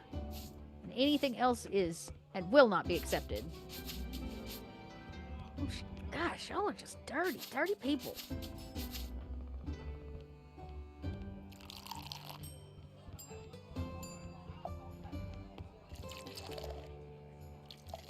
Let's just pour it. Oh, I'm empty. I don't have enough. I'm gonna have to go to the back and get more. Okay, everybody hold tight. Everybody just hold tight. I'm gonna... Oh, I was out of berries. We're out. I'm gonna close. Last call. I'm sorry. I can't fulfill your drink orders. I guess I could just do water. How do I do that, though? That's the question. Can I pour it from here? I don't have any water. I don't have a bucket. I can't fill it up. I'm so sorry. Everybody needs to get the heck out of here. Go away. You ate me out of house and home. Why does the ghost cat only show up when nobody's around? What is that about? They're gonna think I'm crazy.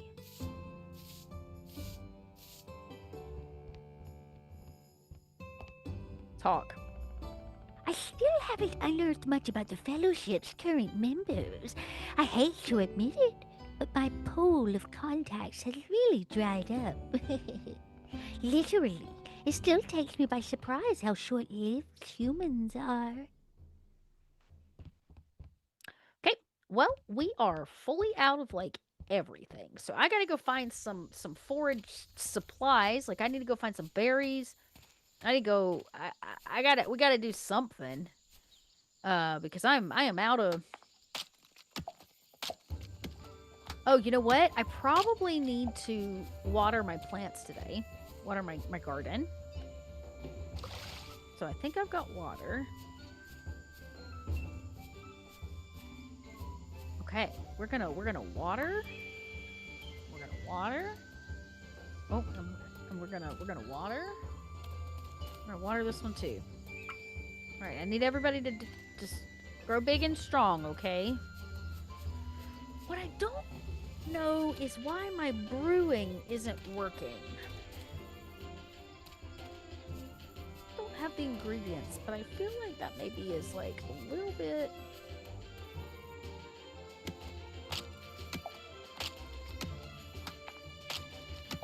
Well, the good news is I do now have some money, so let me go see what I can purchase from our friends down here at the store.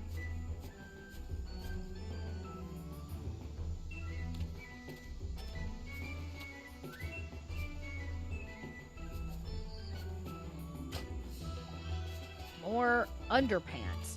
This town has an underpants problem. There's either a thief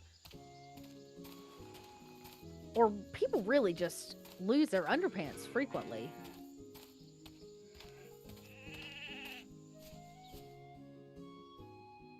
All right, what you got for me? Let's see what you got today. Hi, how's it going in the tavern? If y'all need anything at all, talk to me or Buzz. Us entrepreneurs need to support each other. I am gonna... Ooh. I can buy all kinds of things.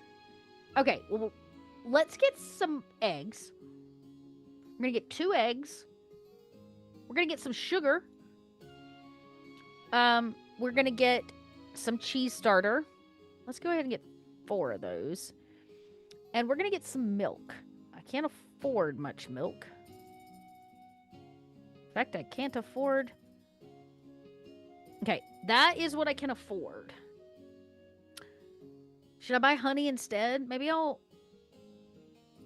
I don't really have a cheese shelf left. Let's wait on the cheese starter. Let's do honey, because I could probably put honey on certain things. Oh no, now I'm overspent again.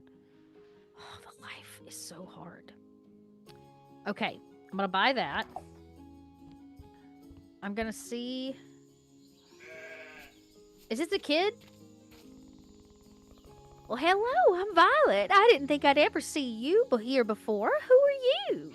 I'm Lady Dottie, the owner of the tavern next door. An innkeeper? You must know a lot of stories about your customers. You could tell me some of them. A story about monsters and mysterious magic? So you like that sort of thing, huh? Yes. Dad and Uncle Woody were adventurers before Dad and Mom got married. All night, Dad tells me stories of his old adventures. Someday I'm going to leave this farm and travel the world fighting monsters and saving people. Wow, you are a very brave girl. That's right. I'm not afraid of monsters at all. Even if I ever see one, I'm going to kill it instantly with my big sword. About Bob. You know Bob. He's a close friend of mine, and he's the only interesting person on this farm. Besides my dad, of course. He showed up here one day and seemed pretty confused. He was lonely, too, so we became fast friends. You may not have noticed, but he's a real stone golem. For a while, I kept an eye on him in case he was dangerous, but he turned out to be very good. Isn't he amazing? No, kid. It's a stone golem. Ever since we moved here, Mom's been on my case a lot more. She doesn't care what I want. All she cares about is Arthur and her damned animals. Worst of all, Dad takes her side. I told them I wanted to keep living in the city, but they won't even listen to me. I'm glad Dad gets to spend more time at home now, but I miss my friends. Bye, Violet, you weird child. Oh, and I got a matching boot. I got 3 pairs of underpants and a pair of boots. Oh, I found some copper ore. That was a plus. Actually, I don't have any more money to spend, so let's go back and see if I can cook anything with what I've managed to wrangle up for myself.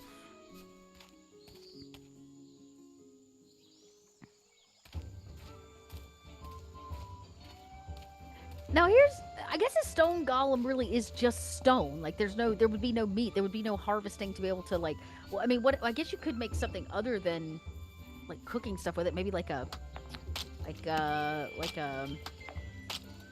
concoctions or potions or something.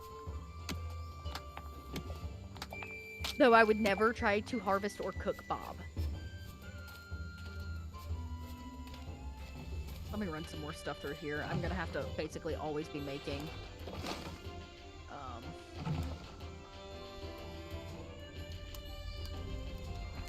stuff. I'm gonna have to just constantly be running the gamut. Let's do okay. Grab that. Okay, well I didn't get any berries, but never know. What I can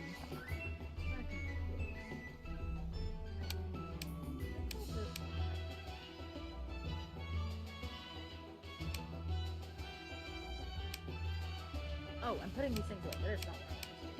I wanted to take these things. Oh, I do have a bucket. Okay, we're gonna get our bucket sorted. Give me a second. I'm gonna get that. I just don't have enough wild berries. I'm gonna put all of these. This eventually, I think I can trade this junk somewhere. So I know it sounds stupid, but I'm gonna hang on to it for a second. Eventually, I'm gonna get a trunk outside. I can put building supplies in. Do I already have? What's in my cellar? Oh, so this must be for aging stuff. I don't have anything to put in it, but okay, we like that. We like to age a good brewski. Let's see. Well, I'm going to just go ahead and make another round of malt. We'll go with that. Oh, look. Okay. I can make curds and I can make butter. I feel like I'm only going to get one because I only could afford one thing of butter. So the question is, do we do butter or do we do curds? Let's check what my recipes are. So oh, I can make a meat broth. Okay, so I need to go put, oh, a honey. Okay, so I can make honey flan and have a dessert with the meat. And then I could make around a meat broth. This will basically use everything I got. Let's do it. I like the idea of a honey flan. I think that sounds smart because then we'll have like a dessert type thing to offer people. I'm going to need to go get some water. Oh, my bucket of water is full. That's really good for me. The good news is I can always serve people water. I just don't think I have... Let me see if I've got enough... Yeah. Okay, let's see if I've got what it takes now to put in... Oh, we're brewing. I didn't have enough water. That was my issue. I didn't have the water. Let me go fill up these 2 buckets of water. Makes sense. Didn't have the water to start the brewing. Just think, by tomorrow we'll have beer. Okay, so I've got 2 of those. I'm gonna go make some meat broth. That sounds good for people that maybe can't, that, you know, we want food choices for everybody with and without good teeth. Oh, my flan is almost done.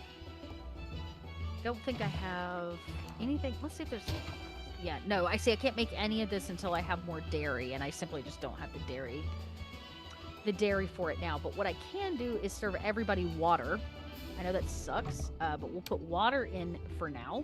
Actually, can I put in both sets of water? Yeah, we're gonna put in, oh no, I can't. Okay, so we got water. I'll do a late night open. It's gonna be a pretty sober party here at the tavern, but we gotta do what we gotta do. Okay. Let's fuel her up.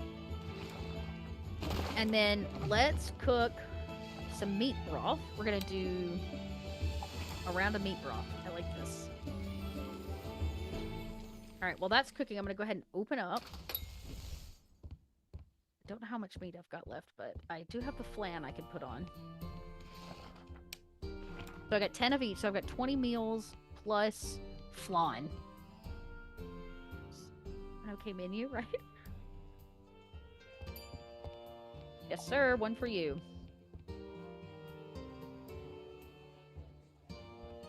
Yes, sir. Oh, you want one of those. Okay.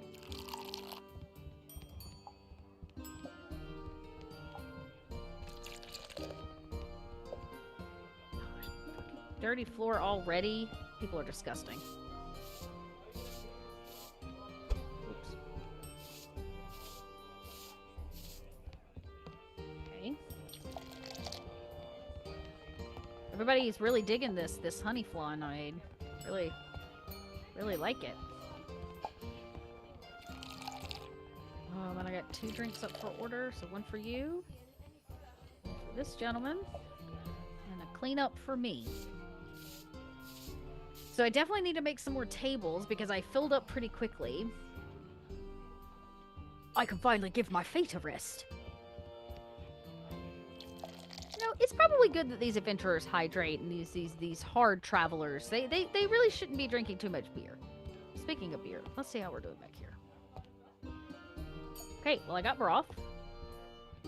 Got that. What else can I make? Let's go ahead and make another grilled chicken situation just because I'm gonna run out. I got 1, 2 up for order. Oh, did I only get 1? Oh, I thought I got 2. Oh, and that table's dirty. Please serve. Ignore me, I'm just cleaning your table. I think I could make it warmer in here. Let's see. Look at that. Nice and warm.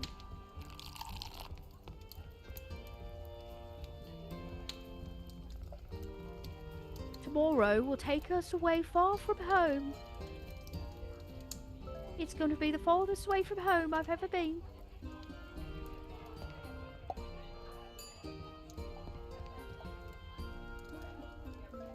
Remember, everybody, we got flash sales going on, and because the kobolds are kind, we decided to extend yesterday's flash sales along with today's sales all the way through Sunday. That means you've got dice on sale, you've got accessories, you've got books. We also have a Halloween sale going on, and more importantly, you can get 75% off today on Deep Magic card sets. That includes the individuals by class, as well as the full $145 box set of all of the classes of Deep Magic spell cards for only $36. Which is like a steal of a deal and would make a fantastic present for under the tree. Sir, I know you did not bring your sash into... Oh, you get out. You get out of here. Yeah, I'm out of here. Yeah, you get out. Something like a little customer violence. Tomorrow would take us far away from home. Yeah. I'm working on it. I'm just one person here, y'all. Can't be in all places at once. Can't sweep floors and pour water. Just a wee lass. Okay. Alright. Everybody, we're up for last call. It's getting late and dark, and I gotta clean tables and sweep floors. Y'all get to go rest your heads. I don't even want to hear about it.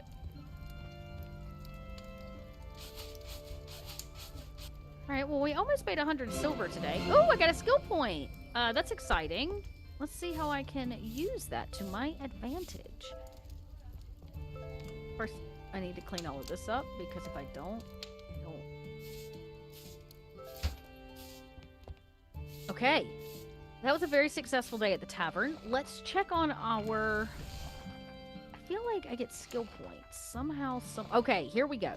So first skill point, 2% chance of earning double per customer order. Yeah, I want to... Yes, I do. I want to unlock that. Okay, that sounds great. So now I can get tips. We love tips. I think it's probably best if I go sleep now.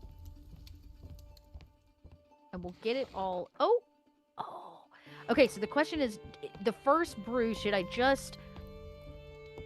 Should I just put it out there and then make another one that I can age? I think that's the best way to do this. Except I don't have enough water.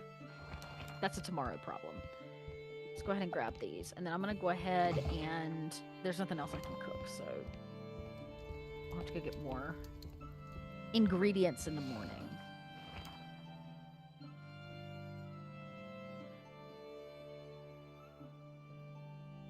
I think people eat dragon. Is that like myconid? Like you just like shouldn't? Dragon? You think it's too far? Oh, absolutely. We eat dragon. Do we? Is it like a tasty morsel or like a?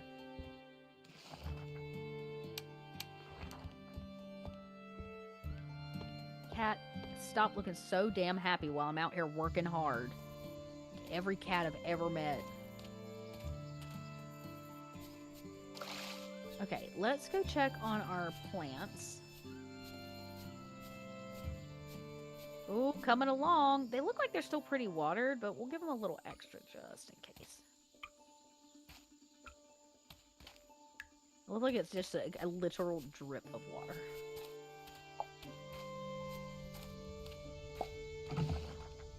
Let's fuel up. And we'll cook. I'm not in need of sheets yet. I think I'm good on that. What I do wish I could do is eventually place an order for things, but do what we can do while we can do it. So now I have booze I can actually put in this tab. So let's open it up. Oh, the keg is empty. Why is that? Okay, here we go.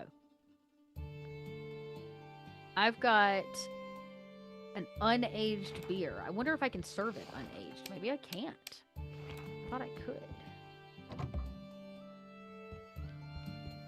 Alright. Let's pull this out. I guess I have to age it. Maybe I can't. There's something I can do about it. I gotta serve it unaged. Let's see. Or I gotta serve it aged. So let's, if I go in here... And yeah, okay, well, we're going to put the lager in and let it age. There's not a whole lot I can do about that. We'll see if that solves my problem. Maybe I can brew up find some other fruit. It'd be nice to have another fruit juice. Let's see, I think I found those berries north, near the... Oh, picked up something. I don't see any wild berries out here, but I think they were up here.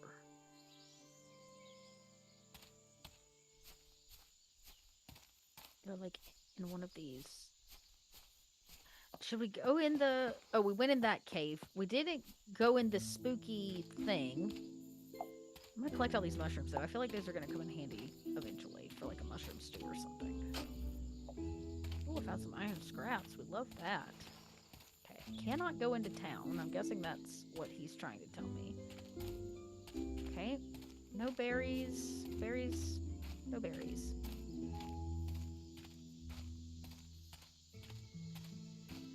Mushroom.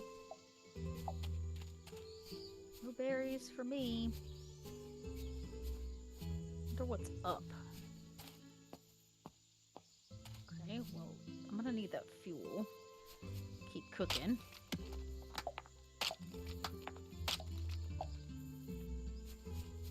Okay. Oh, you think dragon also tastes like gator? I'd believe that. Okay, well, this is all new.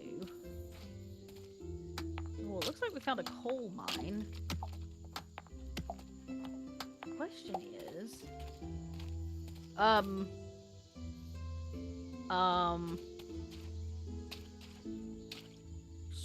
Sir?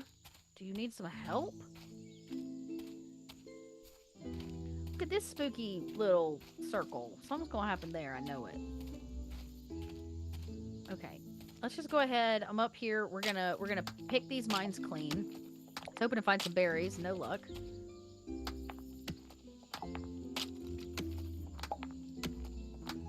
No luck. Oh, there's another section I can go up. Oh, look at this down at the beach. Okay. Let's grab this copper.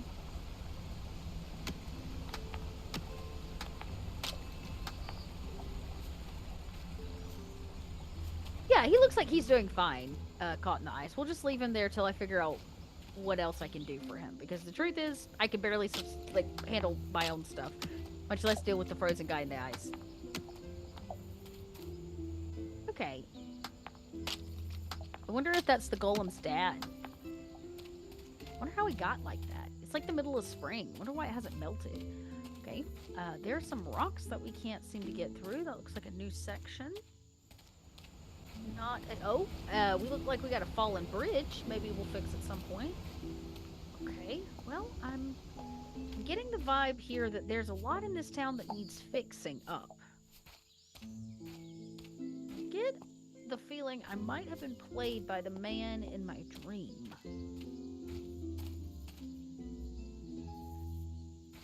Alright. We'll run the outskirts just in case. We see some berries. Yeah, the man in the cloak was so super trustworthy. He definitely hyped this situation up, maybe more than it should have been. But we're here now. I think what we'll do is, now that it's almost lunchtime, we will try to stock up and open the doors again. I'm gonna have to serve more water because for whatever reason, it truly did not like my trying to serve it unaged. I guess people don't like unaged beer. All right, we could do a meat broth. Let's do a steak meat broth this time. We didn't have that last time. I guess I can put more water. I guess I can put water back in here. We got 16 cups, but you know, so be it. Okay, let's open the doors. Let's see what people want today. Oh, did I put the meat broth on the menu? Okay, I did. My candles are almost burned out.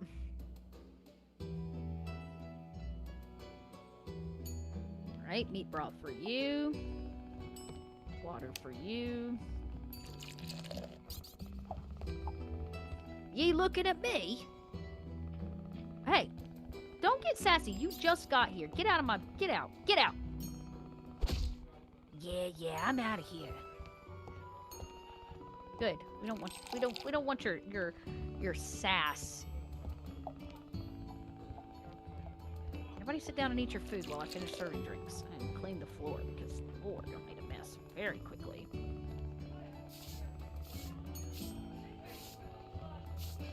The world needs more places like this.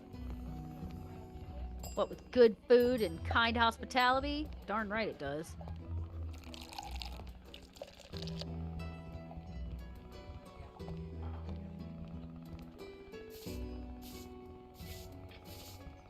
Floors are so clean you could eat off of them.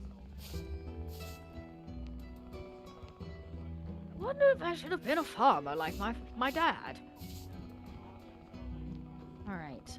He needs the water. I'm gonna have to go get more water from outside. Actually, I think I got... Do I have a barrel? Oops.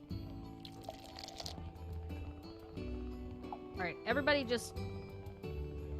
hold tight. I gotta get some water from the well. We don't quite have running water yet. Sorry, everybody.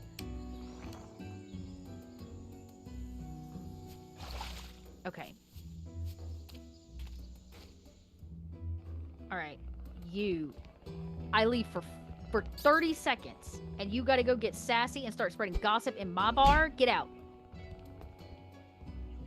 It's a non-gossip zone. We're nice to each other here. Oh, you two? Out.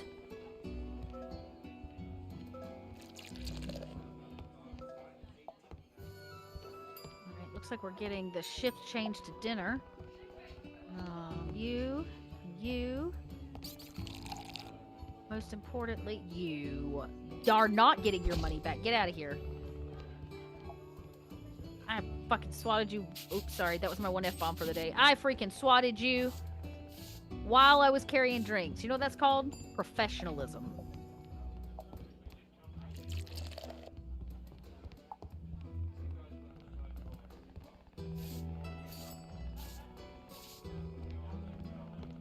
Professionalism. My middle. Lady Professionalism Dottie. Lady Dottie Professionalism. That's my name. Alright, good. Yeah, you will pipe down. You saw me beat the crap out of the other guys.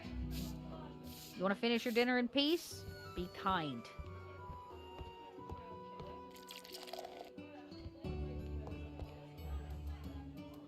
Give it to him. There you go. What are we waiting on here? Okay, the real question is, which dragon would taste better? Oh, I got 2 drinks. I'm just sitting here. No, you are not getting your money back. You can get out. Dare you ask for your money back? I'll serve this guy. He asked first. I'm gonna have to refill the water because we're out.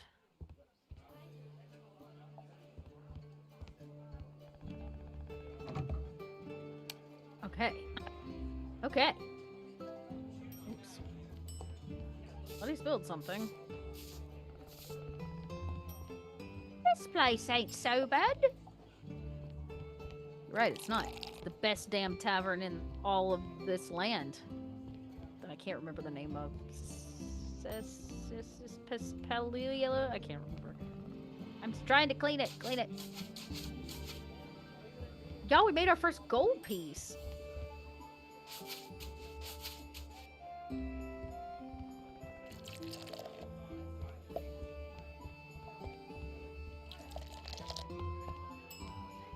Man, I just walked over here. You couldn't have ordered it just like 30 seconds sooner. Quads are getting...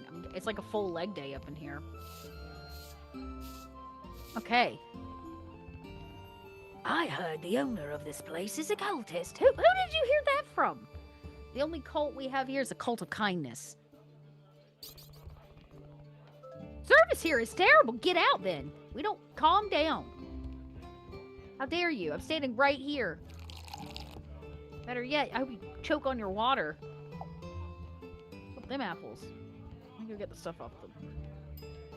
Oh, and we got beer.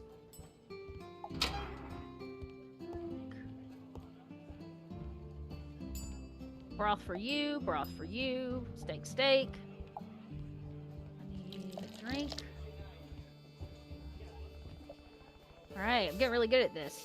Another one with... I am not a cultist. The cultist of kindness is the only cult that we have here. Yeah, I guess I can't drop that logger in until it's aged. Well, they all seem happy. I'm gonna run downstairs real quick and age this logger. Don't burn my freaking...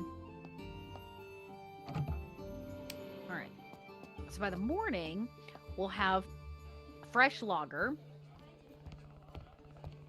Now, we've only got about 20 minutes left in this segment, everybody, for those of you viewing at home. After this, Kendo and I are gonna take a much... Get your sass out of my bar. We're gonna take a little bit of a break. For a variety of reasons. One, because we're human, and Kendo and I both probably need it. And then during that time, we're going to run, for those of you that were unable to join us at Gen Con this year, we managed to get a recording of our most attended panel, which was a panel on GMing, like a GMing advice panel. And we're going to actually play the hour panel during this time. So that you can, get over your FOMO. And it'll be just like you joined us at Gen Con, kind of. Except less sweaty. And a lot less people. Now remember, the flash sales will continue going, and if I remember correctly, when we start that segment, the GMing panel, get out of here with your... Get! When we start that GMing panel, the Game Master's Guide, one of the best-selling books for Kobold Press of 2025. In fact, it was a sold-out run when it first dropped, and we had to immediately do a reprint. The Game Master's Guide, some would say the best Game Master's Guide that's ever existed. Okay, everybody needs water. Everybody just calm your jets. The Game Master Guide is going on sale. This is the first time literally ever it has been on sale in our history since releasing it. So if you were unable to pick it up before for whatever reason or had hesitations, again, a great gift for your game master for the holiday season. You can go ahead and get it now and get it on sale because I can go ahead and tell you this is pretty much the only time it's going to be going on sale through the rest of this year. So make sure that you pick it up. It starts at the top of the hour. That flash sale begins at 4 p.m. Eastern, 1 p.m. Pacific. Calm down, everybody. Oh, let me turn the fireplace on. Alright, I need 3 glasses of water. 1 for you, 1 for you, and 1 for you. Oh, I'm sorry. Thank you for the update. Kim is saying that the Game Master's map folio also goes on sale. Now, if you're not sold on this Game Master's guide, that's cool. We're gonna do last call because I'm done serving these people for the day. The Game Master's guide is mostly, I'm going to say mostly, a system agnostic helping book for GMs. It truly is kind of like the next step after you've read the core book. It is all the helpful things from templates to stats and math and the things that you need to begin doing stuff like building your own monsters, restatting new monsters, reskinning new monsters, and the Monster Guide to Harvesting was part of that Kickstarter, right, Kim? It came out of the Game Master's Guide Kickstarter. All right, gang, that was a good day. Look, we finally have 2 gold, which gives me enough maybe tomorrow to go buy some fresh ingredients. Just in time for us to maybe have a full day with beer on tap. That is the goal. Beer on tap is the goal before we end for today, and I'm going to make it. Oh, Monster Vault 2. Okay. Well, that makes a lot more sense. Which, by the way, is also out right now and available for you to purchase. Okay. Let's go check our downstairs Brusich. Oh, she's so close. It's unaged. It's like super close. All right, so here's what I'm gonna do. It's the morning. It's like 6:30 in the morning. I'm gonna clean up this mess they left behind. I need to put out fresh candles too, but we'll do that before we open the tavern. I'm gonna go ahead and make my run.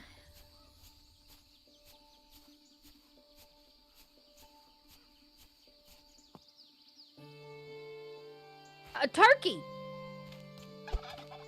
Oh, no you don't. Come here. All I've got is a broom and willpower.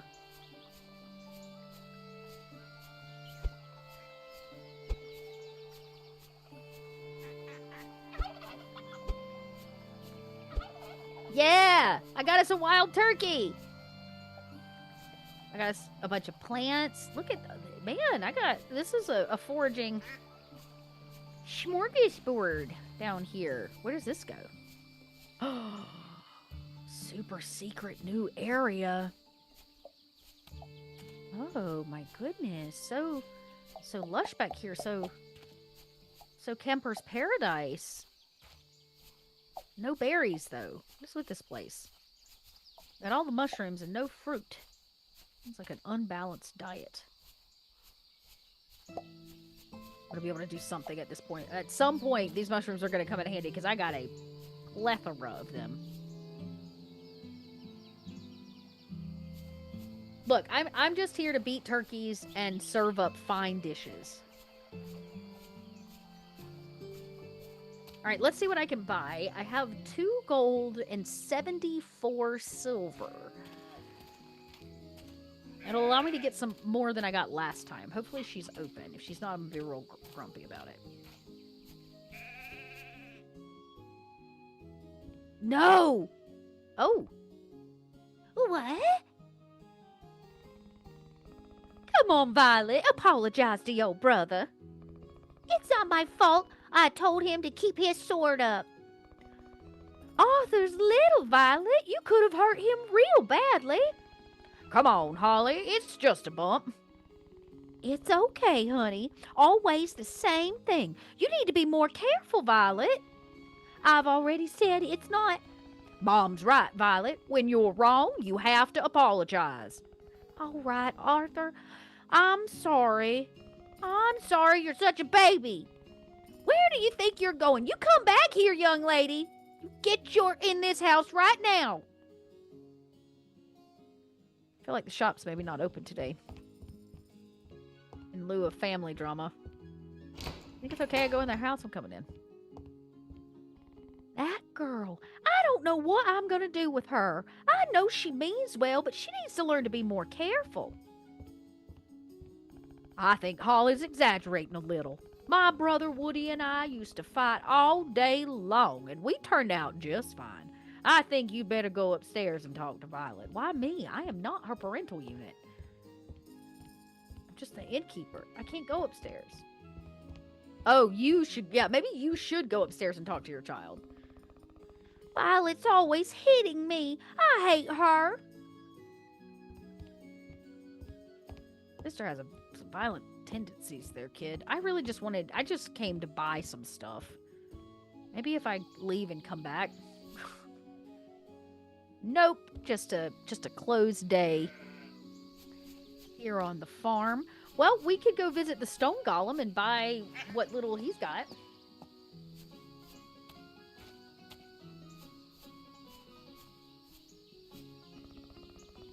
Bob always looks for good things for shop. Mountain and forest full of beautiful things. Oh, yeah, give me some eggs. That's all you have that's edible today? All right, we're going to buy all 5 eggs. Because then maybe I can make a custard and some mayo and some other stuff. Try to expand my horizons. You think there's a berry bush down here? That'd be dope. Oh. Lots of stuff to dig up. More underwear, maybe? Oh, no, wooden planks. Who buried their wooden planks? Okay. Well, no luck on the berry front.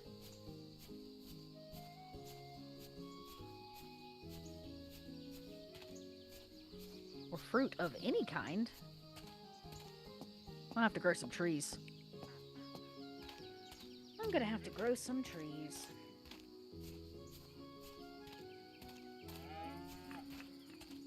Alright, well, let's run back. Let's see what we can get up and ready for our deer.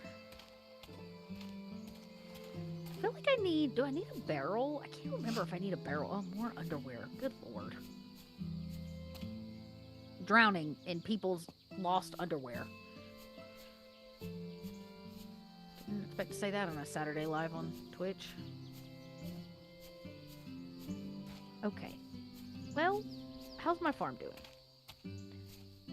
So close, but not ready yet. We're gonna water that. We're gonna water these things.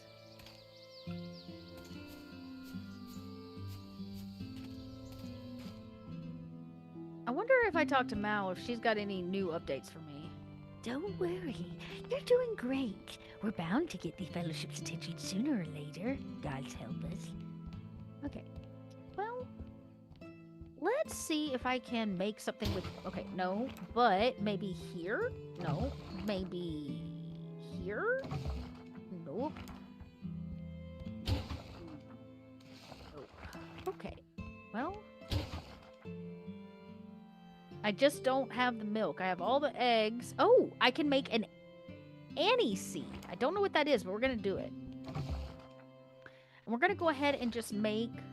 Let's do it out of wild turkey. We haven't had a wild turkey dish yet. Some variety for our customers. And this is now aged to some degree. Yeah, okay. Well, it's enough where we can drink it, which I think is the important thing. So we're going to have water and lager on tap because we are expanding. Yes, that's what I want. Put it in the tap. Okay. Well, I'm out of dessert, but we're going to go ahead and open up for lunch and potentially dinner, depending... Oh, wait, no. I need to put candles on the tables or they will be upset at me because there's no light. It's the little things. Customer service, I'm sure you know this. Always little things they complain about. Now we can open.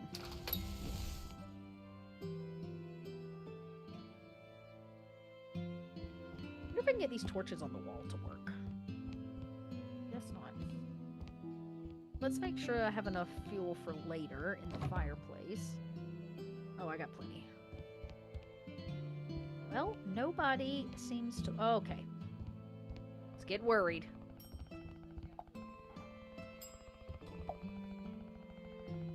Dude, you just walked in the door. How have you already spilled something?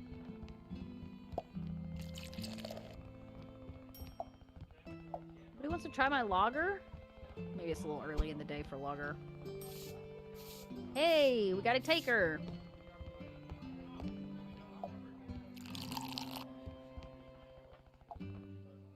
This place ain't so bad. No, it's brilliant. It's great. It's wonderful. It's perfect.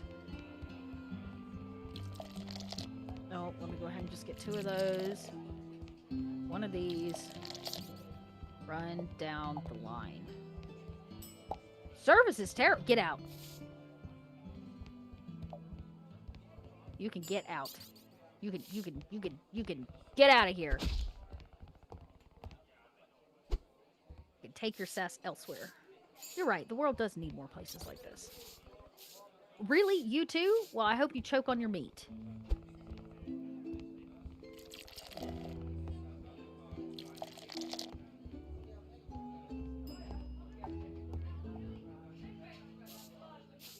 Coming, sir. Just trying to get the goop off the floor. Somebody tracked in gelatinous oozes from their boots. Alright, let's talk about it. Gelatinous ooze. Like a jam, a jelly? Does it taste good at all? Why'd you bother coming here? I don't know why you bothered coming here. Get out. What is it? Is it a jelly? Is it a jam? Is it just, you know... Is it poison? Yes. Get out of here. If you don't like my service, you can get out. Or choke on your broth. Those are your, like, 2 choices.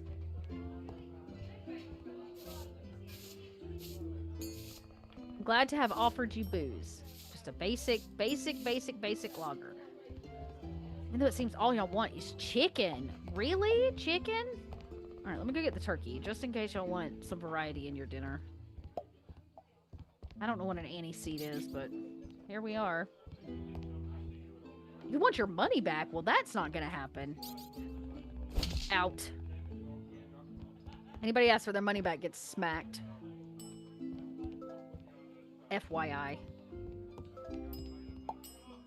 Take that or leave it. What do you want? Okay, y'all want 2 of those. Running some beer.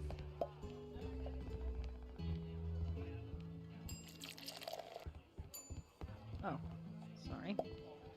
Just grab you 1 too. I'm gonna have to go out. Oh no, okay, good. I got another bucket of water. We'll be fine. Oh my god, really? You know what this tells me? Y'all don't want any lager because you're broke. You can't afford it. You can't afford my fine quality lager.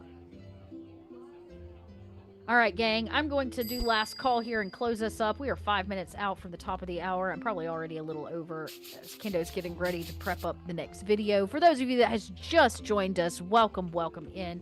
We are in the middle of our final day of the Scarecase. This morning we played some Baldur's Gate. We are playing some Cozy Traveler's Rest, talking about all the many ways we might cook our monstrous foes. Powdered gelatinous ooze used as a substitute for gelatin in cooking. I think that's a great idea. You could make like a gelatinous ooze cake.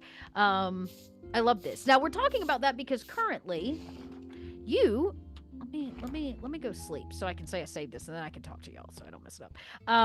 You can get the Field Guide to Monster Harvesting, the brand new PDF for Volume 1 right now on the Kobold Press store. And starting next week, you'll be able to get Volume 2, which drops on Wednesday. So grab it while you still can. We also have a ton of flash sales going on throughout the weekend.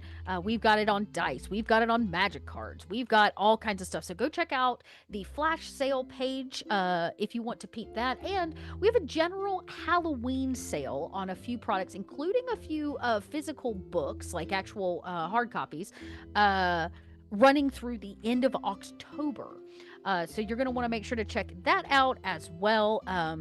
If you're like me and you're waiting on your paycheck for the middle of the month, that's all right. We got you all month long on sales over there on that website. And halfway through October, those sales are going to change. You're going to want to come back and check it again because you're going to get all brand new offerings about the 15th of the month.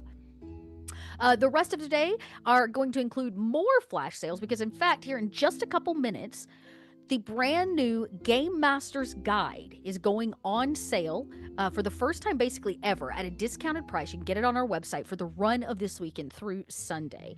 Take some of the advice coming up from our Game Master panel that happened this year at Gen Con and consider going and picking yourself up a copy of Game Master's Guide. Right after that, you're going to come back because Kendo is sitting down with our very own Sarah Madsen to have a little bit of an interview before he plays through the newly nominated game, The Necromancer's Tale. I've had the joy of playing it at least through 8 chapters of the 18 chapters, and I can say it is a brilliant game. And Sarah Madsen actually wrote on it. So we're going to do a cool interview with Sarah, and then following up with that, Kendo's going to do a literal, just like I did here, first run, never before played from the beginning of The Necromancer's Tale. And it is wonderful. You're not going to want to miss it. During that time, we'll have more flash sales. We'll be talking about the Necromancer game. And at the end of that segment tonight, we have a huge important announcement, a brand new reveal for Kobold Press of what our Kickstarter in January 2026 is going to be. You are not going to want to miss it. You'll want to be first here to hear that. And then tonight, I'll wrap us all up and do a huge recap of the weekend, which I can assure you, you're also not going to want to miss. So lots going on, lots of reasons to stick around. Go take a break. Be back here to watch the panel from Gen Con 2025 with some of the best game masters in the business giving advice on game mastering. And pick up a copy of the Game Master's Guide, currently on sale right now on the Kobold Press website. Thank you all for hanging out with me. Thanks for getting cozy. Thanks for cooking up some monsters. And we will see you right back here in just a few minutes for a rebroadcast of our panel from Gen Con 2025. Bye-bye, everybody.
my name is Kendrick Endo, whichever you prefer. I use any and all pronouns that you want to use, and I'll take them from you. Thank you.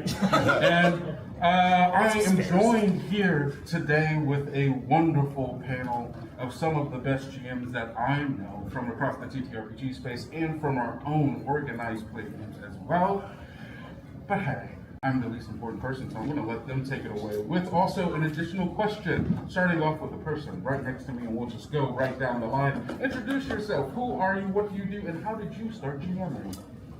Hi everybody, my name is Patrick Perini. I am the showrunner for Unbalanced Encounters, a very twangy, very good actual play podcast that you probably have never heard of. I started GMing because I listened to Taz Amnesty. Any Taz Amnesty fans in the house? Woo! Hell yeah, West Virginia, baby. And I was like, oh shit, this made me cry?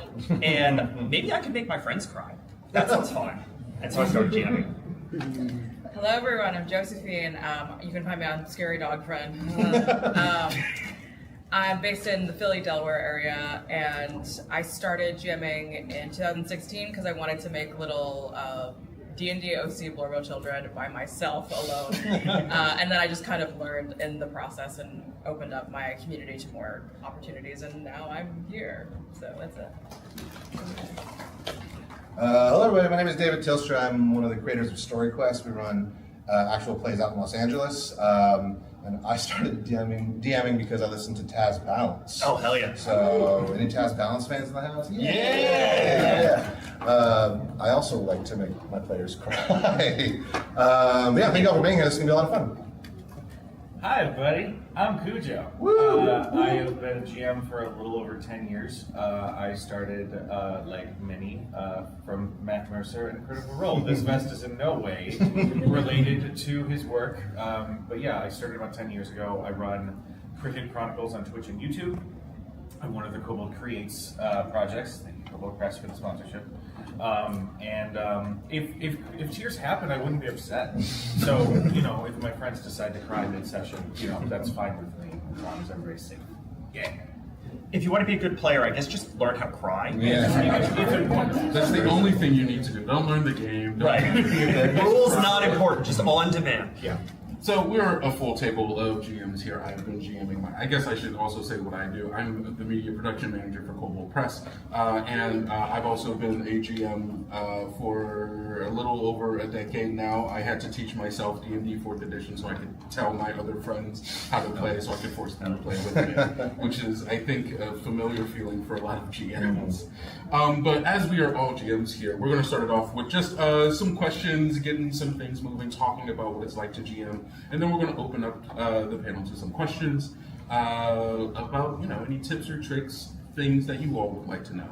So the first thing I want to know is there are many different GM styles when it comes to preparing to GM a session or preparing to GM a campaign. And I want to know, are you all high prep, low prep, or no prep GMs? And what are the pros and cons that you all find from your particular style?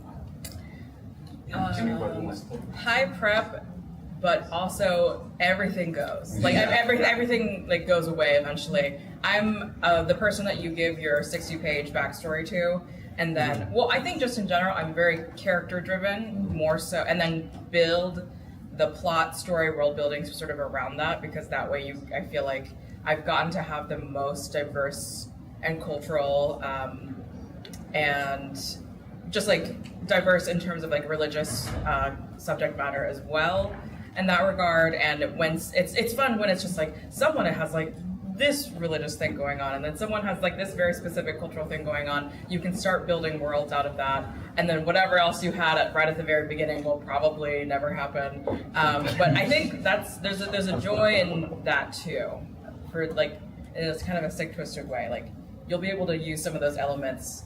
Like I can bring this back finally. Yeah. But yeah, I'm very high prep, very character based.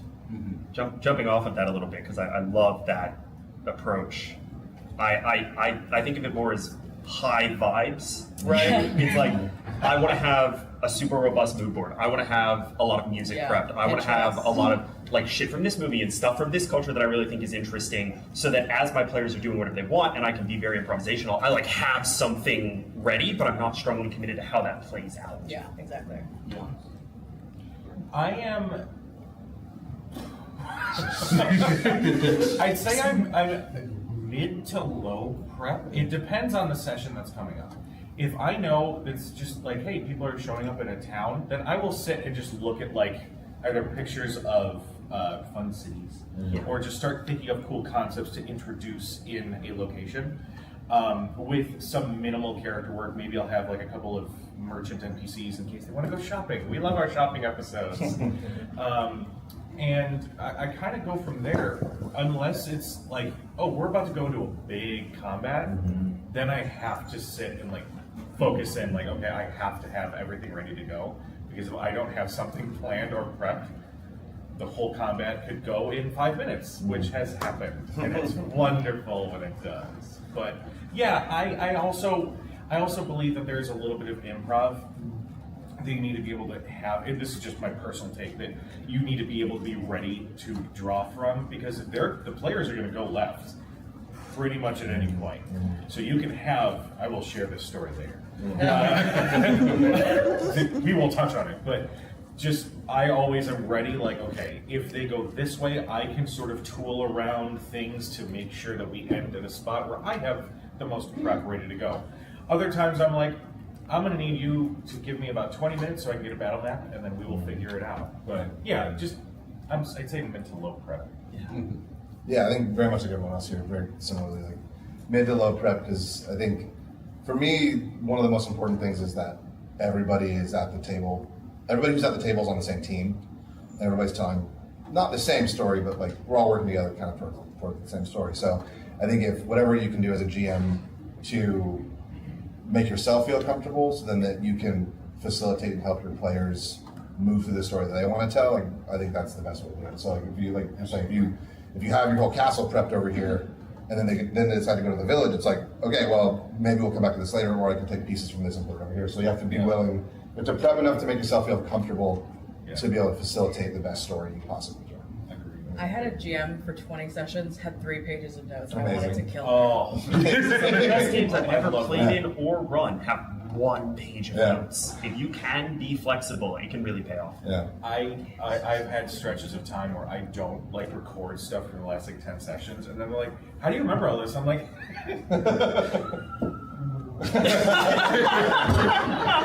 it's in there somewhere. Hold on. We'll get there. Shift through it. Yeah. So it sounds like there's like a lot of adaptability, a lot of working with the players, with like the things that they're interested in, and feeling very comfortable for, okay, I did have this thing that I was going to do, maybe we'll get to it later, maybe we won't. But it's all about trying to facilitate the experience for the players and their characters and what they're most interested in.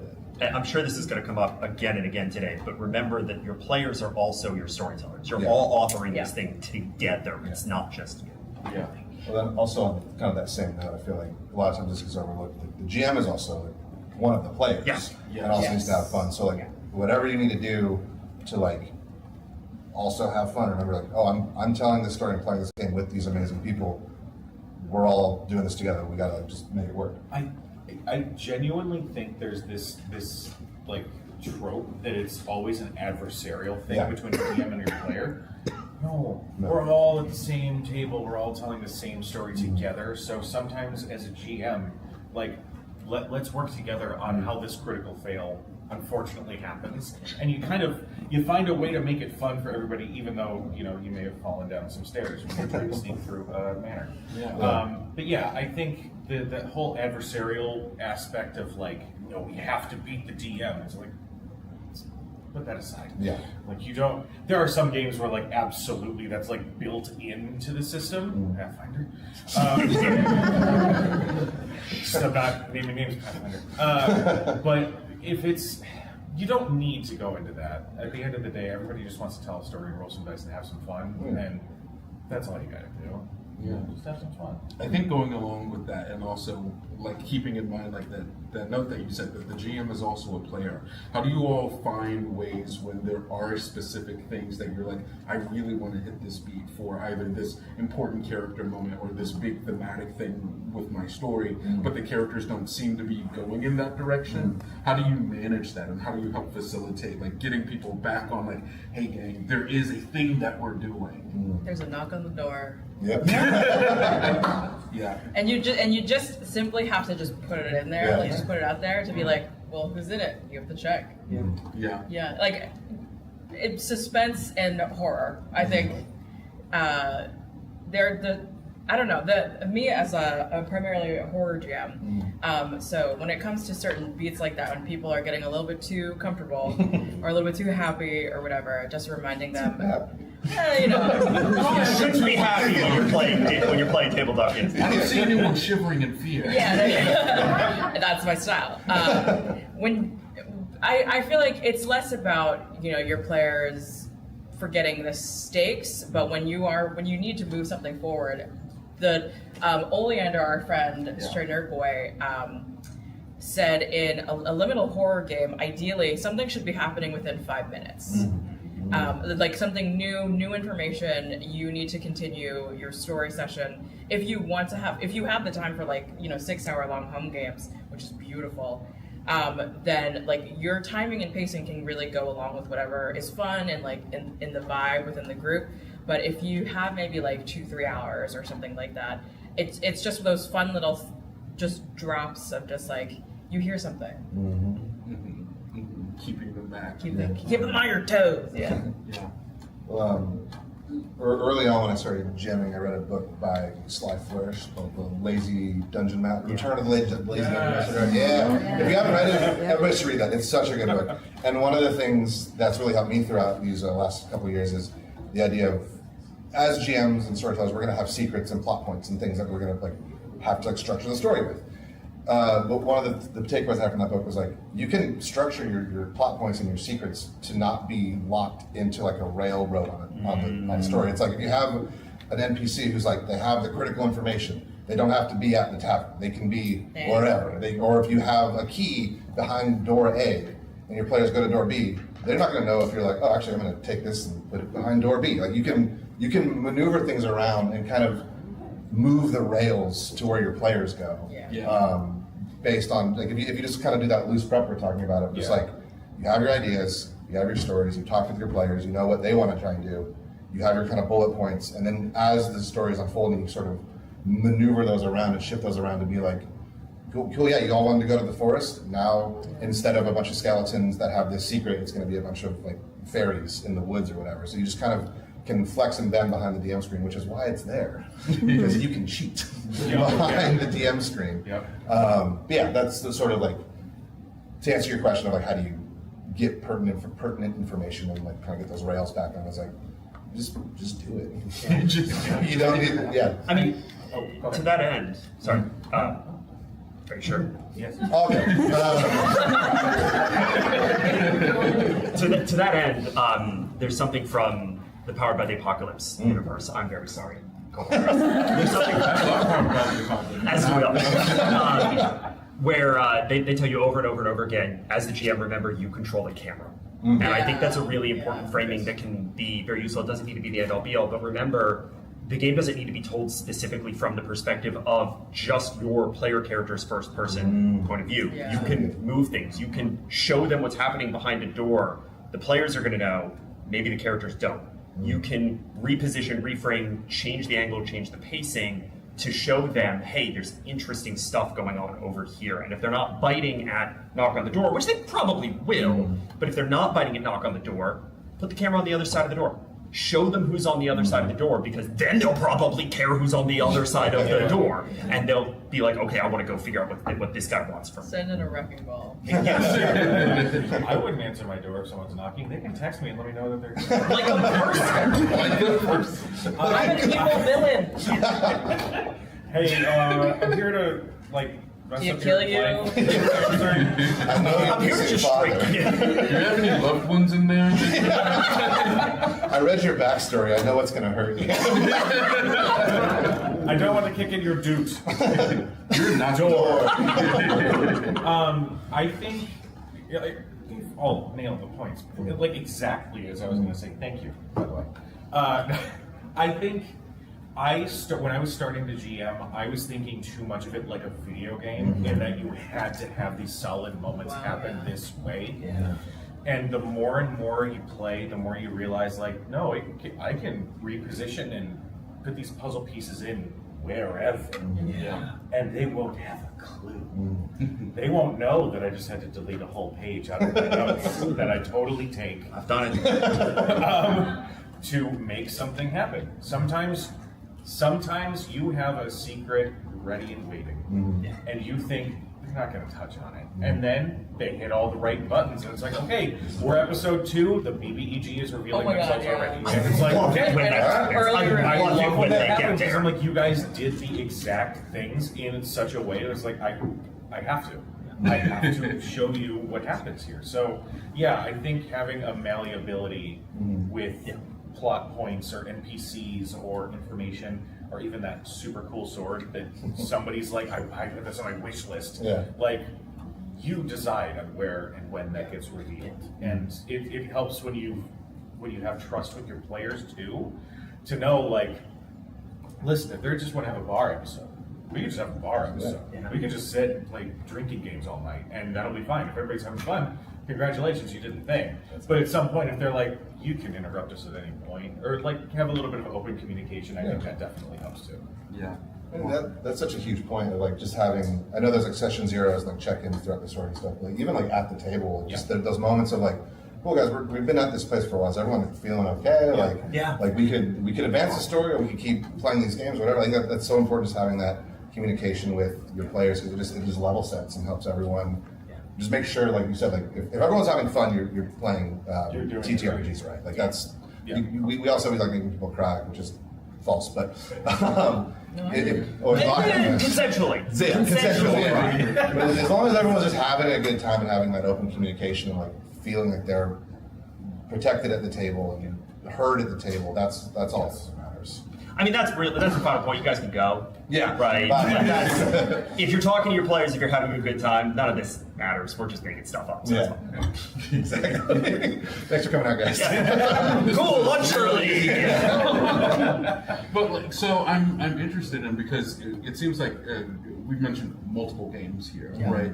How do the games and systems that you play inform your particular styles of GMing, or what things that have you taken from other games that you bring into other stuff? Like I know. Play every game. Play every game. The bad ones are going to teach you something. The dumb ones are going to teach you something. Lasers and Feelings taught me more about pacing a game than almost any other game I've ever played. Tales of the Valiant is going to teach you something. D&D is going to teach you something. Every PBTA game is going to teach you something. You don't have to like it, you're going to learn. Play every game. And it's a crazy niche game, and you learn so much from it. It's a great example. Anyway, that's my subject. Steal what you love. Exactly. Yes.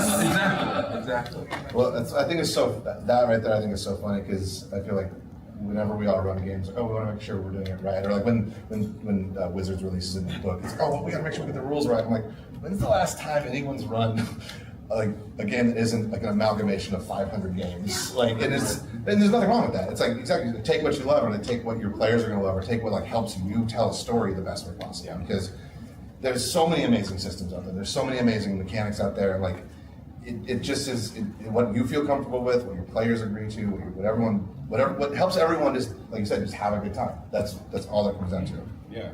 My favorite game is Monster Hearts 2, and like the main MC tenet is be feral. Keep things going in a feral way. Monster Hearts, obviously, it's like very Buffy or like CW show, but you're all monsters, that sort of thing.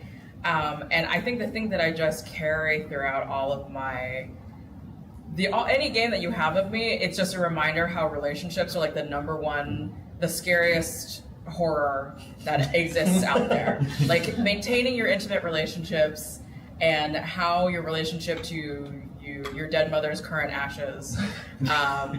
Speaking of crying, it can shape a character and the way that you carry even like the rest of the story, the little touchstone bits of that. Like any game that gives me an opportunity to allow my players reflect on something and create the world around them just by, like in Wanderhome, like there are the two things that make this scary temple important to God, whatever.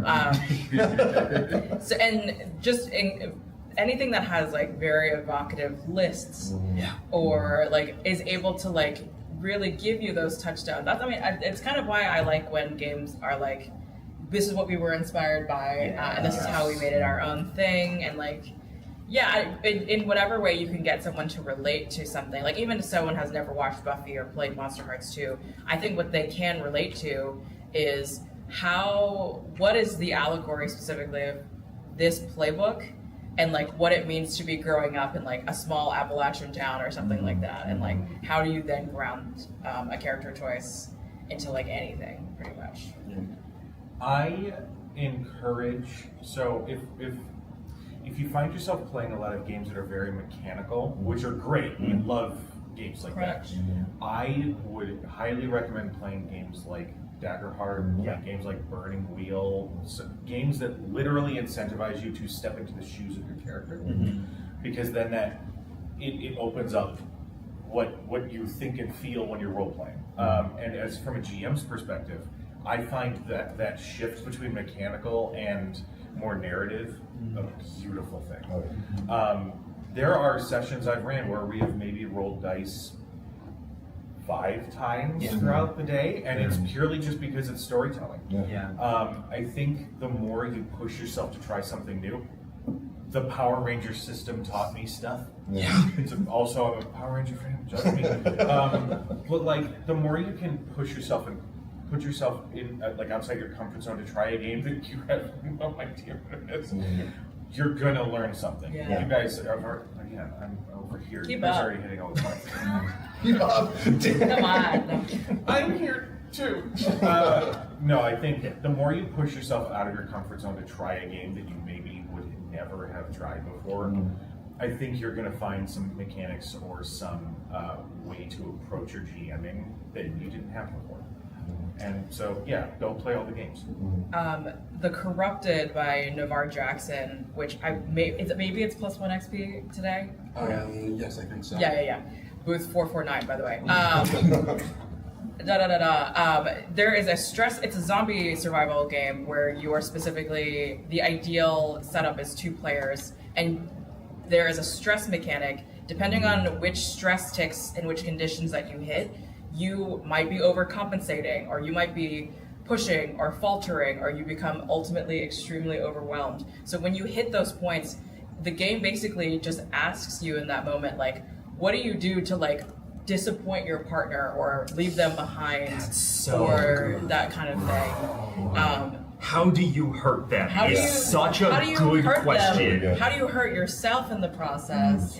What does it mean to falter? Like, what if it's like you're a daughter and like father, and like your father for the first time in the face of zombies, the zombie's your mom, that kind of thing.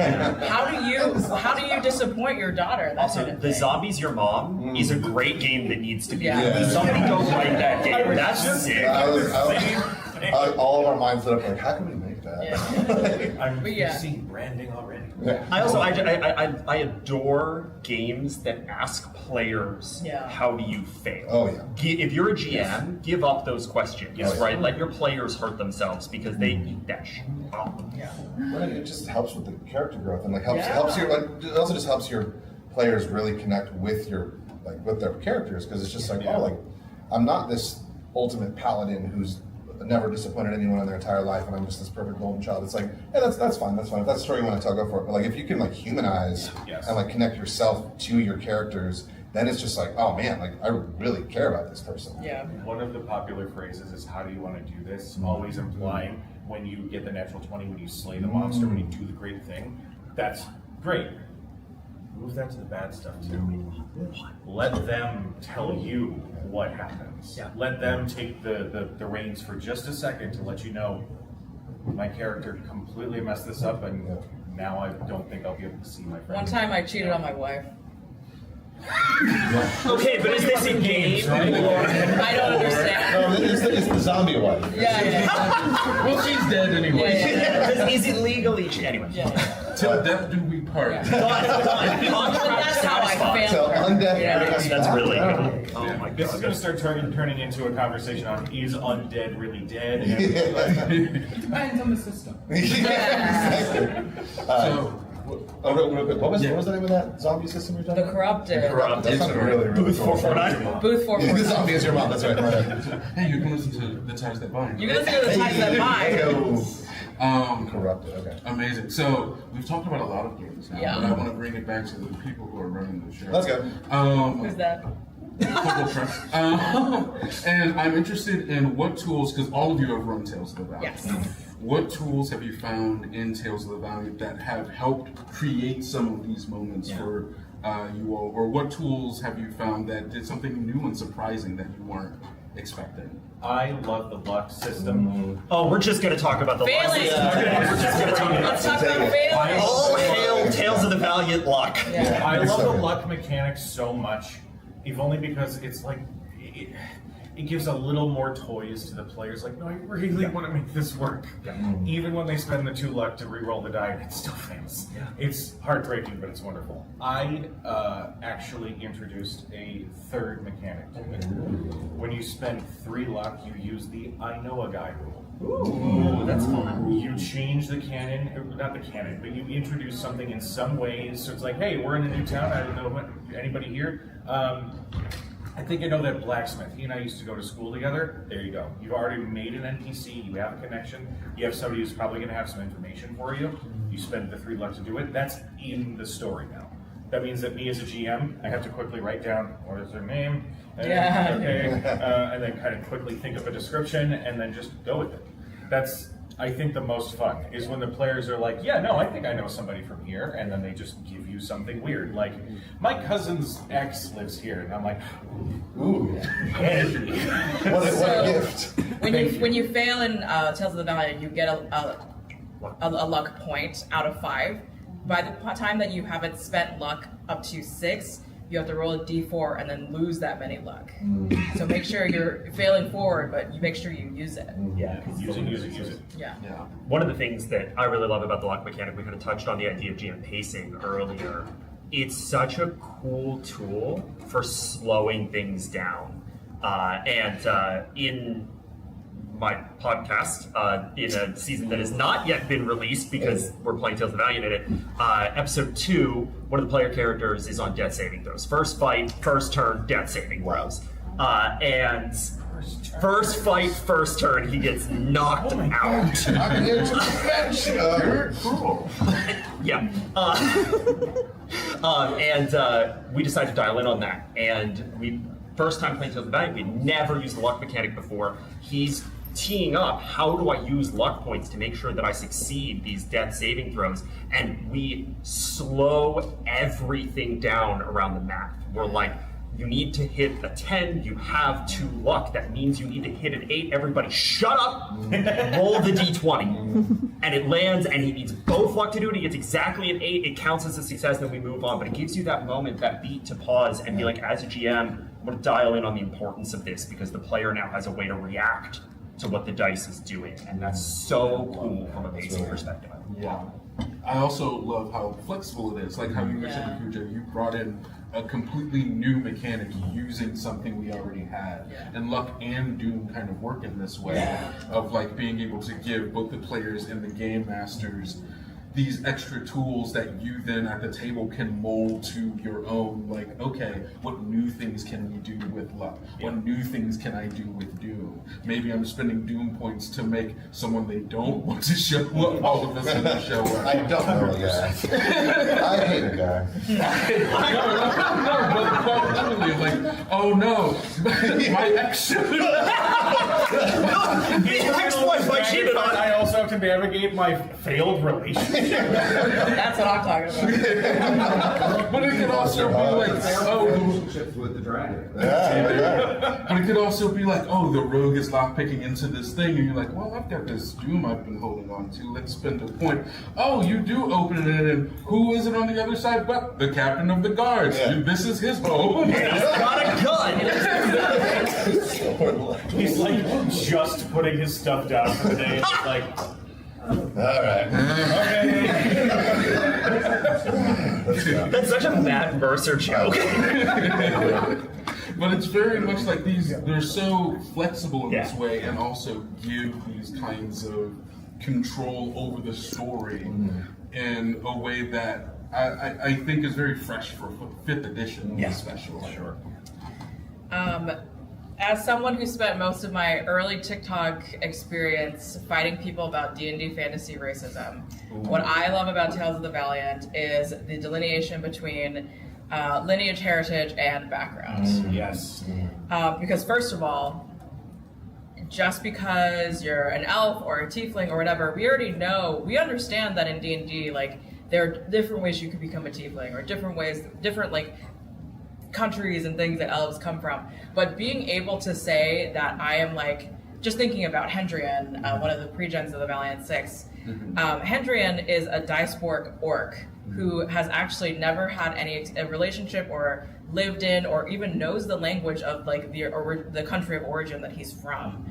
And as someone who does not speak my mother language, whatever, has never like really had a deep cultural understanding or experience with like my country, like I think that delineation is exactly what we need to make sure that fantasy races don't continue to become monolithic. By introducing a heritage, you can make it so much more, you can just include so many more leaps and bounds of different ways of what it means to like be an orc, be a kobold, be like literally whatever you want in a way that actually means something to you. Like if you, not even specifically just talking about like an Asian experience, but like the different ways that you can just show off like religious aspects that you want to introduce, or like going into the background. And I find just background so much more rewarding in Tales of the Valiant compared to D&D. The like adventuring motivation from like, this is the job that I had that makes me special, and also how did that push me out into the world. Yeah, exactly. Like it's just so much more, like also the talents specifically, it's just so much more rewarding to be alive in Tales of the Valiant. To be a character that like exists, lives, and breathes is just so much. It's just more encompassing of everything that I want out of my character. Yeah. Live your best life. Exactly. Yeah, exactly. And we had a character building panel on this past Thursday. Yeah, that's a day. What day is it? How many years have we been at Gen Con? But like it was like anytime I get to see anyone like actually get their hands on it, and like the choices that players are making when they are saying, okay, these are the people that I come from, this is the culture that I was in, and this is the job that I had, are already incredibly flavorful choices that I think originally in 5th edition, when I make a character, I'm like, okay, I'm a dwarf paladin, if I choose a background at all. That doesn't really tell me anything about who that character is, but saying I'm a dwarf from a cloud heritage with the artistry background, that's a person right there. And also that gives you as a GM so much more to feed off of. And also being able to, like, if you're going into a game, you're like, okay, we're starting a campaign, we're starting a new world.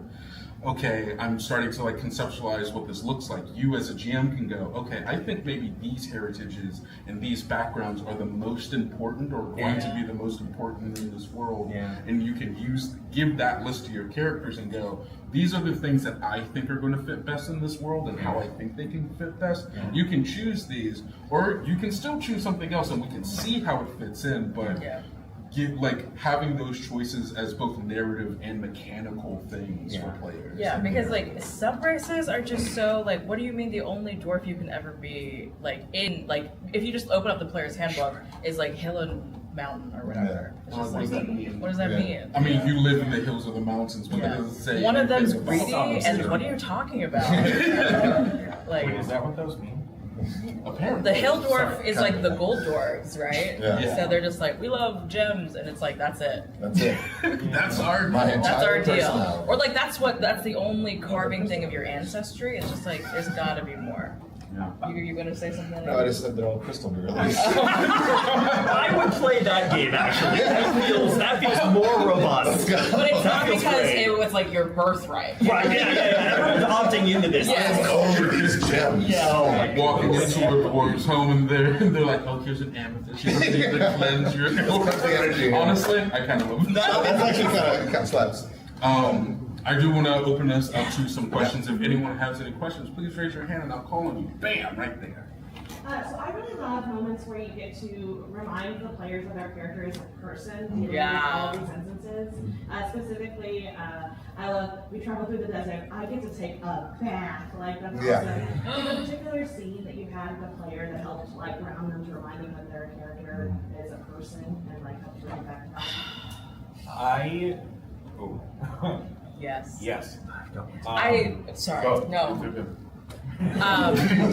So this is even just, I think being a forever GM, I had like an accidental, like, I felt like I became, this is a player moment, but I feel like we can take a little bit from here. I was playing a flesh warp beastkin minotaur. This is Pathfinder, and she's just like this giant monstrous minotaur who's like, you know, flesh and like leprosy all over her. And thank you, Patrick. And she took a bath. She was just like, she was literally being hunted for being a monster, and she was like, I have soap and perfume and things like that. So it's I think kind of being able to translate that is just like reminding people about those like little things, like even like hygiene. I think in fantasy, I love a bath scene. I love a bath moment. So being able to remind someone, like, or even ask certain questions about like what's a meal like you would put together, or like how do you flavor certain drinks, and like I don't know, it's so fascinating to me how people like input either their own or different types of like those little material cultures like that. How do you bathe, Patrick? I don't know. Somebody tell me, I'm not sure. And I also think that it's such a cool way to think about it, because some of your most dramatically satisfying moments can come from that as well. We had a moment in our show where one of my players, Emily, my wife, who's over here, was playing a Drake Warden, and her dragon was her externalized inner child. And we had a moment where he kind of got a little solo scene. He went off on his own, and he went to go play some like kickball with some kids. And at this point, high level, large sized creature, inner child, doesn't necessarily recognize his own strength, knocks a kid down, and there's this like heart-rending moment where he's like, oh, I'm not this kid anymore. I have to accept that I need to grow up, and I have to accept that I can do that I have the agency to do that. And it brought both of us to tears. I'm crying now. And the scene ends with him flying back to her character's father, and her character's father being like, hey, I know I wasn't there for you guys, but I'm really proud of you. And you don't have to be good at kickball to be worthy. And that moment of humanity was probably one of the most dramatic moments we had in the entire show, where like 8 people died. Like that was the moment that sticks with me. And kickball? Death saving throws, episode 2, baby. I go hard. This is why none of my characters have dads. Yeah, dads are a lot. Dads are a lot. I think we can all agree. I think a lot of these moments that we're talking about are downtime activities, or downtime moments of rest, or whatever. And I find that I find that in those moments where you illustrate, it's quiet. Yeah. Nothing's exploding. But you can't help but just think of everything that's happened to lead up to this point. Oh my god. And just kind of let that settle in. One of my favorite sessions I've run, we did a flashback episode for one of the characters, and we illustrated the torrential crap that they had to deal with to get to this point. And the last half hour of the session was just, you're sitting at your campfire with your armor sitting before you. They're a mechanist. They're actually right there. And you just re-experience essentially all of this all at once. God. And just sitting with that and everything that it meant and all the horrible memories that came with it, like, whew boy, that I think that is a real good way. You just illustrate a little bit of silence and a little bit of like an emotional recap. Like, you just finished fighting this huge monster that terrorized a town and all of these people are gone. Like, how do you come to grips with that? You saved the day, but like, there's still a cost. There's still something that was lost. We should reflect more on when characters have never killed someone before. Yeah. Yes. Yeah. I kind of, first of all, great question. I have two sort of answers to this. In my first show I ran, one of my characters was a hobgoblin samurai from this whole really cool world culture that he had made up and everything. It was very, very cool. And one of the things that was really important to him was specifically the way he dressed, but even more specifically, the type of cigarette he smoked. Yes.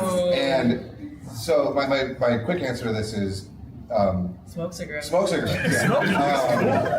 That's it. Bye, everybody. No. Sponsored by Kobold Press.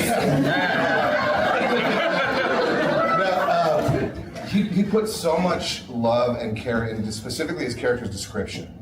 And there was a couple moments where I, as the GM, there was sort of a more chill moment, sort of a downtime moment, and I would just have an NPC like comment on specifically the cigarettes for this example, and then he just got the chances to like talk with other NPCs without this like, oh, where did you lose your father? Or like, why? It's like he was like, oh, like what is this Gustum root all about? And then it got like opened up this whole like story about like, oh, this like my grandfather was the one who made it, and it like brought up this whole like backstory.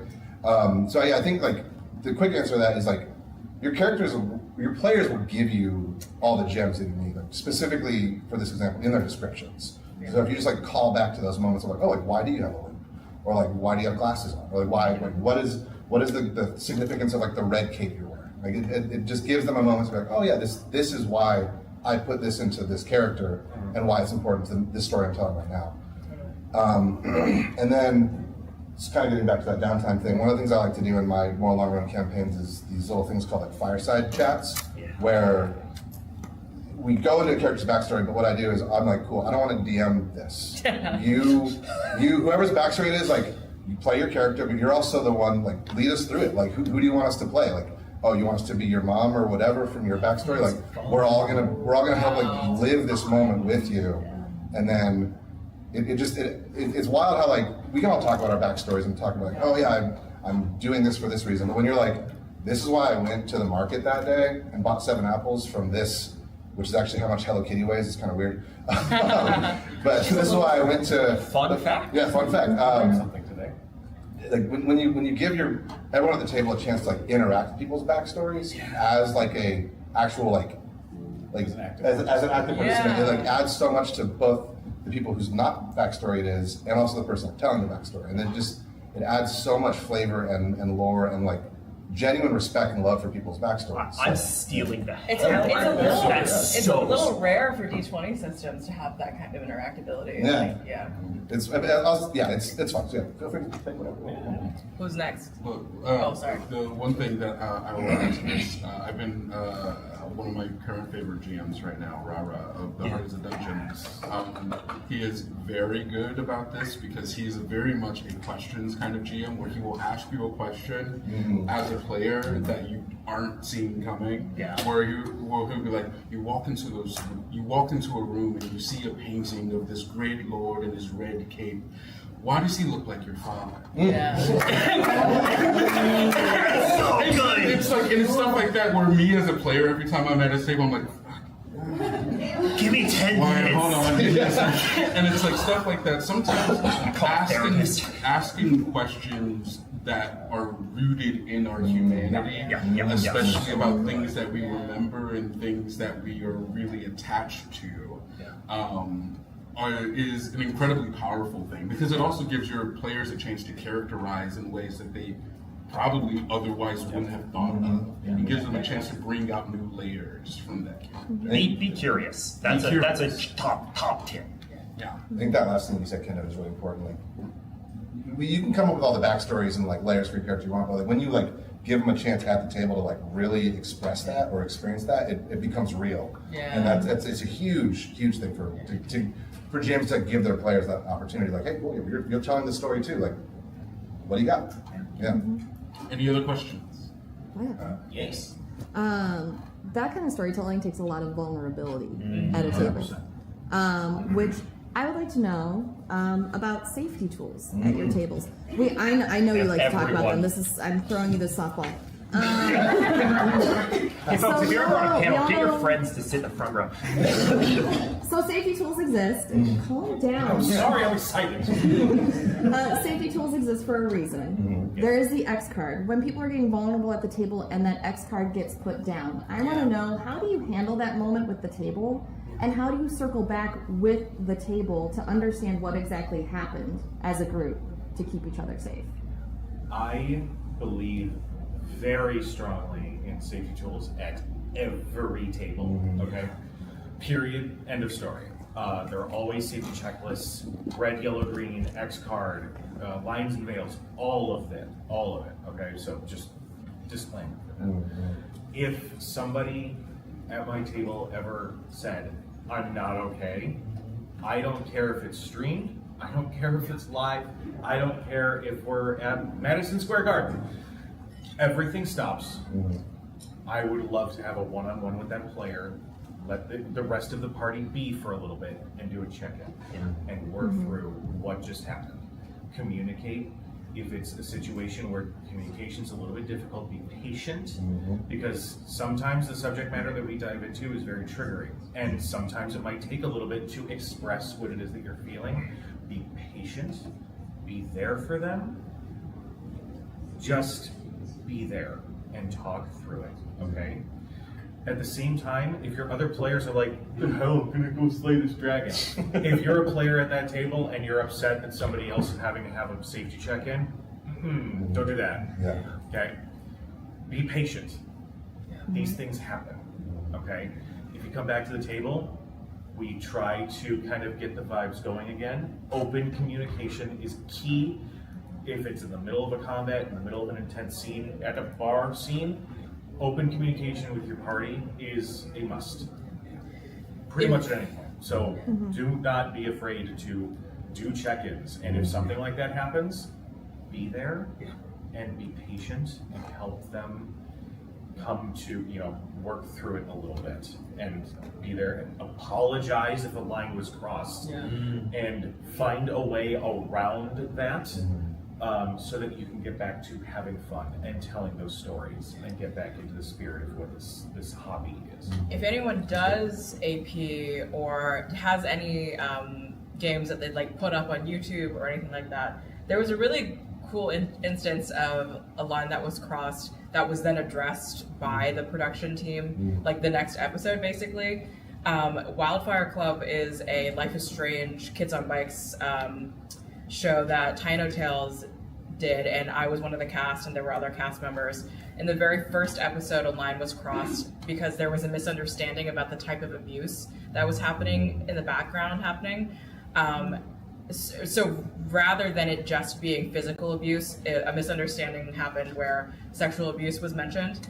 And then the very next episode, before even that, we all stopped we finished the episode. We had a very long debrief about how, like, where did the miscommunication fall through the cracks? What is like the best case scenario for things happening, for this to not happen in the future? What we landed on was just having the beat sheet for every episode, every future episode, just be prepared like a couple days before the live stream was going to happen, because it wasn't a pre-recorded situation. It's hard to catch ourselves in that moment of being like, a line such as sexual assault is being brought up. I don't know where exactly, as sometimes you as a player might be like, I don't know where to stop in this situation. But at any point, please make sure that there is some kind of like safety ambassador at the table, or you can do like a timeout or like sign language for a veil or N or something along those lines. We were then able to, for the next episode on the YouTube VOD, to be able to say, this communication is happening, a miscommunication happened in episode 1. We are, as a series, going to be retconning this and also going to be taking accountability for the mistakes that we make continuing on. And like just being able to show that to the audience as well was really, like, it's really cool to be able to show that vulnerability like all around too. And a lot of this stuff we obviously take very, very seriously because we're playing with a lot of people we don't know super intimately. We're doing it in a stream capacity, in a podcast. It's professional or semi-professional. Yeah.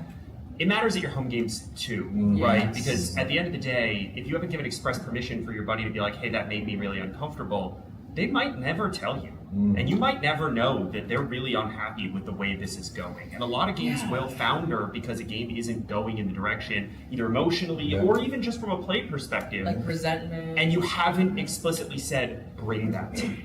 Tell me in the moment or tell me after the session. A lot of people need permission to feel like they're not hurting their friends when they call them out in that way. Give your players permission to tell you when they're uncomfortable. Because it does matter at home. You want to know that stuff so you can be playing a game that everybody loves and everybody feels comfortable with. Don't joke about safety or anything like that. Also, don't.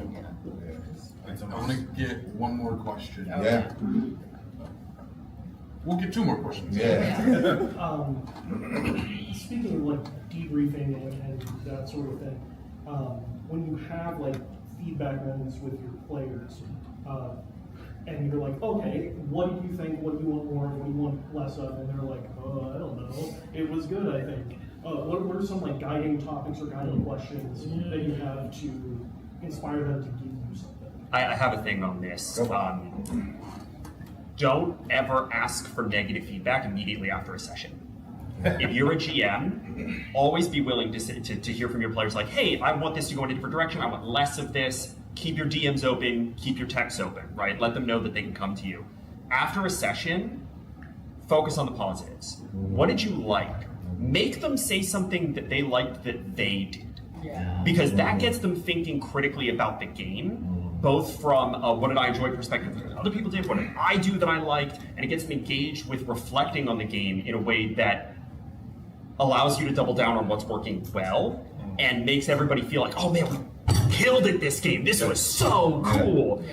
And once those gears start turning, you'd be amazed. An hour later, a day later, they're going to come back and be like, actually, that pacing didn't feel right. That combat felt like it dragged on for 7 hours, right? That wasn't what I wanted to feel. And it'll open up those floodgates. So don't push for negative feedback immediately after a session. What do you want more of? What do you want more of is a better place to start. That's really good. Stars, wishes, and sparkle. That's basically the way to like structure it out. After every one of my games, I structure decomp in that way, just so that way we can all have a moment to talk about how much we liked it, didn't like, whatever. And I always illustrate, if there's something else that comes up, if there's something that I as a GM can do to improve, please let me know. Sometimes, yes, it might be a couple of days after, but at least you've got them thinking and communicating of what they liked that other people did at the table, what they themselves did at the table, and a wish is just like a fun expectation for what they would hope to see in the future. Then from there, when that communication is opened up and it's a little bit more consistent, then they can maybe come back with, hey, I was thinking about maybe changing this for a future backstory moment or anything like that. You open the communication more. I think the theme here is open communication. Exactly. Talk to your people. On that note, to get back to the question here, one of the things I like to do personally, I come from a screenwriting background, so I do a lot of, whenever I'm like prepping for myself, I do a lot of like outlines, and like these are the main plot points I want to hit. So I usually have that for like overall story as well as like for each individual character. So like after an arc or after a big story moment, I'll usually just go to my players and be like, hey, I'm kind of thinking of sending you along this sort of journey. How do you feel about that? And either they'll be like, oh, that's great, and then I'm like, cool. So like, then you can dive a little deeper into like those specific moments, or they'll be like, no, I don't want that. They're like, cool. So now let's talk about it. What do you want to do? Like, if I thought we were going to go this way, and you want to go this way, how can we, as a group, move to the position that you want to go to? Because it's everyone has a desire and like a want for the reason they bring these characters to these games. So I think if you as the GM can put in some time, be like, this is where I think a good, fun, satisfying outcome would be for you. Is that cool with you? And if they're like, yeah, cool, then you work together to get to that point. But if they're like, no, then you work together to fix it to get what they want to do. So yeah, awesome. Open communication. Very last question. I don't know if this will have enough time, but how do you get someone who like does like only like this small like one paragraph backstory? How do you get them like involved in? I feel like you've got something here. I got one of those in my current campaign. It's like You do have to ask them a lot more questions in session, and then you kind of help them build. If they're not going to build the backstory, they're just players like that sometimes. But then when you ask the questions in session, you can kind of like build like the sub branches of like the one paragraph that they have, and then kind of go in to create maybe even sometimes not offhand questions, but just be like, what type of like childhood did you have, do you think? And even if their question is like offhanded, they've still given you the bullets for your gun, you know, that kind of thing. Like it is something you have to develop. If it's just not going to happen at the beginning, it'll happen throughout. Yeah. There are players that I've run games for that very much operate that same way. Yeah. They'll give me just a little blurb at the beginning, and then it's explored as we play, either literally through, hey, do you think your character has visited this town before? And maybe they'll have an answer, maybe they won't. Or it'll be outside, and maybe they'll, like, as we're developing the lore or the setting or anything like that, maybe they'll have a couple of ideas and hit you with it later. But again, keeping communication with them of like, hey, I was thinking maybe we could explore this theme if your character has experienced this. Approach it with some fun questions to kind of motivate more creativity from them. Not that they're not being creative. That was Well, I mean, to that point a little bit, and also getting back to safety, like that might just be the way they choose to engage with the game. They might be like, this actually is perfect for me. I only wanted this. This is the paragraph I wanted, and whatever you're doing right now is perfect. And so like they might be having a good time already, and I know that makes that kind of a weird way to answer the question, but like it's that wonderful feeling of like, okay, they only gave me this. They say they're having fun, but are they having fun? Yeah. And we're all very narratively focused. Yeah. Not every player is, and that is so okay. Yeah. Right. Yeah. So good to keep in mind. All right, everyone. Thank you so much. Thank you.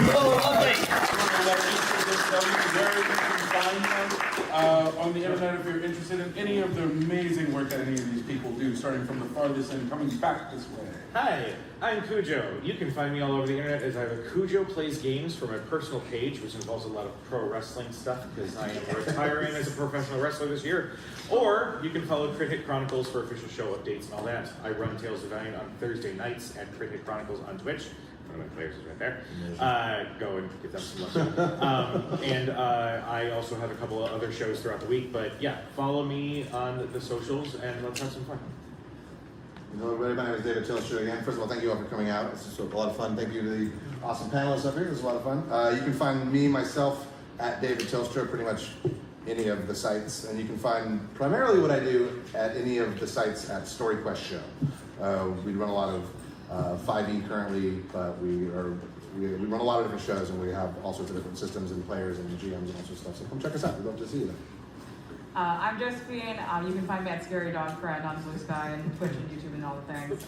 You can mostly find me at Bad House RPG. We run a lot of World of Darkness, Vampire the Masquerade kind of stuff, and I'm primarily a horror girly, so that's where the genre where I live. So.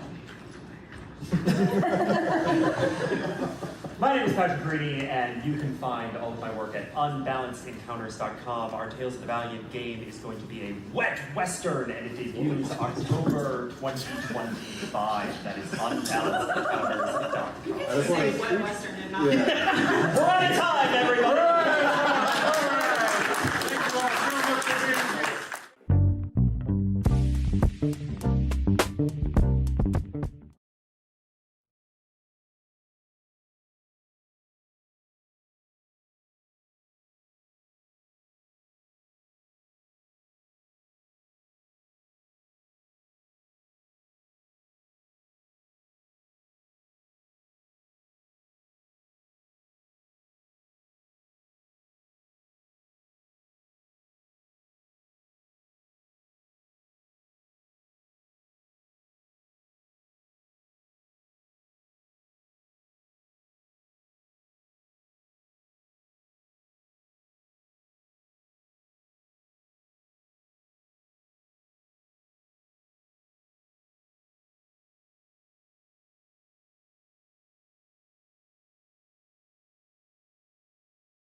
Hello, everybody, and welcome back. Hold on, I'm a little, my chair. I think I've told you all this before. My chair doesn't really work.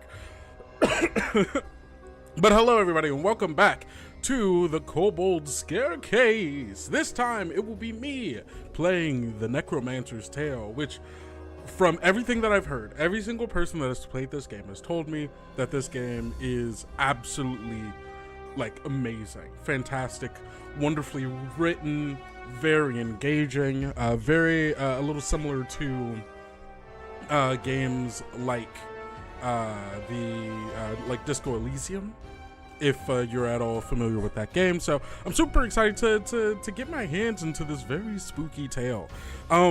Tragically, our good friend Sarah Matson was unable to join me because the power went out at her place, like right before we were supposed to hop on call. So she will not be joining us, at least for this period in time. There's a chance that she will join us later towards the end of this segment, but that is very much dependent on if she gets power again. So everyone send your best kobold vibes over to Sarah, and hopefully she'll be able to join us as we get closer to the end. So looking forward to that. But we've got a spooky tale to go, and before we get into playing the Necromancer's Tale, I think it's only right of us to talk about Necromancer, the brand new card game brought to you by Kobold Press that you can get over on the Kobold Press store. I love this game. I went out into the woods a couple of weeks ago, got a cabin with some friends, and while we were there, we played a lot of Necromancer, which is very easy because it's a very quick game. It's like only as complicated or as tactical as you want to get, but it's very, like, you really get into like the strategizing of like, okay, I've got this many minions. Am I going for a victory point win? Am I going to like try to sacrifice people at the well of eternal life? And there's just like, it's a great game for people who have like an hour or so to spend with your friends, and you like the kind of joking, jabbing, like being able to like screw your friends over by beating them in a fun card game. And this is for you. But also, if you like are the kind of player who loves the kind of tactical, like choosing which cards to play when, like the different interactions between cards, it's got a lot of that, but also not in a way where a more casual player can't also enjoy their time. And also, like, we played, like, it says like it's about 45 minutes for a game on there. We were playing through games that were lasting like 20 or so minutes. So it can be a short game, it can be a long game. It super depends on how much you want to get into it. And also, if you want a different way to play Necromancer, I wrote a blog post that I think is coming out this upcoming week for how you could use Necromancer as a world-building game for your next campaign. So if that's something you're at all interested, hey, keep an eye on the Kobold Press blog, because that's where that information lives. So there you go. Without further ado, let's get on. Oh, also another thing, the Game Master's Guide is now also on sale. We put it on sale about an hour ago at the start of the last segment. And so, hey, guess what? You can go get the Game Master's Guide, which is the first time we are having it on sale at all since it came out. So this will be your first time to get it for a real nice price. If that's what you're looking for this holiday season. So you can get 20% off of the Game Master's Guide, including the limited edition, as well as the GM screen. But also, if you buy a Game Master's Guide, you also will get a free GM screen, which is pretty huge, honestly, I think. So, hey, check it out. And let's play some Necromancer's Tale.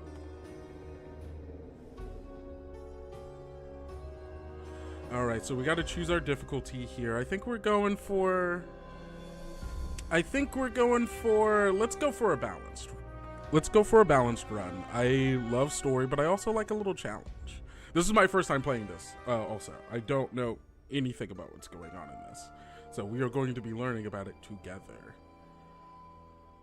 In the year of our Lord, 1701, the Republic of Venice went to war with the sovereign monarchy of Ralston.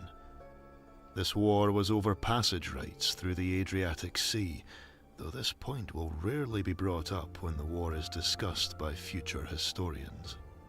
Ooh, okay. It was, like most wars, overstretched and too costly. Neither side could afford it, nor would they back down. Many lives were lost, and whatever the outcome, each nation would nurse its wounds for some time. The war raged on for 6 years, draining both countries' resources, but the Republic of Venice was older than Ralston and had deeper pockets. In a war of attrition, they would win, and both sides knew it.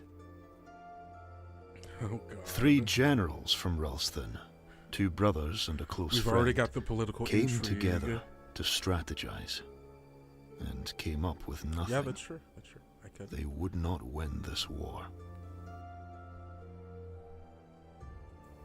In desperation, one reached out to a dark power and was told to make pilgrimage to Golgotha. Wow. With no other avenue, they spent 1 month sailing to the walls of Jerusalem, where they docked under cover of darkness. There's no way this could go bad at all. On the hill where the man named Jesus died, they met a figure, too old to identify as man or woman. So old. It offered them a book, Ambiguous. an already ancient thing made of pale leathers and filled with symbols that hurt their eyes to look upon. The thing smiled as they took it, a smile made of too many teeth. Full of dread for what they had seen and what they were about to do, they sailed for another month to get home. No. Things had gone badly in the time they were away. Soon they would have to surrender, and Ralston would fall into decline, one it was unlikely to survive.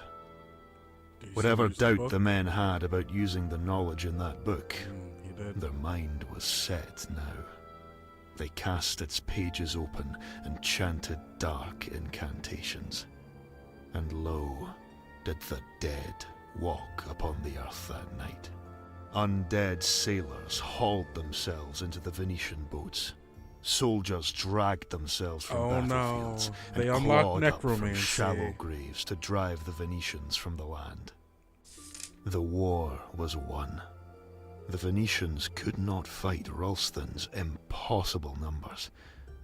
They surrendered, the book was shut, and the dead were dead once more. Yeah, but now that book is there. The book was destroyed, but Was the it? world had noticed. Ralston had dark magic, and no shame in using it. Oh. Many enemies, without and within, were born that day. 1711. 3 years later, a child was born to one of the generals involved in unleashing the spell. Ooh, this is me. Okay, okay. A beautiful baby boy or a beautiful baby girl. Let's go with... Let's roll a die. Because I feel like there are going to be different things that happen depending on, like, if I'm a boy or girl. So let's leave this up to chance. Rolling a D4 or, no, D6. D6. Odds boy, girls even. Oh, it rolled out of my dice tray. That's a 1. Baby boy. A beautiful baby boy. I got an achievement for that. What am I named? Kendrick. We'll go with the proper name, Kendrick. Ooh, okay, I've got some stats over here. What are these stats? Strength, agility, constitution, acuity, knowledge, investigate, analyze, impress, and convince. Ooh, okay. Okay, so I'm going to start going through. It's going to start asking me questions, and it's going to start giving me some stats, I imagine, based on how I answer things. So I was a beautiful baby boy. You were named Kendrick. The night you were born, a blood moon hung low in the sky. Or there was a storm the night you were born, one that came from nowhere. A ship was caught in it, doomed to be dragged to the ocean floor below. Ooh. Or a comet passed overhead that night, one that cycled between purple and green. Ooh. I like the idea of the storm. Let's go with the storm. There was a storm the night you were born, one that came from nowhere. A ship was caught in it, doomed to be dragged to the ocean floor below. In a tavern, a captain silently got up, and slowly sailors followed him, not a word spoken between them. They took their ship and braved the storm. They managed to save half the crew on the otherwise doomed vessel. None of them recalled why they risked their lives for this. You were taken from your mother and left with a nursemaid for your first few days in this world. Oh no. Mummy! She was a kindly girl from the town's poor quarters. While your paths crossed every few years, she has never reintroduced herself. Seeing you always cheers her up, and she is content with that. A distant cousin who hated being tasked with minding you. She largely ignored you, and when it was done, she told everyone what a fine job she did and how you both had an unbreakable bond. You have not spoken since. A heavyset lady who helped raise many children in the town. She was lauded for her understanding of children and how their minds behaved, though nobody turned up at her funeral when she died of heart failure. Oh, that's so sad. Ooh, I'm kind of going between 1 and 3 here. Let's go with 1. She was a kindly girl Okay, I got from the +1 town's impressed poor for that. quarters. While your paths crossed every few years, she has never reintroduced herself. Seeing you always cheers her up, and she is content with that. You were born into wealth and status, and had all you could wish for. But your parents never had another child, and your father was often preoccupied with his work. Your mother, distant, sickly and delirious, you heard another mother say. Hoffman, the family steward, raised you more than they. It was a lonely childhood. 1718. You are 8 years old. You play with friends from school, 2 poorer boys, Diedrich and Flip. Flip. Your father disapproves. You play in the graveyard outside the city. Nobody goes there without an armed guard. But children do not care for such things. Children are small and fast, and can outrun ghoul. Ghoul? At least I guess when the sun undead is up. things.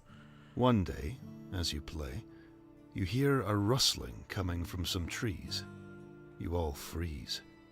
Then a stone whizzes out of the green and hits you on the head. You stare in disbelief, a slow trickle of blood running down your face, partially blocking sight from your left eye. The leaves part. Your cousin Lucas, 10 years your senior, steps out. You scan the tree line and spot Sophia, a girl you recognize from school. A group of other children from the city emerge from the tree line. You recognize the leader, a boy named Willard. Let's go with this one. A group of other children from the city emerge from the tree line.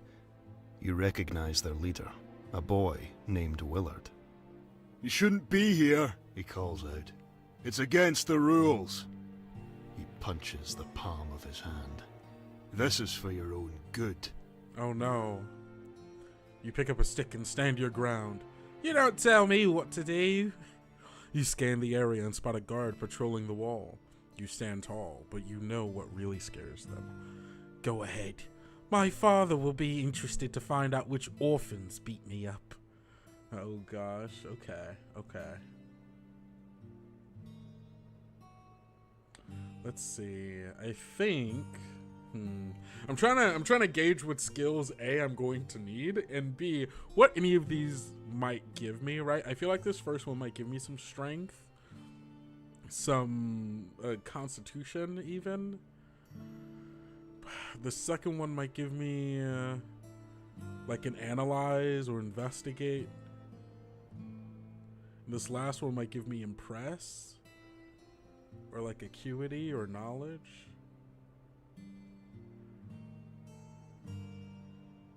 Let's see. So far, when I was born, there was a storm that killed a bunch of people on a ship. I knew there was this lady who took care of me. She's very nice.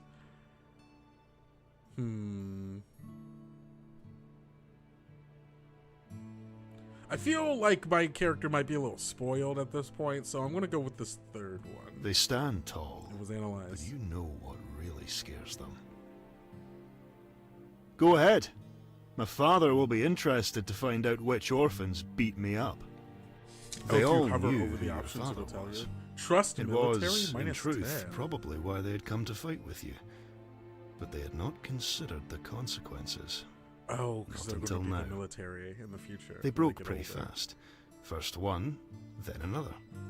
You forget about this comment until the day, many years later, you ride back into town to bury your father. That night you are woken by voices outside your window. Why'd you You get look closer, out. man? You can see the graveyard, though you know it's normally on the other side of the house and too far away to see. In it, two people dig up a grave. Despite the distance and lack of light, you can make out the name on the tombstone. Your father's. One of the people Digging up stops. my dad. Then, and without moving their body in any way, they turn their head to look at you. You do not recognize them. They grin an unearthly grin at you, so eerie that it wakes you from your sleep. By morning, you have forgotten it all. Years later, you catch sight of yourself in a mirror, and the memory of this dream comes back to you as you suddenly realize that the face staring at you had been your own. Hello? The one you have now as an adult. 1721. One morning, your mother Strange. comes to your school. Strange. She takes you out, even though classes are not finished. She says everything is okay, but you do not believe her. It's her appearance that gives her away. Her mannerisms tip you off. Her presence alone is a warning. I'm gonna go with mannerisms. Her mannerisms tip you off. She is normally so distant, but today is very close. Holding hands and hugging you, kissing your cheek even. She brings you around the town. First you stop to buy sugared apples. Then she takes you shopping. New clothes, new books, new toys. Is she a sending luggage me trunk. away? Yeah, there it is. She brings you to the castle, and with some whispered words and coins exchanged, the guard lets you into the grounds. You go to the pond and throw bread and watch fish pop their heads up to steal from the ducks. You walk the city walls, and the two of you take in the view. The sea to the west, the hills to the south, the forest to the east and north, and beyond the northern tree line, the road that leads to the capital. That, she tells you through teary eyes, Into the capital. is where you're going. You won't understand until you're older. Maybe not even then. You need more than I can give you, more than I can be. You protest. She cries. When she stops crying, she doesn't remember where you are, how you got there. A watchman brings you home. Oh, no. There, your father glares at you, angry that you upset your mother, angry at your non-compliance. Hoffman brings you to your room to help you put your new clothes and books and toys into your new trunk. He tells you that she loves you, that this is for the best. No. A few days later, your carriage rides out of town. In your children's stories, events like this happen on rainy days, but today is sunny and clear-skied. As the carriage crests a hill, you can look back towards the city and see it all. The farms, the walls, the groves, the castle, the seas. Your home. How do you feel as you are taken away? I'm angry, feeling unwanted and tossed aside. This is something I could not fight. I hurt. A deep wound of betrayal. My parents are supposed to look after me, not discard me. I don't understand what I did wrong for them to send me away like this. I wonder if I will ever understand.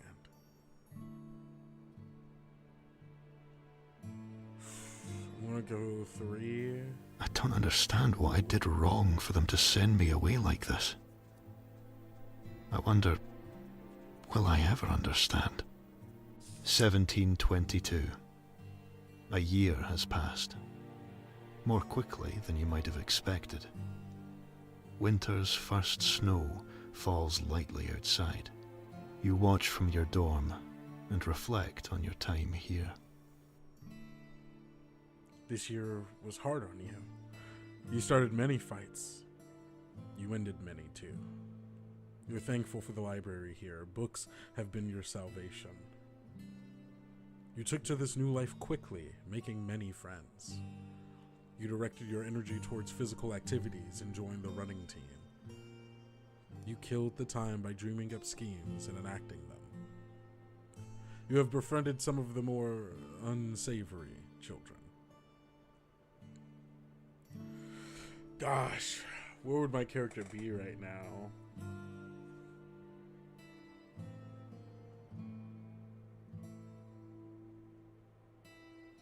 I think having just been sent away, feeling not necessarily betrayal, but feeling like I did something wrong, right? I feel like there's chances of like the library being it, or befriending some of the more like unsavory kids, like the other kids that feel like outsiders. I'm gonna go with 6. You have befriended some of the more unsavory children. You have tried tobacco and alcohol, and partook in a seance with somebody that you feel differently towards.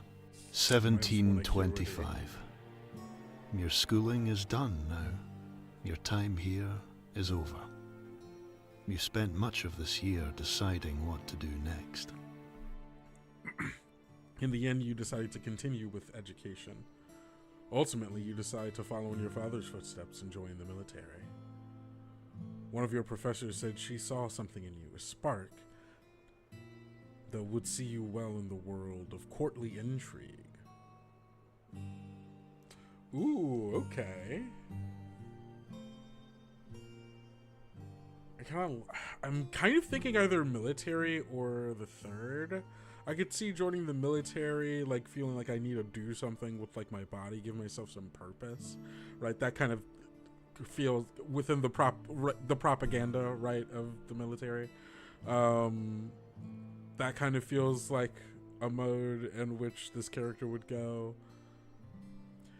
The courtly intrigue also kind of makes sense with having like made friends with like the more unsavory, like kind of like seeing like you seem to run well within this group of people, or like and people like kind of like listen, talk to you.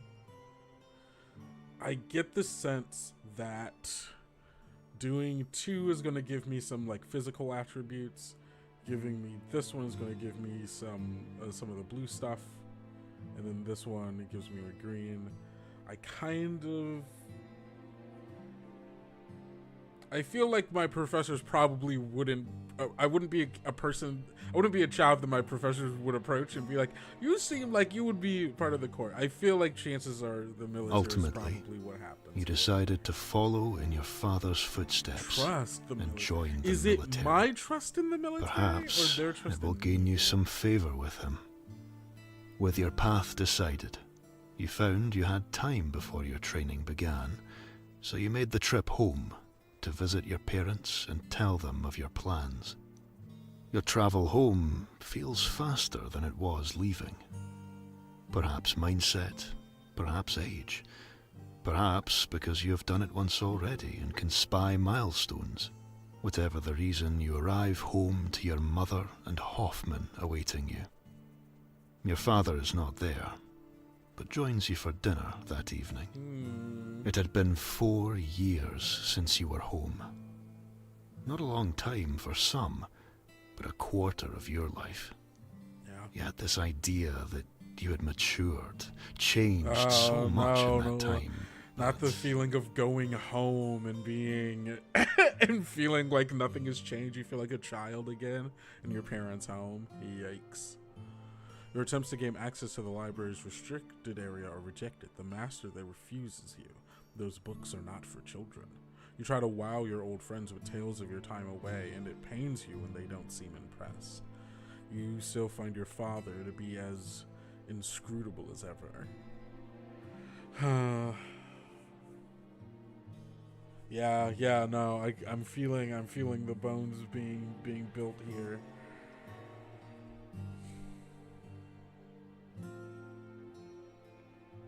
I mean, I'm having a hard time not getting like sucked down the path of like caring about my father's opinion a lot. Maybe the wowing the old friends, like being like, oh yeah, okay, yeah, because these are my like, my old friends would be not the like unsavory kids, but like this would be those two poor kids that I was with. Non-derogatory, just that is the description they gave me, and I forgot their names. Let's. You try to wow not the your minus old one friends convince with tales of your time away. Mine played out, and I hate pains my you when they father. don't seem impressed. Yeah, I'm afraid of going They've down spent that these route, last 4 years that would be really easy for me to fall down, I here, think. exploring the forests, climbing the mountains, learning to sail the oceans, free. They don't care about your time locked away in boarding school. In truth, neither do you. So true. Despite this, it is good to be home again, to see your friends and family. You have a good summer. As you leave for your new training, you wonder how long until you come home next, and how you will have changed by then. 1727. You are nearly 2 years into your training now, and it goes largely as expected. You miss home, but the pangs grow less as time passes. You are woken late one night and told to gather your things. You have been given an assignment. The training barracks is alive with people packing and being assigned equipment. War? Something is happening. You are placed in a new squadron, who are told they are to protect an ambassador. You are to rendezvous with them in a nearby town and ride with them out of the country. Wow, I really hope this It is ambassador only once doesn't you get are out of the assassinated. country that you hear That would of the suck. war. A lich, a powerful undead sorcerer, has begun raising the dead and marches on the capital. So far, its armies show no sign of moving out of Ralston, but Venetian and Habsburg forces are amassing on their respective borders to repel anything that tries to cross them. You request reassignment many times over the following year. It is always denied. Eventually, word reaches you that the Lich has been defeated, that its forces collapsed as the final that's blow great. was struck. Love that. Wonderful. Your father was at that battle, as was your uncle. You learn your uncle was wounded, but is well. Neither man died, though the same cannot be said for thousands of others in the country. You look up the other soldiers you trained with. Most were deployed across the country to help fight back the dead. Very few survived. Those that were not sent were ones like you. No. From prestigious families. Boo. You know you should have been sent to war with them. And like them, you should not have survived. Alright, we got survivors. 1729. Your training complete. you land your first post.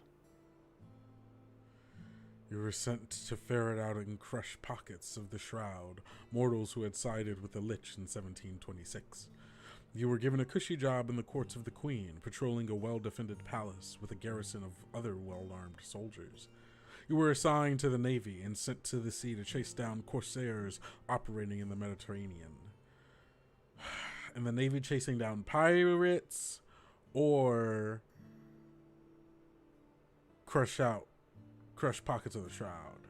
I think those are the two. One of the two. Ooh, I kind of want to go with one, because I think that then puts Kendrick down this line of like trying to make up for the fact that he didn't die, right? Like there's probably a small portion, like part of him that's You were like sent to ferret out and hope. crush pockets of the shroud. Mortals who had sided with the Lich in 1726. Now, Your why? platoon, one of many, was sent to Mark, the so-called food basket of Ralston.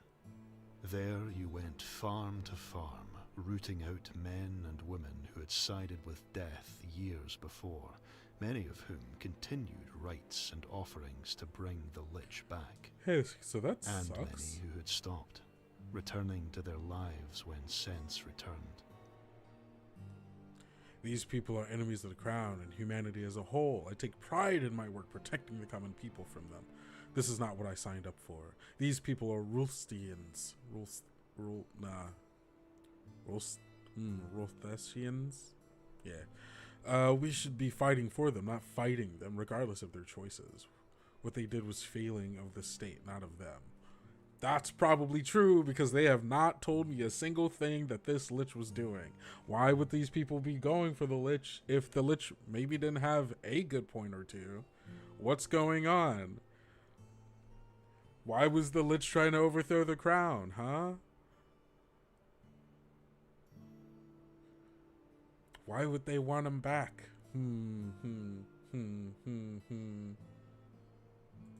This is not what I signed up for. These people are Ralsthesians. We should be fighting for them, not fighting them, regardless of their choices. What they did was a failing of the state, not of them. 1731. I would be taken over. You are through the early years of your career now. You have earned some recognition and accolades. Some time from work and a purse are made available to you. As you take some time to enjoy this leave, a terrible thing happens to you. Your arm is broken while climbing the Alps. A hunting trip results in a terrible stomach wound. A night on the town ends with your leg being severely damaged. I want to say...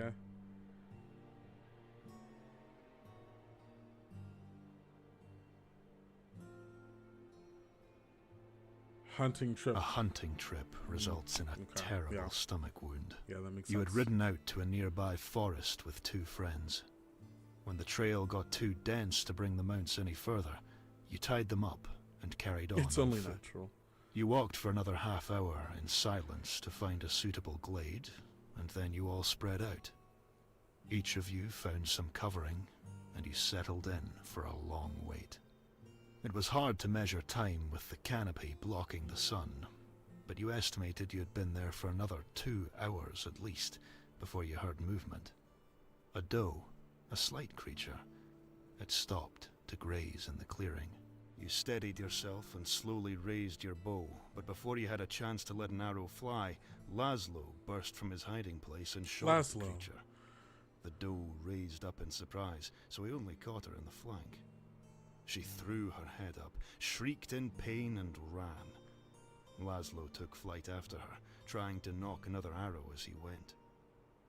You and Elsa exchanged glances before taking off after him. His shot must have struck something, as he was largely keeping pace with the creature. He fired a second shot that went wild, and a third that grazed her even more so than before.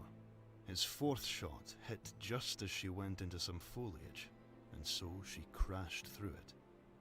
Silence then. She was no longer running. Perhaps, you thought, he had taken her down. He advanced to check on his prey. There was sound from the brush.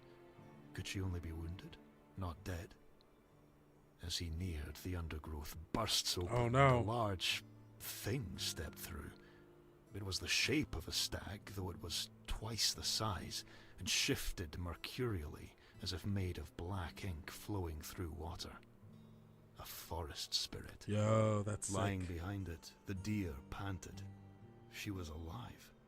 Whatever that spirit was, it was there to protect her. Laszlo fell backwards as its wild red eyes landed on him.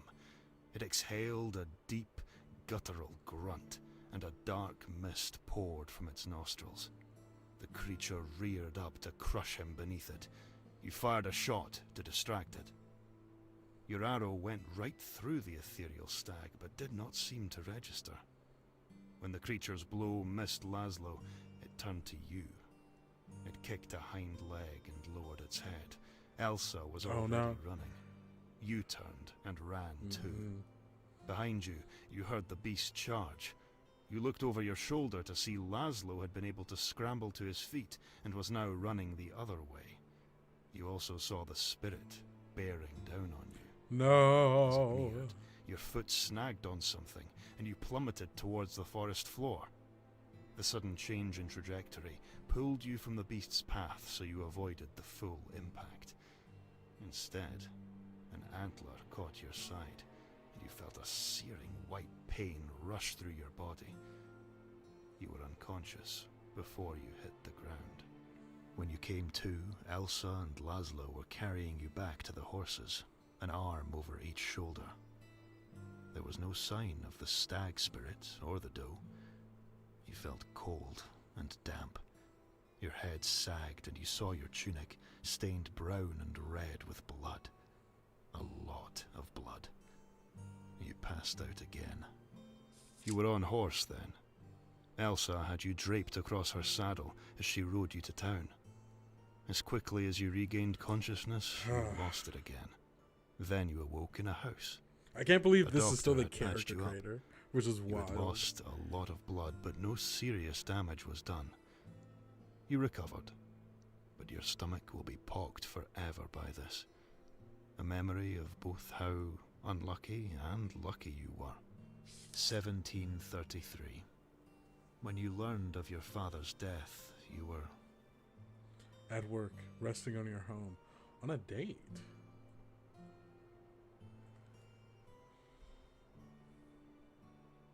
On a date. On a date. The main course had just been served when a courier came to you and delivered the letter. It had your family seal on it. You knew it was important. You excused yourself for a moment. You never returned to dinner. You did not go on a second date. Oh no. Something changed in you then, and not for the better.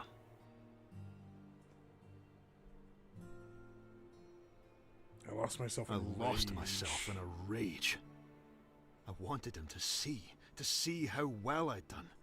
I wanted to make him proud, but now I never could. Yeah. Now, days later, your carriage crests the hills towards Marnes, the sun blasting off the red and yellow bricks and rippling off the blue sea beyond. You are almost home.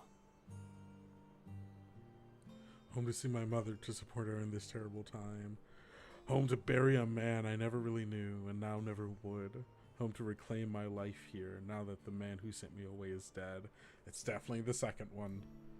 Home to bury a man I never really knew, and now never would. Oh, here we go. Kendrick Van Elstrick. Career military. Okay, so we got 2 strength, 1 agility, 1 constitution. So much stuff in investigate. And analyze and impress. I'll take 1 here. Let's get... We're gonna need some...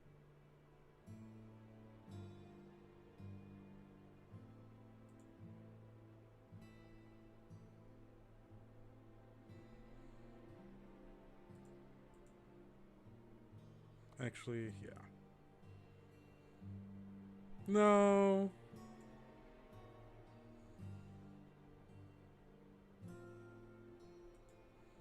There we go. All right. This is Kendrick Van Elstrick. I've got 10 money to my name. 1 hour from the north gate of Mars, my coach had been climbing a steep hill surrounded on all sides by oaks before the great forest gave way to farmland. And there we saw a young woman accosted by 2 brigands. My coachman called to me. Should we stop, sir? Yes, at once.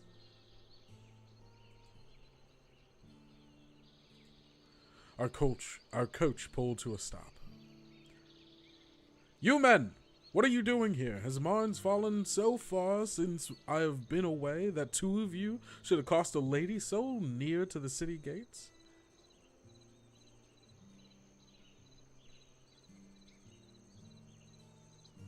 Is everything okay here, my good lady? Yes. Apart from this pair of fools annoying me. Okay, she doesn't seem like she's in a panic. She waved her hand at them, quite casually. The men hefted their weapons, and one of them turned to me. Stay out of this. It is none of your business. Okay, it is either, so we've got 2 potentials here, right? Well, I'm going to let it go. I confronted them. I attempted to bargain with them. I left them to their squabble. So they've got weapons. She doesn't seem that bothered by that. Maybe she is magic. Maybe she can defend herself. I don't think that I should just leave, like, because they're antagonistic 100%. And she doesn't seem to know them.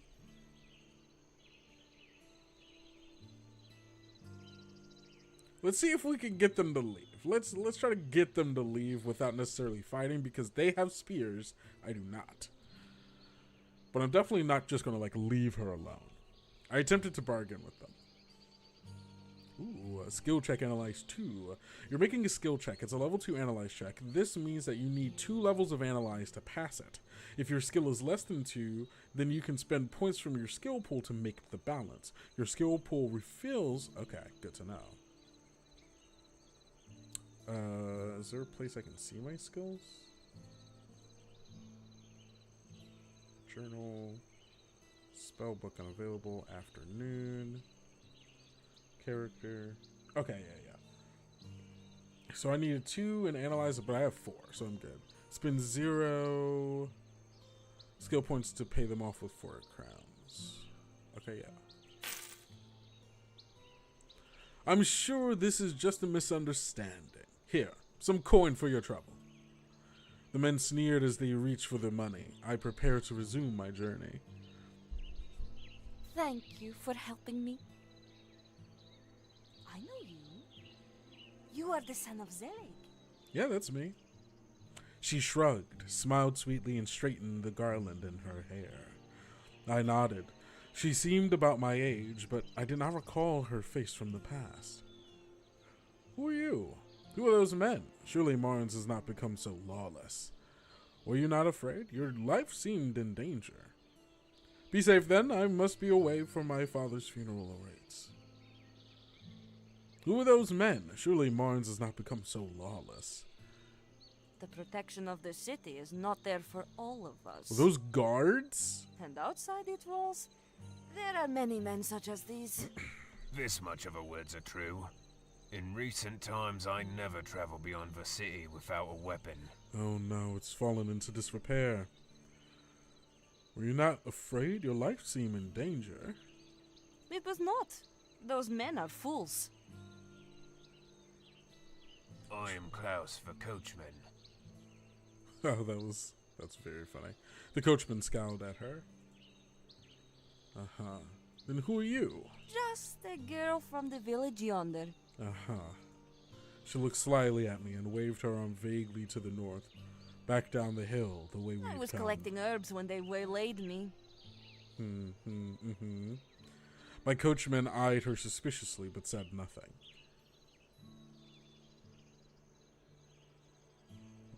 Well, be safe then. I must be away. My father's funeral awaits.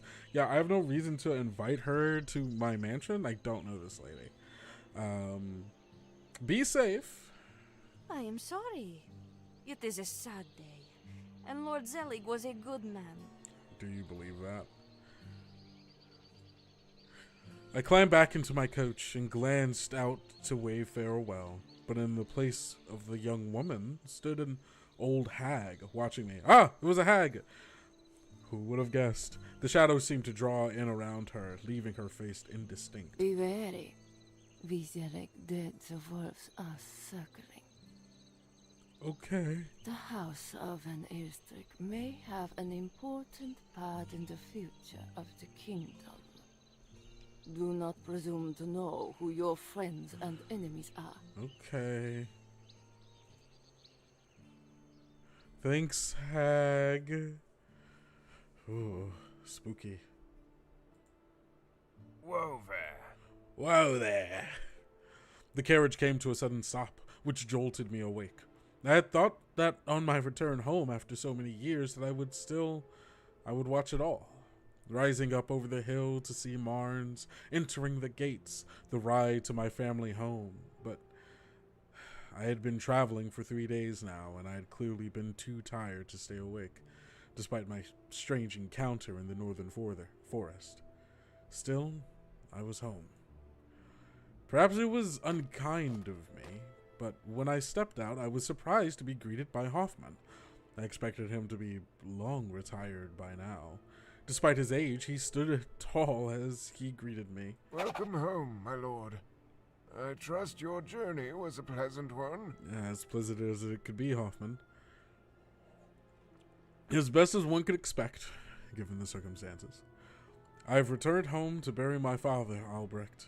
No, it was not a pleasant journey. It was tiring. Get my bags, Albrecht. I would never treat Hoffman like that. As best as one could expect, given the circumstances. The old man said nothing, and there was no expression on his face. He just nodded slightly, as indecipherable as I recalled. Nothing about this exchange gave away how close he had been to my father, raising him after my grandfather's death, tutoring him, following him to war, even minding my mother in recent years. Minding my mother, huh? If he was hurting from the death, and I knew he was, he hid it well. I must have been staring for too long because he cut the silence. If sir wishes to go inside, I shall follow along with the luggage. Thank you, Albrecht. I nodded and let him be.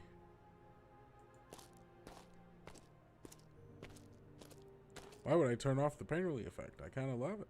Water. I did not have a vessel to fill my hand with water. Okay, so this will, okay. Oh, okay, we got WASD. Okay, so this is going to be a bit more walky around here than I was expecting. So we got a boat here. Our boat hadn't been tended to in an age. I wonder if it was still seaworthy. Is there a way for me to interact with... Oh. Musket pistol, leather coat. Can I wear these? Am I wearing them? I feel like I maybe should. I wore a leather coat. Oh, that's so fun. While committing a crime or misdemeanor, you will see blue arcs in the front of characters. If you move inside an arc, it will turn red, indicating that you've been witnessed. Okay, having a weapon is not... We're going to put that back.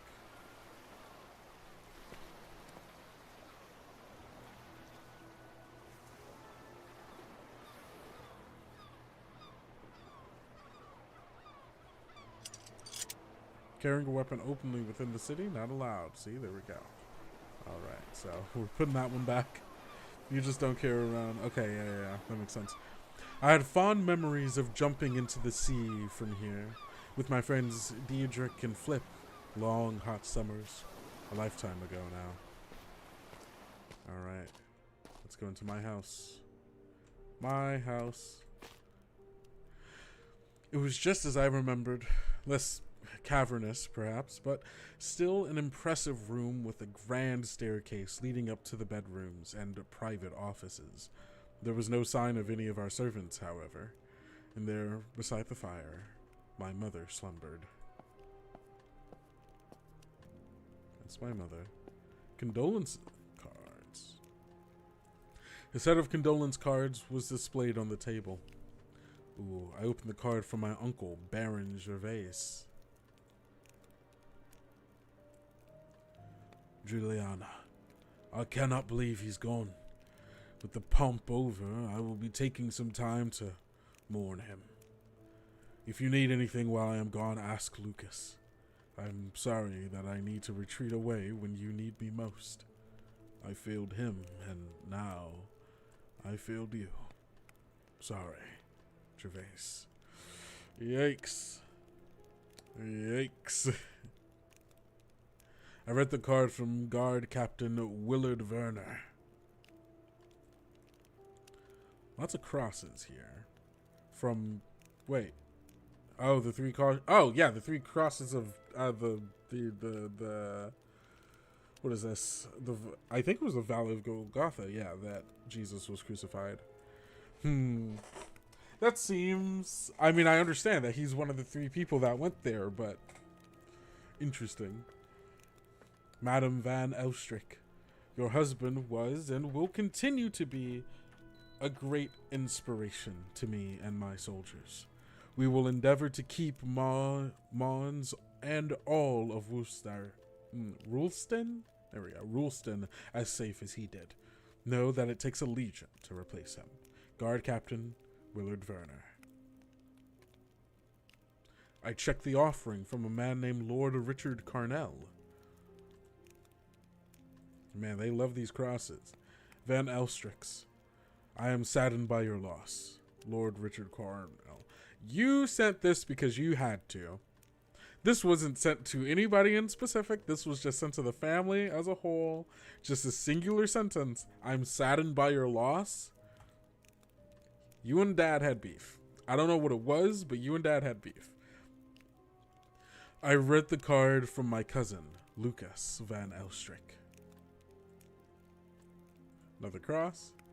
Dearest aunt, I am inconscionable at the loss of Uncle Zelig. If you need anything at this time, please, anything I can do, just ask. Lucas. Thank you, Lucas. I spotted a card from the Queen of Rulston, Ulka III. Another cross. I am deeply saddened by the loss of one of Rulston's finest sons. His efforts in service to his country these past 30 years have kept this great nation safe and prosperous through admittedly difficult times. It is truly hard to say that we would stand so tall were it not for his sacrifices. Know that I shall hold a vigil for him on the day of his funeral, and that the royal household shall be fasting in his honor and memory. Ulka K. Thank you, Your Grace.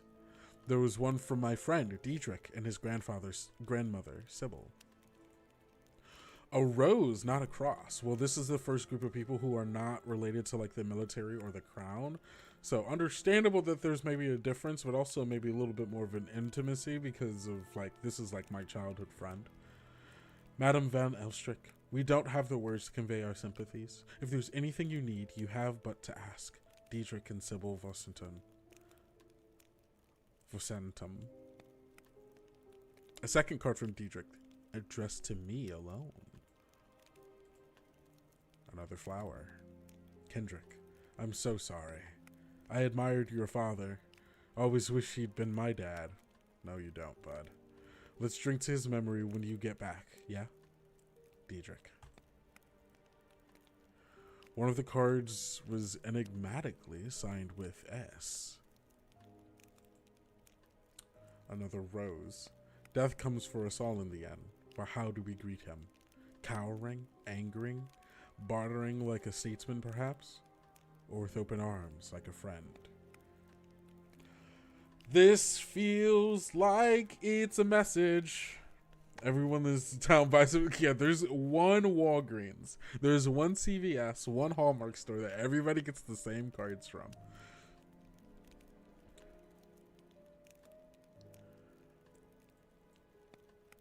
That one with S feels like that was someone who genuinely wanted to send the card, had something they want to say, but maybe just couldn't say it. Maybe a person who knew my father in secret. Hopefully not in the way that I'm thinking, but it feels ominous. There was one from the local priest, Father Oliver. Oliver.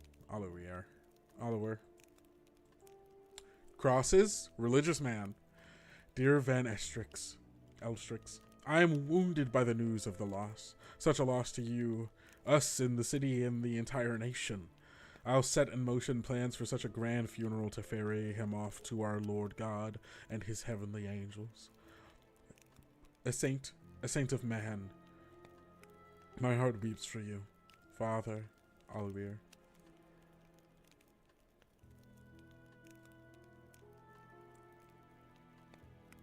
God, there's more cards? There's so many cards. Oh, wait, there's one more now that there's just one more. Pushed to the back was a card from my friend Sophia.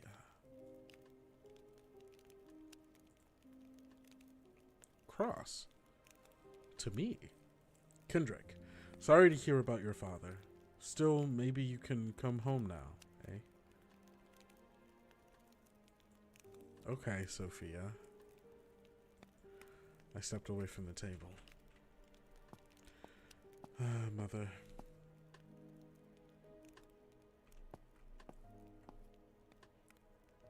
I guess I should let my mother know I'm here. I could just start moving things around, but I should tell her I'm here. Ooh, firewood. I didn't mean to take the firewood. Can I put it back down on the ground? Back down on the ground? Back down on the ground. Ground. No. Okay, well, it's in my inventory for now. We'll see if it can be used. My mother looked to be waking from a rest. As I approached, she raised her hand to block the light as she looked at me. Zelig, is it time for Love bed? her hair. Love her hair. I'm afraid I fell asleep while reading. Oh, mother, it is not my father. It is but I, your loving, dear son, Kendrick. I'm home for father's funeral. Mother, it's me, Kendrick. Recognition washed over her face then. Oh, my baby has returned. Your father will be so glad to see you. Oh, mother. She then trailed Your off. Father. Yeah. Your father. Yeah. Oh. Yeah. I'm sorry, Mom. I'm home for father's burial. She looked at me, confusion in her eyes. Your father is dead? Yeah, oh, mother, your memory. Then her gaze drifted off. I decided it was best to leave her to rest. It's hard when you have a parent who doesn't remember anything that happens. Oh, she's getting up. She's going upstairs? Okay. Hey, Hoffman. When I next saw Albrecht, he was standing in the lobby beside my bags. Can I help you, my lord? Yes. Albrecht, you didn't mention how my father died. I have not seen the rest of the house staff since arriving home, Albrecht. I saw my mother. She doesn't seem worse than normal. What news of the funeral plans? Now let's talk about my mom, since that's the most recent thing that just happened. The old man inhaled deeply and sighed. Yes, she's been declining rapidly since your father passed.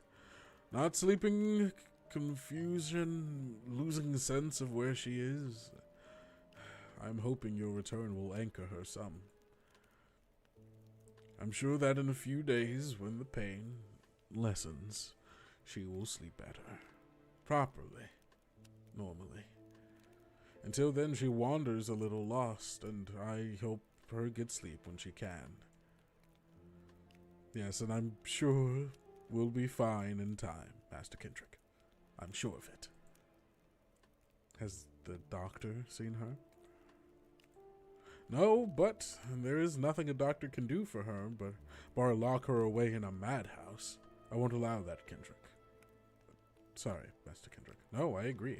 I'm with you. We're not locking my mother away. Albert, you didn't mention how my father died. A sharp look from him then. He must not have wanted the question, but surely he expected it. Forgive me, my lord, but I must confess I am embarrassed to tell you. He was found dead in a bush, the smell of alcohol strong off him. The herbalist, Halen, performed the autopsy and said it was a failure of the heart brought on by an overindulgence in liquor. The herbalist? Did this city have no doctors? I should find and question this man soon. Meanwhile, I need to search the house for more evidence of my father's drinking habits. Yeah, let's see. I'm a little suspicious. S has me a little suspicious right now. Why the herbalist? Why not a surgeon? I'm afraid I do not know why. He's a learned man, I suppose. Who ordered it? Who found him? The groundskeeper found him as he began his morning chores, so he was on the grounds. Anticipating my next question, Albert cut me off. Nikos is not here. He no longer works for the family. Why? Look at me and my character asking the same questions.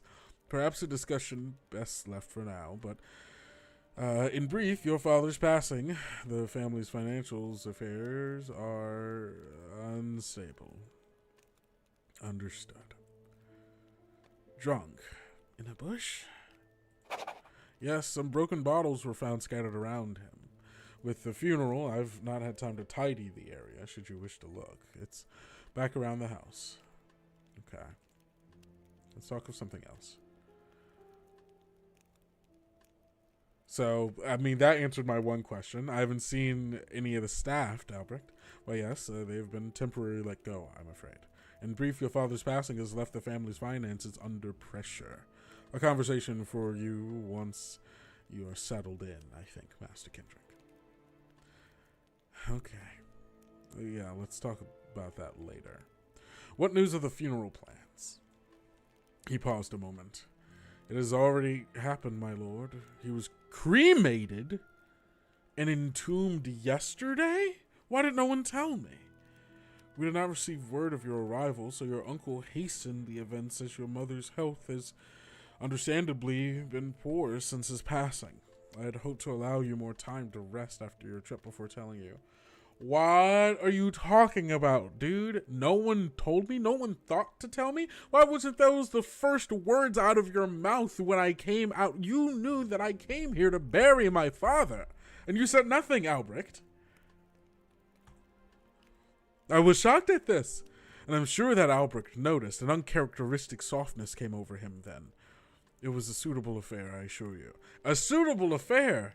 It couldn't be quite so suitable that I wasn't there. Was any of our family there? My uncle seems to be away. So do my cousins. Was it just you and my mother at the funeral for my father, where you burned him rather than putting him in the ground like a godly man should?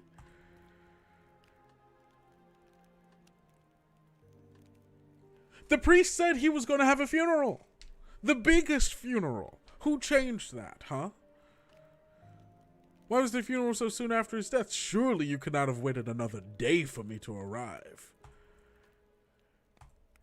There was no word that you would arrive. What do you mean there was no word that I would arrive? And your uncle was worried that the shroud would try to take the body. The shroud? I thought that all the worshippers of the Lich would have been taken care of by now, but clearly that was not the case. Given your father's part in the war, his corpse would have made for a valuable trophy. I see. Do they have the ability to raise the dead? I thought that was lost with the Lich. Why would anyone living pledge themselves to an undead sorcerer? I think my character already... It was hoped so. The presumption is that they are waiting, hoping for a new Death Lord to arise. Taking the body would be more a gesture of resistance. I'm surprised that the members haven't been chased down by now. Your uncle has tried, but they are hard to find. They do not advertise themselves, you understand. Then what makes him so sure that there are any left? There are many mortals who fought on the Lich's side in the war. Not all were found. Your uncle believes that there are those who survived out there, waiting. I had nothing else to ask about the shroud.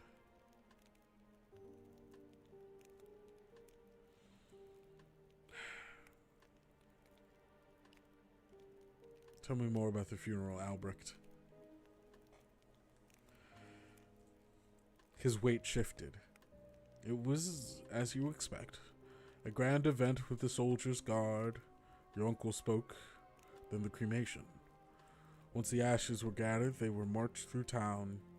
The crypts were cleared, and his remains were placed in the family vault.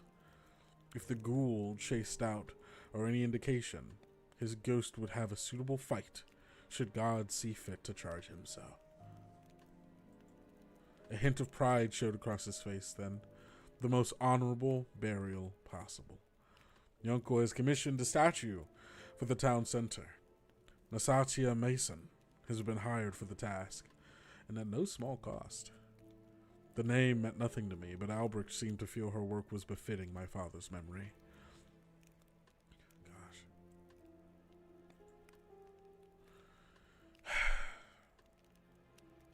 Tell me more about this financial issue. Master, I cannot say much about it, as I'm still not clear on it all myself. Your father had managed to run down his finances. While alive, he was keeping things going, though just enough to mask it from me. When things settle more, and with your permission, I will begin to go through the finances in his office to make sense of the situation. I absently nodded in agreement as I considered what my father had done. Perhaps I should look through the documents in my father's office as well. I bid you a good day.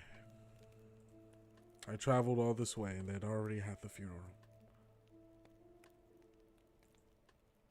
My possessions, as they were, some changes of clothes, some books, nothing of real value. Wine! A crate of my father's most precious wines. Why was it sitting in the entrance hall? The drinking, perhaps? Why were these paintings off the wall? Albrecht would know. A partial suit of armor. Where was the rest of this armor? I needed to ask Albrecht. Are these things that are being sold? Hey, Mom, why were you up there? What were you doing up there, Mom?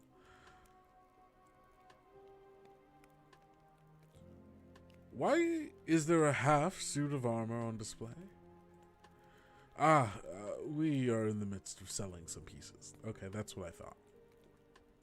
In brief, your father's passing has left the family's finances under pressure. Okay, yeah, no, understood. And I assume Can the I help art you, is my for lord? the same reason, but I will ask. Midst of selling some pieces. Yeah, okay, cool.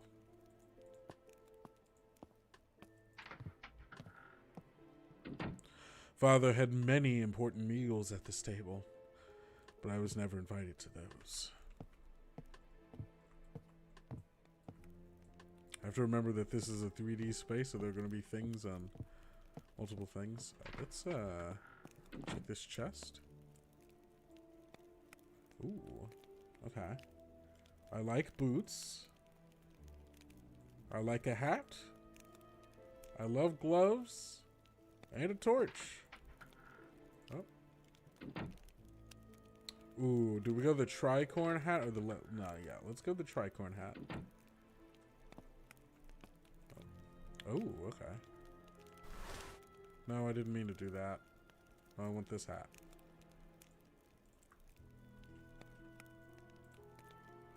Take this hat off. Put this hat on. Yeah, baby. There we go. The tricorn. Let's put on some boots. And some gloves.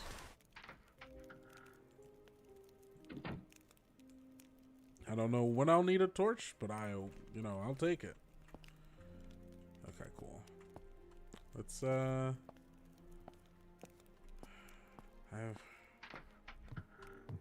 I don't know what's in which room. What is this? What room is this? Lavatory.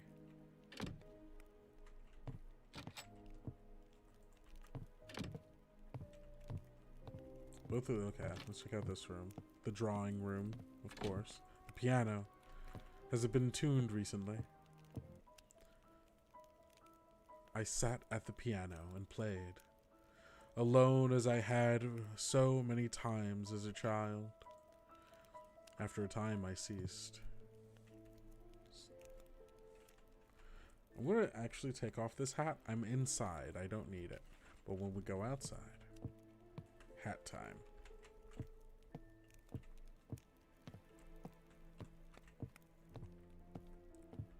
This is my father's... No, this is the family room. Love and excess?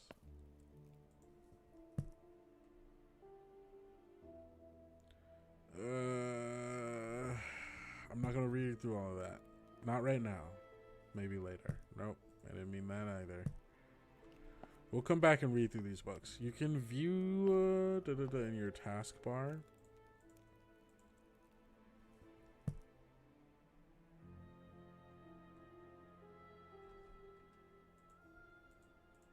Yeah, okay, cool. Yeah, these are all basically the things I wanted to do anyway. Mother! Okay, let's go upstairs. Maybe we can make some sense of everything after we go through my father's documents. Our home library. If father wasn't in his office, he'd often be here. I used to wait for him to leave so I could look at whatever he had just been reading. Oh. Ancient Cultures of the Adriatic, Caged Creature of Kavaza, On the Safe Procurement of Devil's Wood, On the Conquest of Liches. Ooh.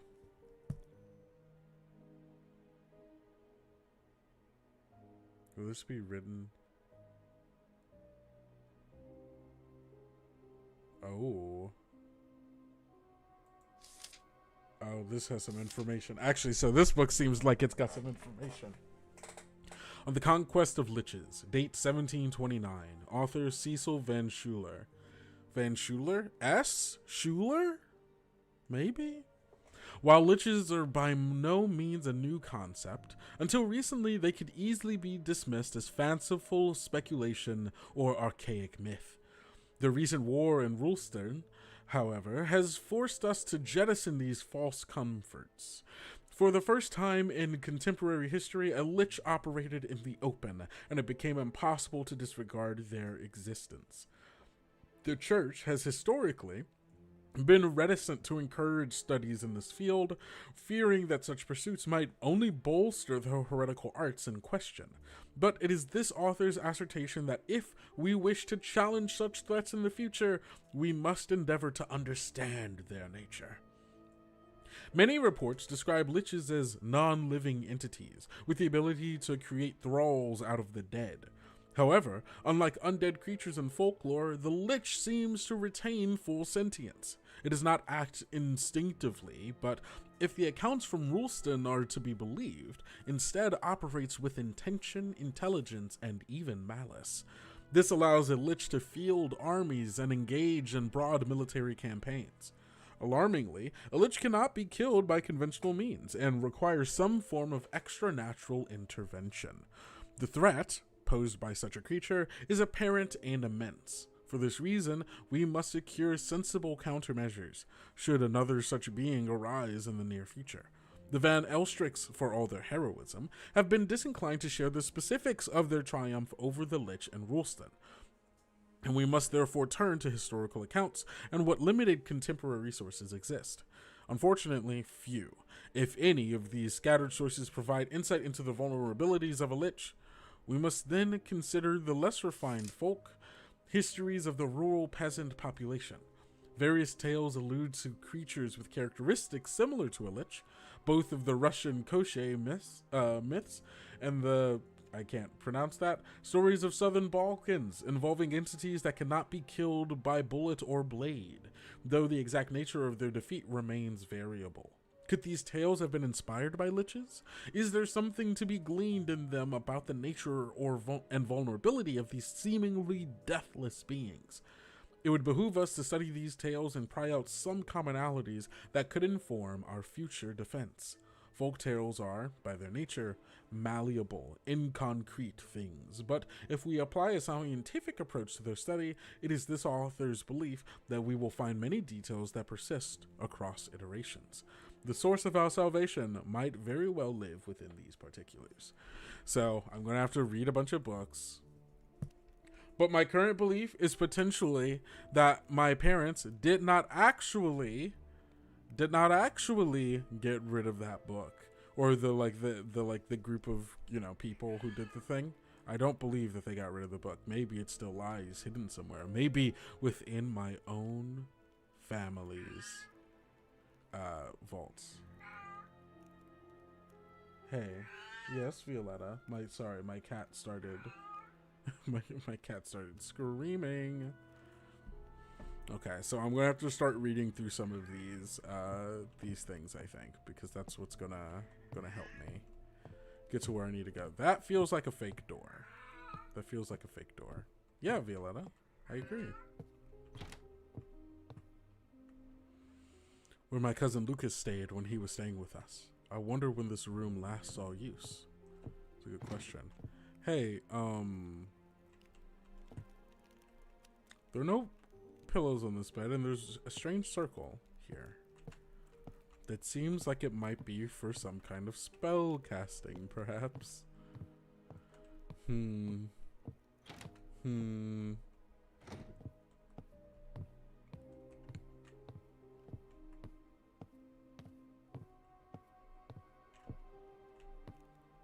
Ooh, nothing like a creepy doll.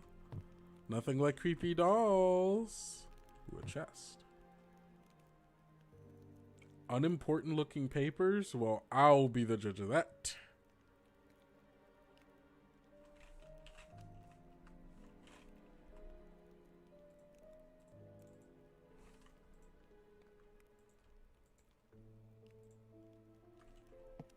Hello? Can I read these? How do I read them? Can I read them? No? Okay. Genuinely unimportant information. Okay. Yes, sirree, Bob.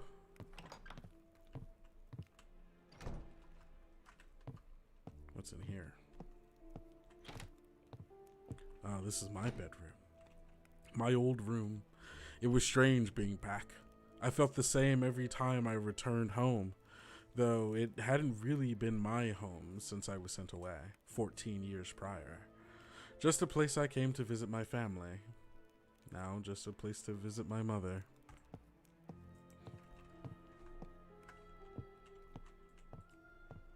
That's my bed. Here's a chest. Some old clothes. A very formal looking shirt. Okay. Is that a secret room? Oh no, there's a different set of stairs.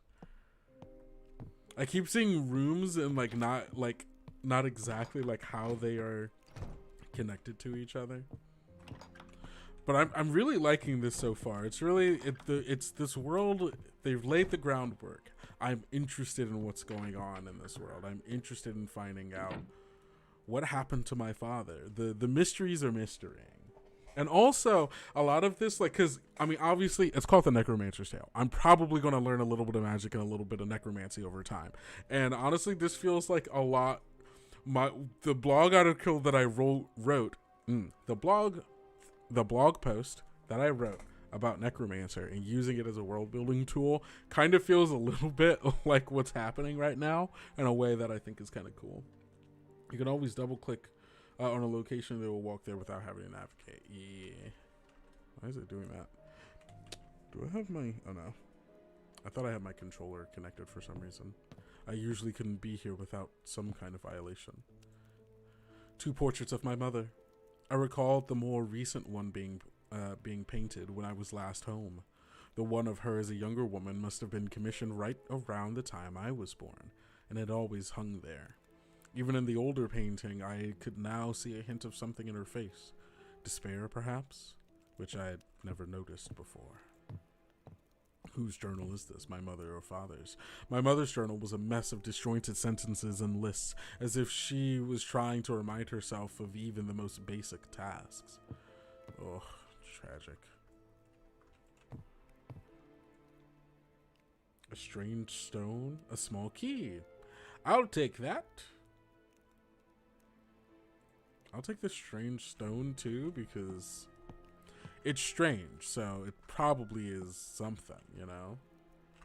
Just some clothes. My mother's clothing. Is there? What's through here? No? Okay, interesting.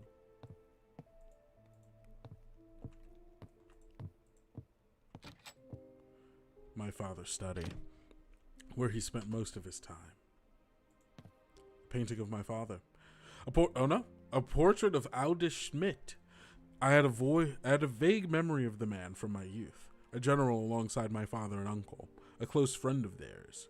It marked his death as 1726 during the Lich War. Yeah, he was the third guy, right? Because it was my father, my uncle, and then that guy, their good friend, who went to, that's a book that I can't reach right now. It looked like there was something up there. Oh, what's my agility? Agility, yeah, let's go. Okay, spend 0 points to reach it. Yes. A copy of the play Macbeth. Inside was an unaddressed letter my father had clearly intended to send, but now never would. Macbeth, you say?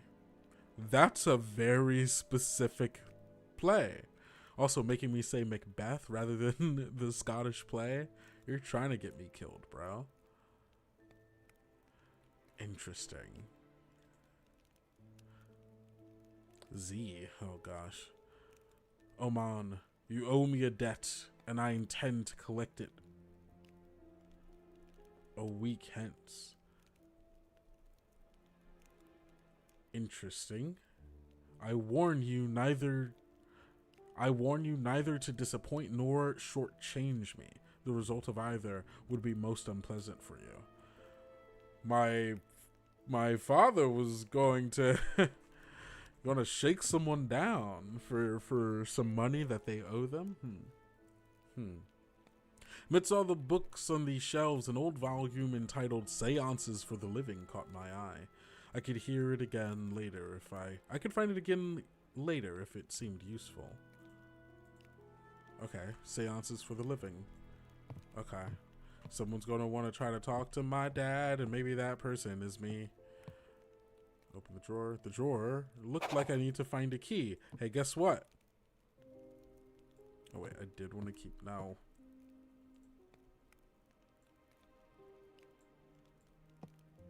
Wait, no. I just want to... Please, I'm sorry. I moved a thing. Okay, that's fine. Cool. Alright, cool. Awesome possum. Okay, cool. We got there. Small key. Let's go. Oh, a bottle of port. A strange trinket. A knife. A belt. A blue... Take it all. Some personal items of my father.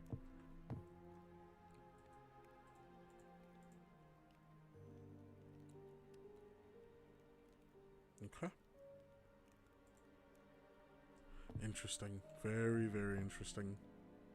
Armor. My father's armor. It had been gathering dust here since the Lich War. Military. Yes! I could see it had undergone several repairs, including a severe gash on the back. Father had been lucky to survive that war. Then again, I considered anybody who came back from that war to be lucky. Hey, why on the back? Did you get stabbed in the back, Dad? Like Macbeth? Macbeth didn't get stabbed in the back, but he did betray his king. A lot of stuff going on here. It was an impressive collection of books with a wide range of titles. A surprising lack of military books, but then I guess he wanted to be away from it. all that in his later years. Interesting. My father's desk, a pile of maps and writing scattered across it. It seemed he was a mess. He was as messy in later life as I recalled from my childhood. I examined the papers. It was a scattering of personal and academic papers. My father was not, to my memory, a particularly learned man, so I was surprised to see writings from Zosimus and D and Paracelsus. I can make out no discernible pattern in what my father had been researching. I looked at the maps. Up-to-date charts of the known world and sketchings of the local areas with various nearby tombs marked out. Tombs? Father, were you getting into necromancy? I searched for details on the matters financial. After Albrecht mentioned the family affairs, I ignored the other texts and focused on a ledger showing my father's expenses. Things were bleaker than I expected, and I could understand why Albrecht decided to cut back on staff. With my father alive, he could have held things together, certainly, but what were a butler and my mother going to do with that loss of income? Where had all his money gone? The ledger showed it bleeding out, but to where? Perhaps in those books he had been looking for a way to turn lead to gold. There were also some letters on his desk. Of note, the one demanding payment, or else, stood out. I was shocked to see my father was in debt to some shady sort, but given his finances, I understood at least. I left it there as messy as I found it. In truth, I may have actually left tidier. Father, how did things come to this? A globe of the world. It even had the Americas on it. It was peppered with tiny red and black flags. I couldn't help but be curious as to what they meant, but there was no sign of a key anywhere. Red and black flags. Interesting.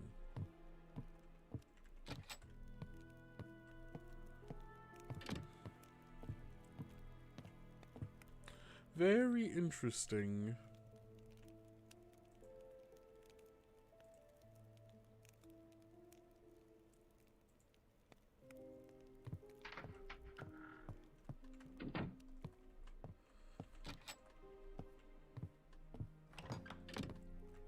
Okay.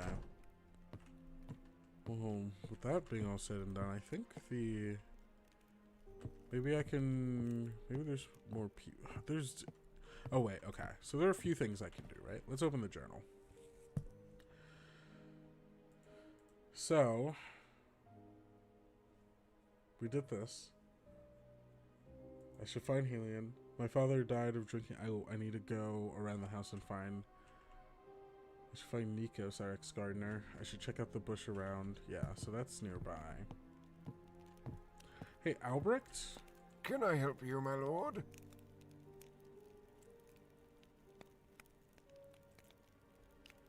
I have more questions about my father's death. No, we already talked about this.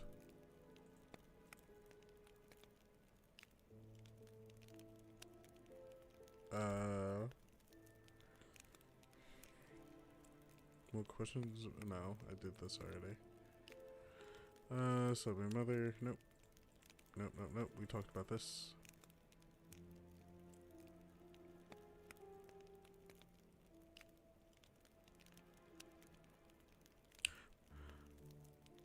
Perhaps this herbalist could take a look. He seems to be the center of... Wait, what is this? Oh, yeah. Trust me, sir, there's no concoction. Oh. There we go. Trust me, sir, there is no concoction he can brew to aid her. I don't know why he performed your father's autopsy, but I would not let him near your mother. Okay, heard. I don't think I'm going to be getting a lot more. Trying to run everywhere. Okay, cool.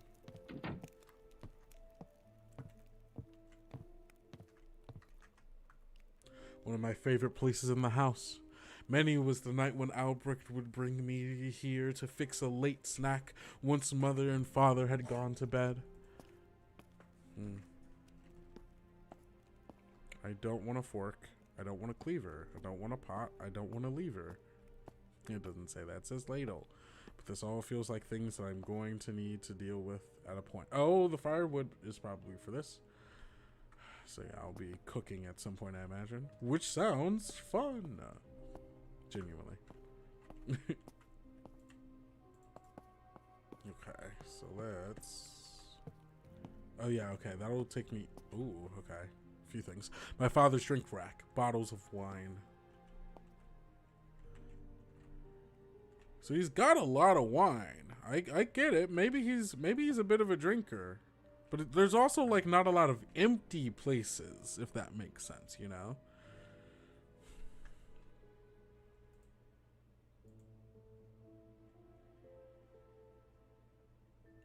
This was clearly a trapdoor, heavy looking, reinforced with metal braces, no obvious locking mechanism. I don't see how any... Okay, Albrecht might know how to open it. Okay, cool. Let's talk to Albrecht about... actually, let's go up here. The doorbell rang loudly. Hearing Albrecht's hushed tones speaking with the visitor, I made my way to the hall to see who it was. Yeah, let's go figure out who this is. Who has showed up in my ancestral home? It was my childhood friend, Sophia. You're back? This is delightful news. It's been a few years, and you have gotten so... handsome. Thank you. Her grinning face fell serious then. I heard of your father's passing. Terrible thing, but it won't overshadow my joy at seeing you. Tell me what you've been up to since I was away. Oh, this and that. I never really settled on anything, being honest. You were going to be an artist the last time we met. What about acting? You were good at that. What about acting? You were good at that. Sophia twirled around and weaved her hands in the air. All the world's a stage, and the men and women merely players. Well, yes, I fear my stage career started and ended in my school days. The pinnacle was when I understudied as Hermia in a production of A Midsummer Night's Dream that ran in the northern provinces 2 summers ago. We even performed for Queen Olka. Yo. Well, at least my troupe did. I didn't tread the stage in many performances, I'm afraid. No. Oh, sorry. Wait. I probably spend too much time in garnets these days. Well, tell me what you've been up to since I was away. Oh, I was already back. Okay, well. Oh, this and that. Okay, we already did that. I never really You were going to be an settled on artist anything. the last time we met. Yes, I was. She shrugged and sighed dramatically. I didn't manage to sell many, I'm afraid. I'm not cut out for it, it seems. I see. Well, we will talk again later. Thanks for coming here. I'll just tag along with you for a bit. Help you sort things out. Oh, okay. Are you gonna follow me? Because I'm kind of...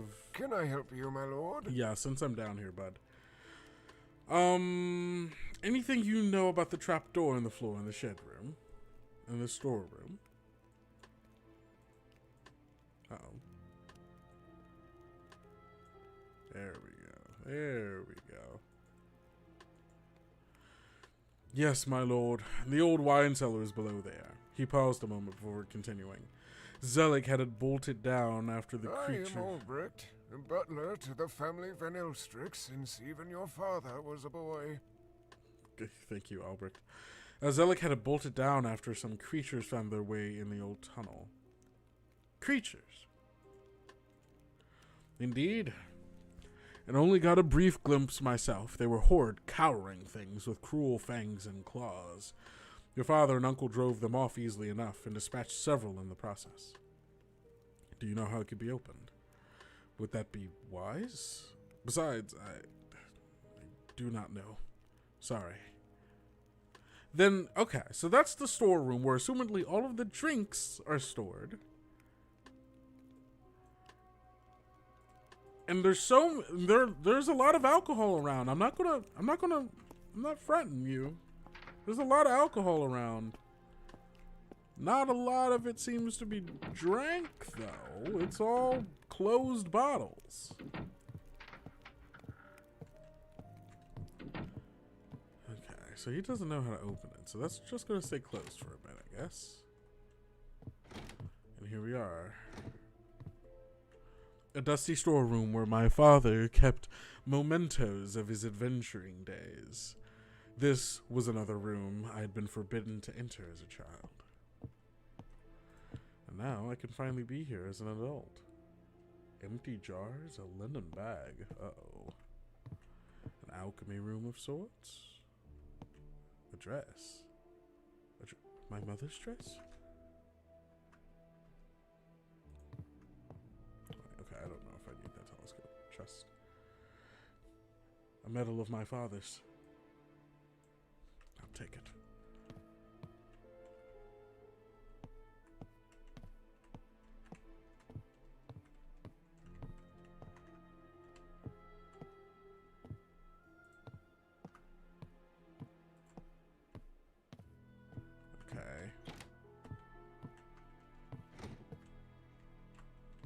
Nothing back here. Okay.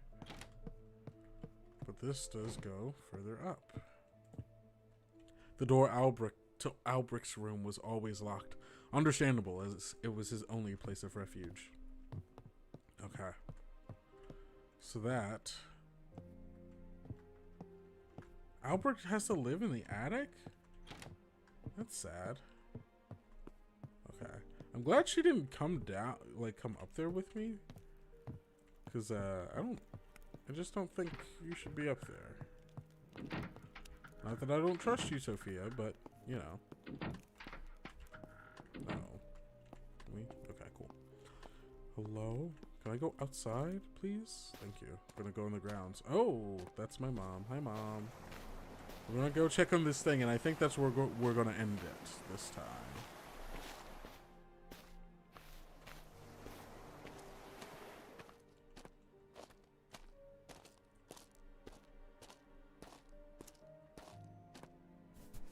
So he said my father. Chat with the cat. Oh, cute cat. Oh, that's where they found my father. Out here. A black and white cat sat here watching me suspiciously. I reached out a hand. The beast hissed at me and ran off around the corner. Oh, hey bud. Garden chest. Okay.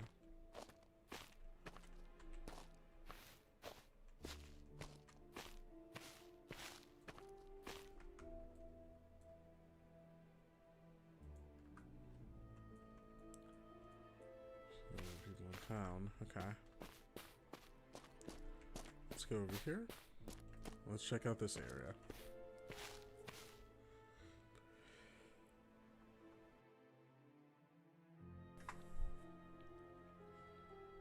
A mess of whiskey bottles lay scattered on the ground beneath a battered bush.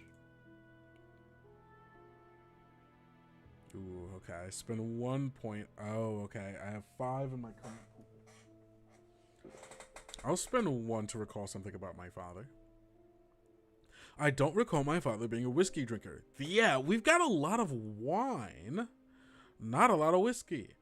Then I spotted a small key, half buried in the dirt. Must have fallen from my father's pocket when he was here. I put it in my bag. Surely he would have had some whiskey in the house if he was so fond of it. But all I've seen was wine and port. Something doesn't add up. I hadn't been home for a long time before this.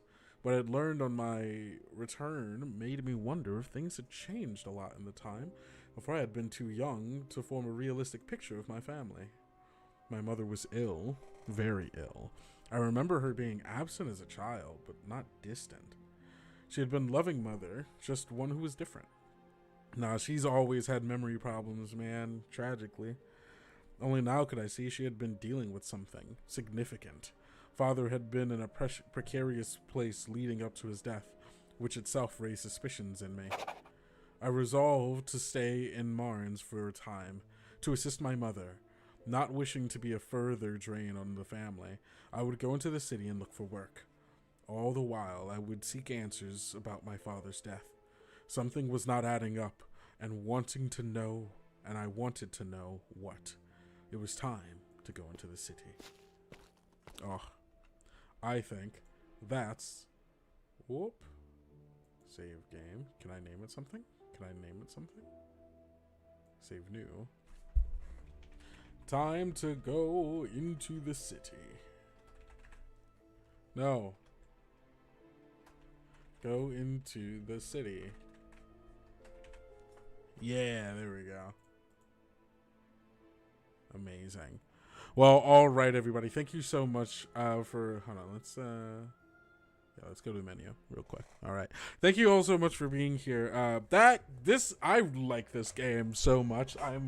The mystery. I wasn't expecting a little murder mystery going on that obviously has so much other, like, stuff going on in it. It's so cool. Thus is the life of a necromancer. And you too can live the life of a necromancer with the Necromancer card game. It's so honest. Again, I talked about this already. I love the Necromancer game. It's so good. It's just such a fun little game that you can get a few games in over the course of an hour and just have a good time with you and your friends digging up the dead.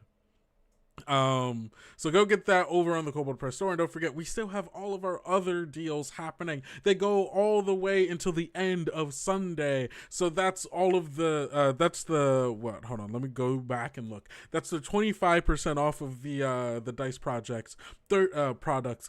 30% off of Monster Vault 1, 75% off of the DM spell cards, 30% off of Tome of Heroes, and 20% off of the Game Master's Guide. And when you get a Game Master's Guide, you also get a Game Master screen. Come on. There's so much going on. And yeah, we're not done yet. Don't go anywhere, because up next, we have maybe the best thing of all, a new reveal for a product that no one has heard about yet. Our brand new Kickstarter coming in 2026.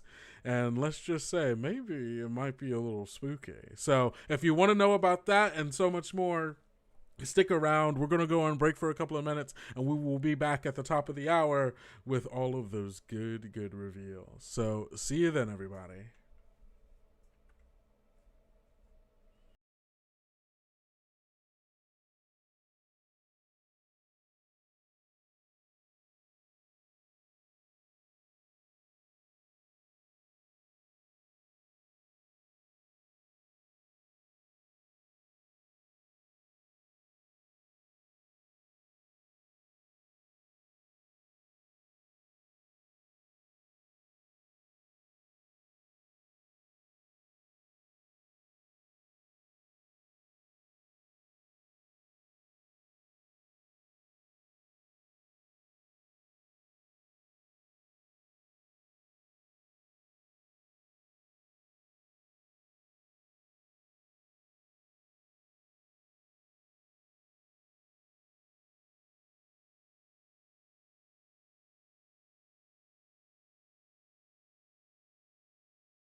Curious kobolds, you're watching News in the Warrens, Scarecase Edition, where candles flicker, rumors grow fangs, and our teleprompter may or may not be haunted. I'm your host, Dot Steverson, and tonight we've got a frightfully fun recap of this weekend's Kobold Press Scarecase. So grab your pumpkin spice potions, secure your spell counterparts, and let's dive into the Dungeon of Headlines.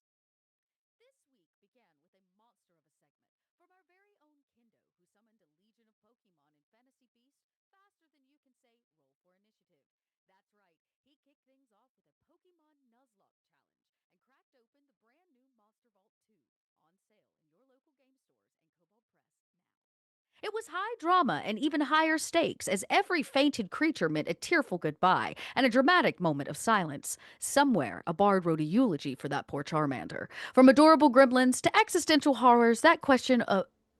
From adorable gremlins to existential horrors that question your life choices, Monster Vault 2 proves there's always room for one more creature under your bed. Collect them all, but just so you know, bring a sturdy cage, a resurrection scroll, and some really good insurance. Next up, tensions rose faster than a necromancer's blood pressure during our art battle. Art director Mark Rattle faced off against graphic designer Kennedy Williams in a duel of paint, pixels, and pure creative chaos. Reports say the digital brushes were flying, the fonts were screaming, and the crowd was left spellbound. The result? A hauntingly beautiful reminder that art should stay with the artist. The art of Kobold Press is now on sale, perfect for any collector or ghoul with good taste. Now, rumor has it that the kobolds got a little cozy with Stardew Valley on Friday. Sources close to the Warrens say there was tea spilled and maybe a turnip or two about a brand new cozy RPG called Riverbank. If you love the gentle rhythm of Stardew Valley, the farming, the friendships, and that sense of peace when you realize your crops are thriving, then you're going to love Riverbank. In this heartwarming new RPG, you join an intelligent society of anthropomorphic animals and step into their charming life of cake, conversation, and tea time by the slow bend of the river. Here, the charm of cottage core meets the sophistication of polite animal society. Imagine Beatrix Potter meets Fantasy Small Town, where every hedgehog has a backstory, every teapot has a secret, and the biggest scandal might just involve who forgot to bring the jam to brunch. It's whimsical, it's witty, and it's everything you didn't know you needed in your games. Because even the fiercest adventurer deserves a cozy afternoon, a steaming cup of tea, and a bit of gossip about the otter next door. Saturday morning saw a surprise appearance from some of the biggest stars of the Sword Coast. Karlach, Gale, and the rest of the Baldur's Gate crew graced the Scarecase red carpet. They dazzled the crowds, traded quips, and allegedly charmed 3 camera operators into giving them advantage on future close-ups. It's glamour, it's gore, and guidance rolls galore. But the real adventure started when the kobolds dove into actually playing Baldur's Gate 3. Between being constantly over-encumbered, romantic chaos, and way too many natural ones, they managed to squeeze in some talk about the brand new TOV and 5e options from Kobold Press, including Book of Blades, Dungeons Deep, and the much-awaited Player's Guide 2. From heroic new ancestries to class features with a bite and possibly claws, these tomes prove that when it comes to character creation, Kobold Press isn't just rolling high, they're rolling legendary. And yes, for the record, Kim is trying to romance the Mind Flayer. We don't talk about it. Next up, from tonight's broadcast, we're cutting live to a very special correspondent reporting from somewhere much colder than the Warrens. We're going to Brian Suskind in the Northlands. Brian, take it away. Greetings. Kobold Press's latest successful Kickstarter, The Northlands, invites you to enter an epic realm of ice, fell monsters, and ancient threats. Featuring 2 mighty tomes, The Northlands Worldbook and Northlands Saga's Adventure Path. This thrilling project was written for Tales of the Valiant and D&D 2024 alike. Indeed, it was hewn from Yggdrasil itself, as far as you know. Though the Kickstarter is now complete, having gleaned 300% over our asking goal, late pledges are still available for those brave enough to face the darkness lurking within the ancient glaciers. And who am I, you ask? I am Brian Suskind, lead designer for Northlands. Mine was the hand on the rudder for our brave crew of artists, freelance designers, and editors. When you venture into the Northlands world book, you will discover a complete Nordic setting you can place into your own campaign worlds, or use with Kobold Press's Midgard, if you like. This is a land of midnight sun, ferocious giants, raiding warriors, and interfering gods like Kani Wotan, and the tricksters like Loki. Delve into lost ruins, seize ancient treasures, and venture into hearty settlements filled with fascinating and perhaps deadly inhabitants. The people of the north include dwarves and humans, sure, but it also includes trollkin, and bearfolk, and stranger folk alike. Follow a path to glory in Valhalla as a Viking warrior, a trickster warlock, a titan barbarian, perhaps a Norn-bound cleric, or even a spirit-calling sorcerer. Discover new spells and items, and a bestiary containing over 40 new monsters, each of which is more than willing to spill your blood upon the ice. But there is more. For within the pages of Northland's saga, you will discover 11 tightly linked adventures in which you will answer the call from Loki himself as he seeks heroes to help him stop the coming of Ragnarok. Battle great obstacles, lurking cults, meddling gods as you journey from being mere novices to fighting Fenris on the burning streets of Asgard. So come, if ye be brave enough. Pick up axe and blade and defend the world from mighty Jotun and the deadly advance of ancient eternal ice. The Norns weave a path of fate. The people cry out for heroes. And the Northlands awaits. Heed the call.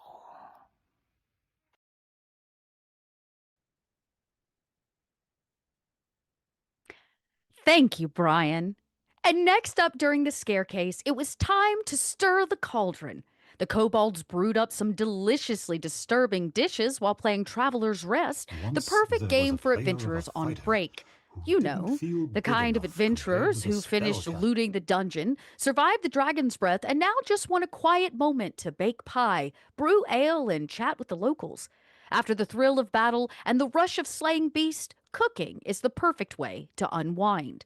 That's where the Field Guide to Monster Harvesting comes in. This handy PDF series, Volume 1 out now and Volume 2 dropping next week, turns the spoils of adventure into a serene, creative activity.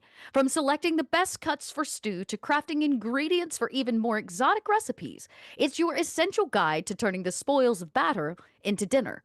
Or maybe dessert. So pick up your spatula and master which monsters pair best with a nice Chianti. Spoiler, it's not oozes. Whether you're simmering on new ways to cook your favorite monsters or just enjoying a quiet culinary break between quests, remember, even the bravest adventurer can get hangry. And now for some shocking economic news straight from the Warrens.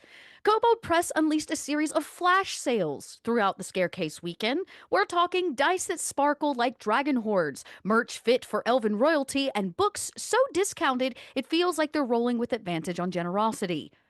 Shoppers swooped in like hungry ghouls at an all-you-can-eat adventurers buffet, and now you've been lurking in the shadows, probably whispering, "I'll grab it later." Well, good news, my procrastinating poltergeist. The deals haven't vanished just yet. You still have until the end of day on Sunday to snag those bargains before they turn back into full-price pumpkins. And after that, poof. Not even a wish spell will bring them back. So act fast, dear delvers, because nothing haunts the soul quite like the ghost of the sale you missed. Now, later in the weekend, our resident Necromancer-in-Chief Kendo took a crack at the new award-nominated video game, writing contributed by our own and ever-talented Sarah Madsen, called The Necromancer's Tale, now haunting hard drives everywhere. The game has been recognized multiple times for Best Narrative, proving once again that the dead really do have the best stories to tell. Together, we descended into a world of mystery, moral choices, and just enough grave robbing to keep things interesting. Sarah shared insights into her writing of characters who don't stay dead, and honestly, who among us hasn't had that problem in a campaign? And speaking of raising the dead, the fresh crawling fun continues with the Necromancer card game, now available on Kobold Press's store. In this comedy game of competitive reanimation, you'll race to raise the largest army of the undead or sacrifice the most souls to the well of eternal life. It's fast-paced, hilarious, and perfect for anyone who has ever looked at a skeleton and thought, you know, you'd make a good coworker. And remember, in the world of necromancy, it's all fun and games until someone loses a femur. Now, speaking of the Necromancer card game, we're about to cut live to a man who not only designed it, but also has his finger on the hilt of the latest release, Jeff Quick, reporting from an undisclosed candlelit location somewhere between Ominous Crypt and Very Committed Set Design. Take it away, Jeff.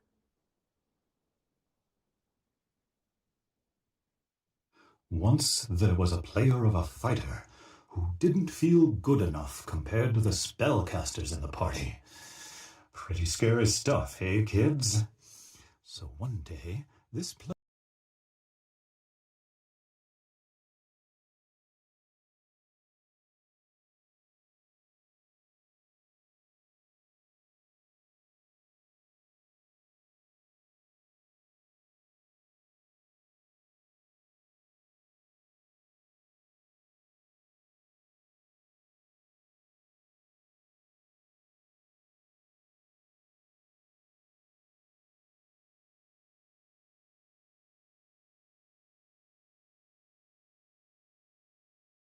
Wonderful. You didn't hear any of that. Seems like we're having some technical difficulties on the end of Jeff Quick. He'll be right back with us momentarily. But while we're off script and my teleprompter now is completely and fully haunted, I thought I'd take a moment to remind all of you that the end of tonight's news broadcast is going to bring you some breaking information that you are not going to want to miss. And, you know, if you're enjoying your time here at the Scarecase, make sure to let us know. We want to hear from all of you so that maybe next year when we do a Scarecase, we can repeat some of our best things or some of our more horrific things, and we can fix the things that maybe could have gone better. That being said, don't forget, you have until tomorrow night to get your GM screens, to get your dice, to get the brand new Game Master's Guide, all at discounted prices at our current flash sale running throughout the Scarecase weekend, which we are considering this whole weekend, so you have until Sunday night to get your hands on it. I think we're ready to go, says my technical guy. So I'm going to give it one more go here to bring Jeff in. So speaking of necromancers and the Necromancer card game, we're cutting live to a man who designed it and has also got his finger on the hilt of the latest releases. Jeff Quick is reporting from an undisclosed candlelit location somewhere between Ominous Crypt and Very Committed Set Design. Take it away, Jeff.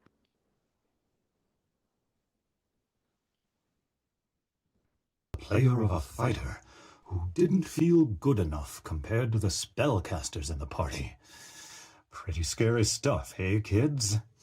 So one day, this player got Book of Blades from Kobold Press. Inside were several new subclasses, new ways to fight, mentors and rivals, dueling rules, siege engines, naval battles, and even mechs to fight in, fantasy mechs. Some people did not like this, as it was not their preferred style of fantasy. Other people thought it was awesome, and they were both right. With the Book of Blades in hand, this player no longer needed to feel not good enough compared to the spellcasters. Try Book of Blades from Kobold Press, a fight club you'll want to talk about.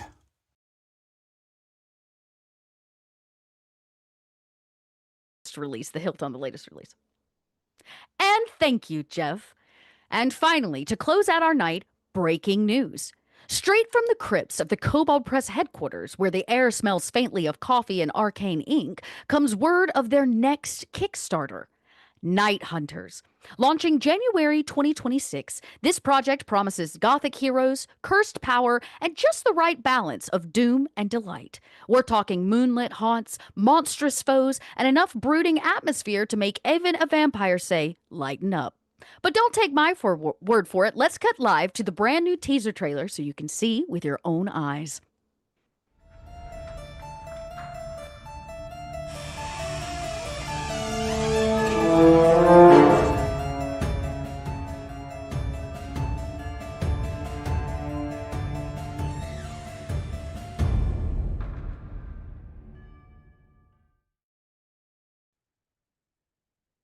Wow, now that's truly scary. From the red carpet of the Sword Coast to the cozy corners of Riverbank, from simmering monster stews to the thrills of necromantic adventures, we've seen it all this weekend at the Scarecase. So whether you're battling dragons, raising the dead, or just trying to get your hands on a last-minute flash sale, remember, Kobold Press is always full of stories, surprises, and the occasional ghost with a sense of humor. That is all for tonight's News in the Warrens, the fake fantasy news show you didn't know you needed. Thank you to everyone who has tuned in at home over the weekend.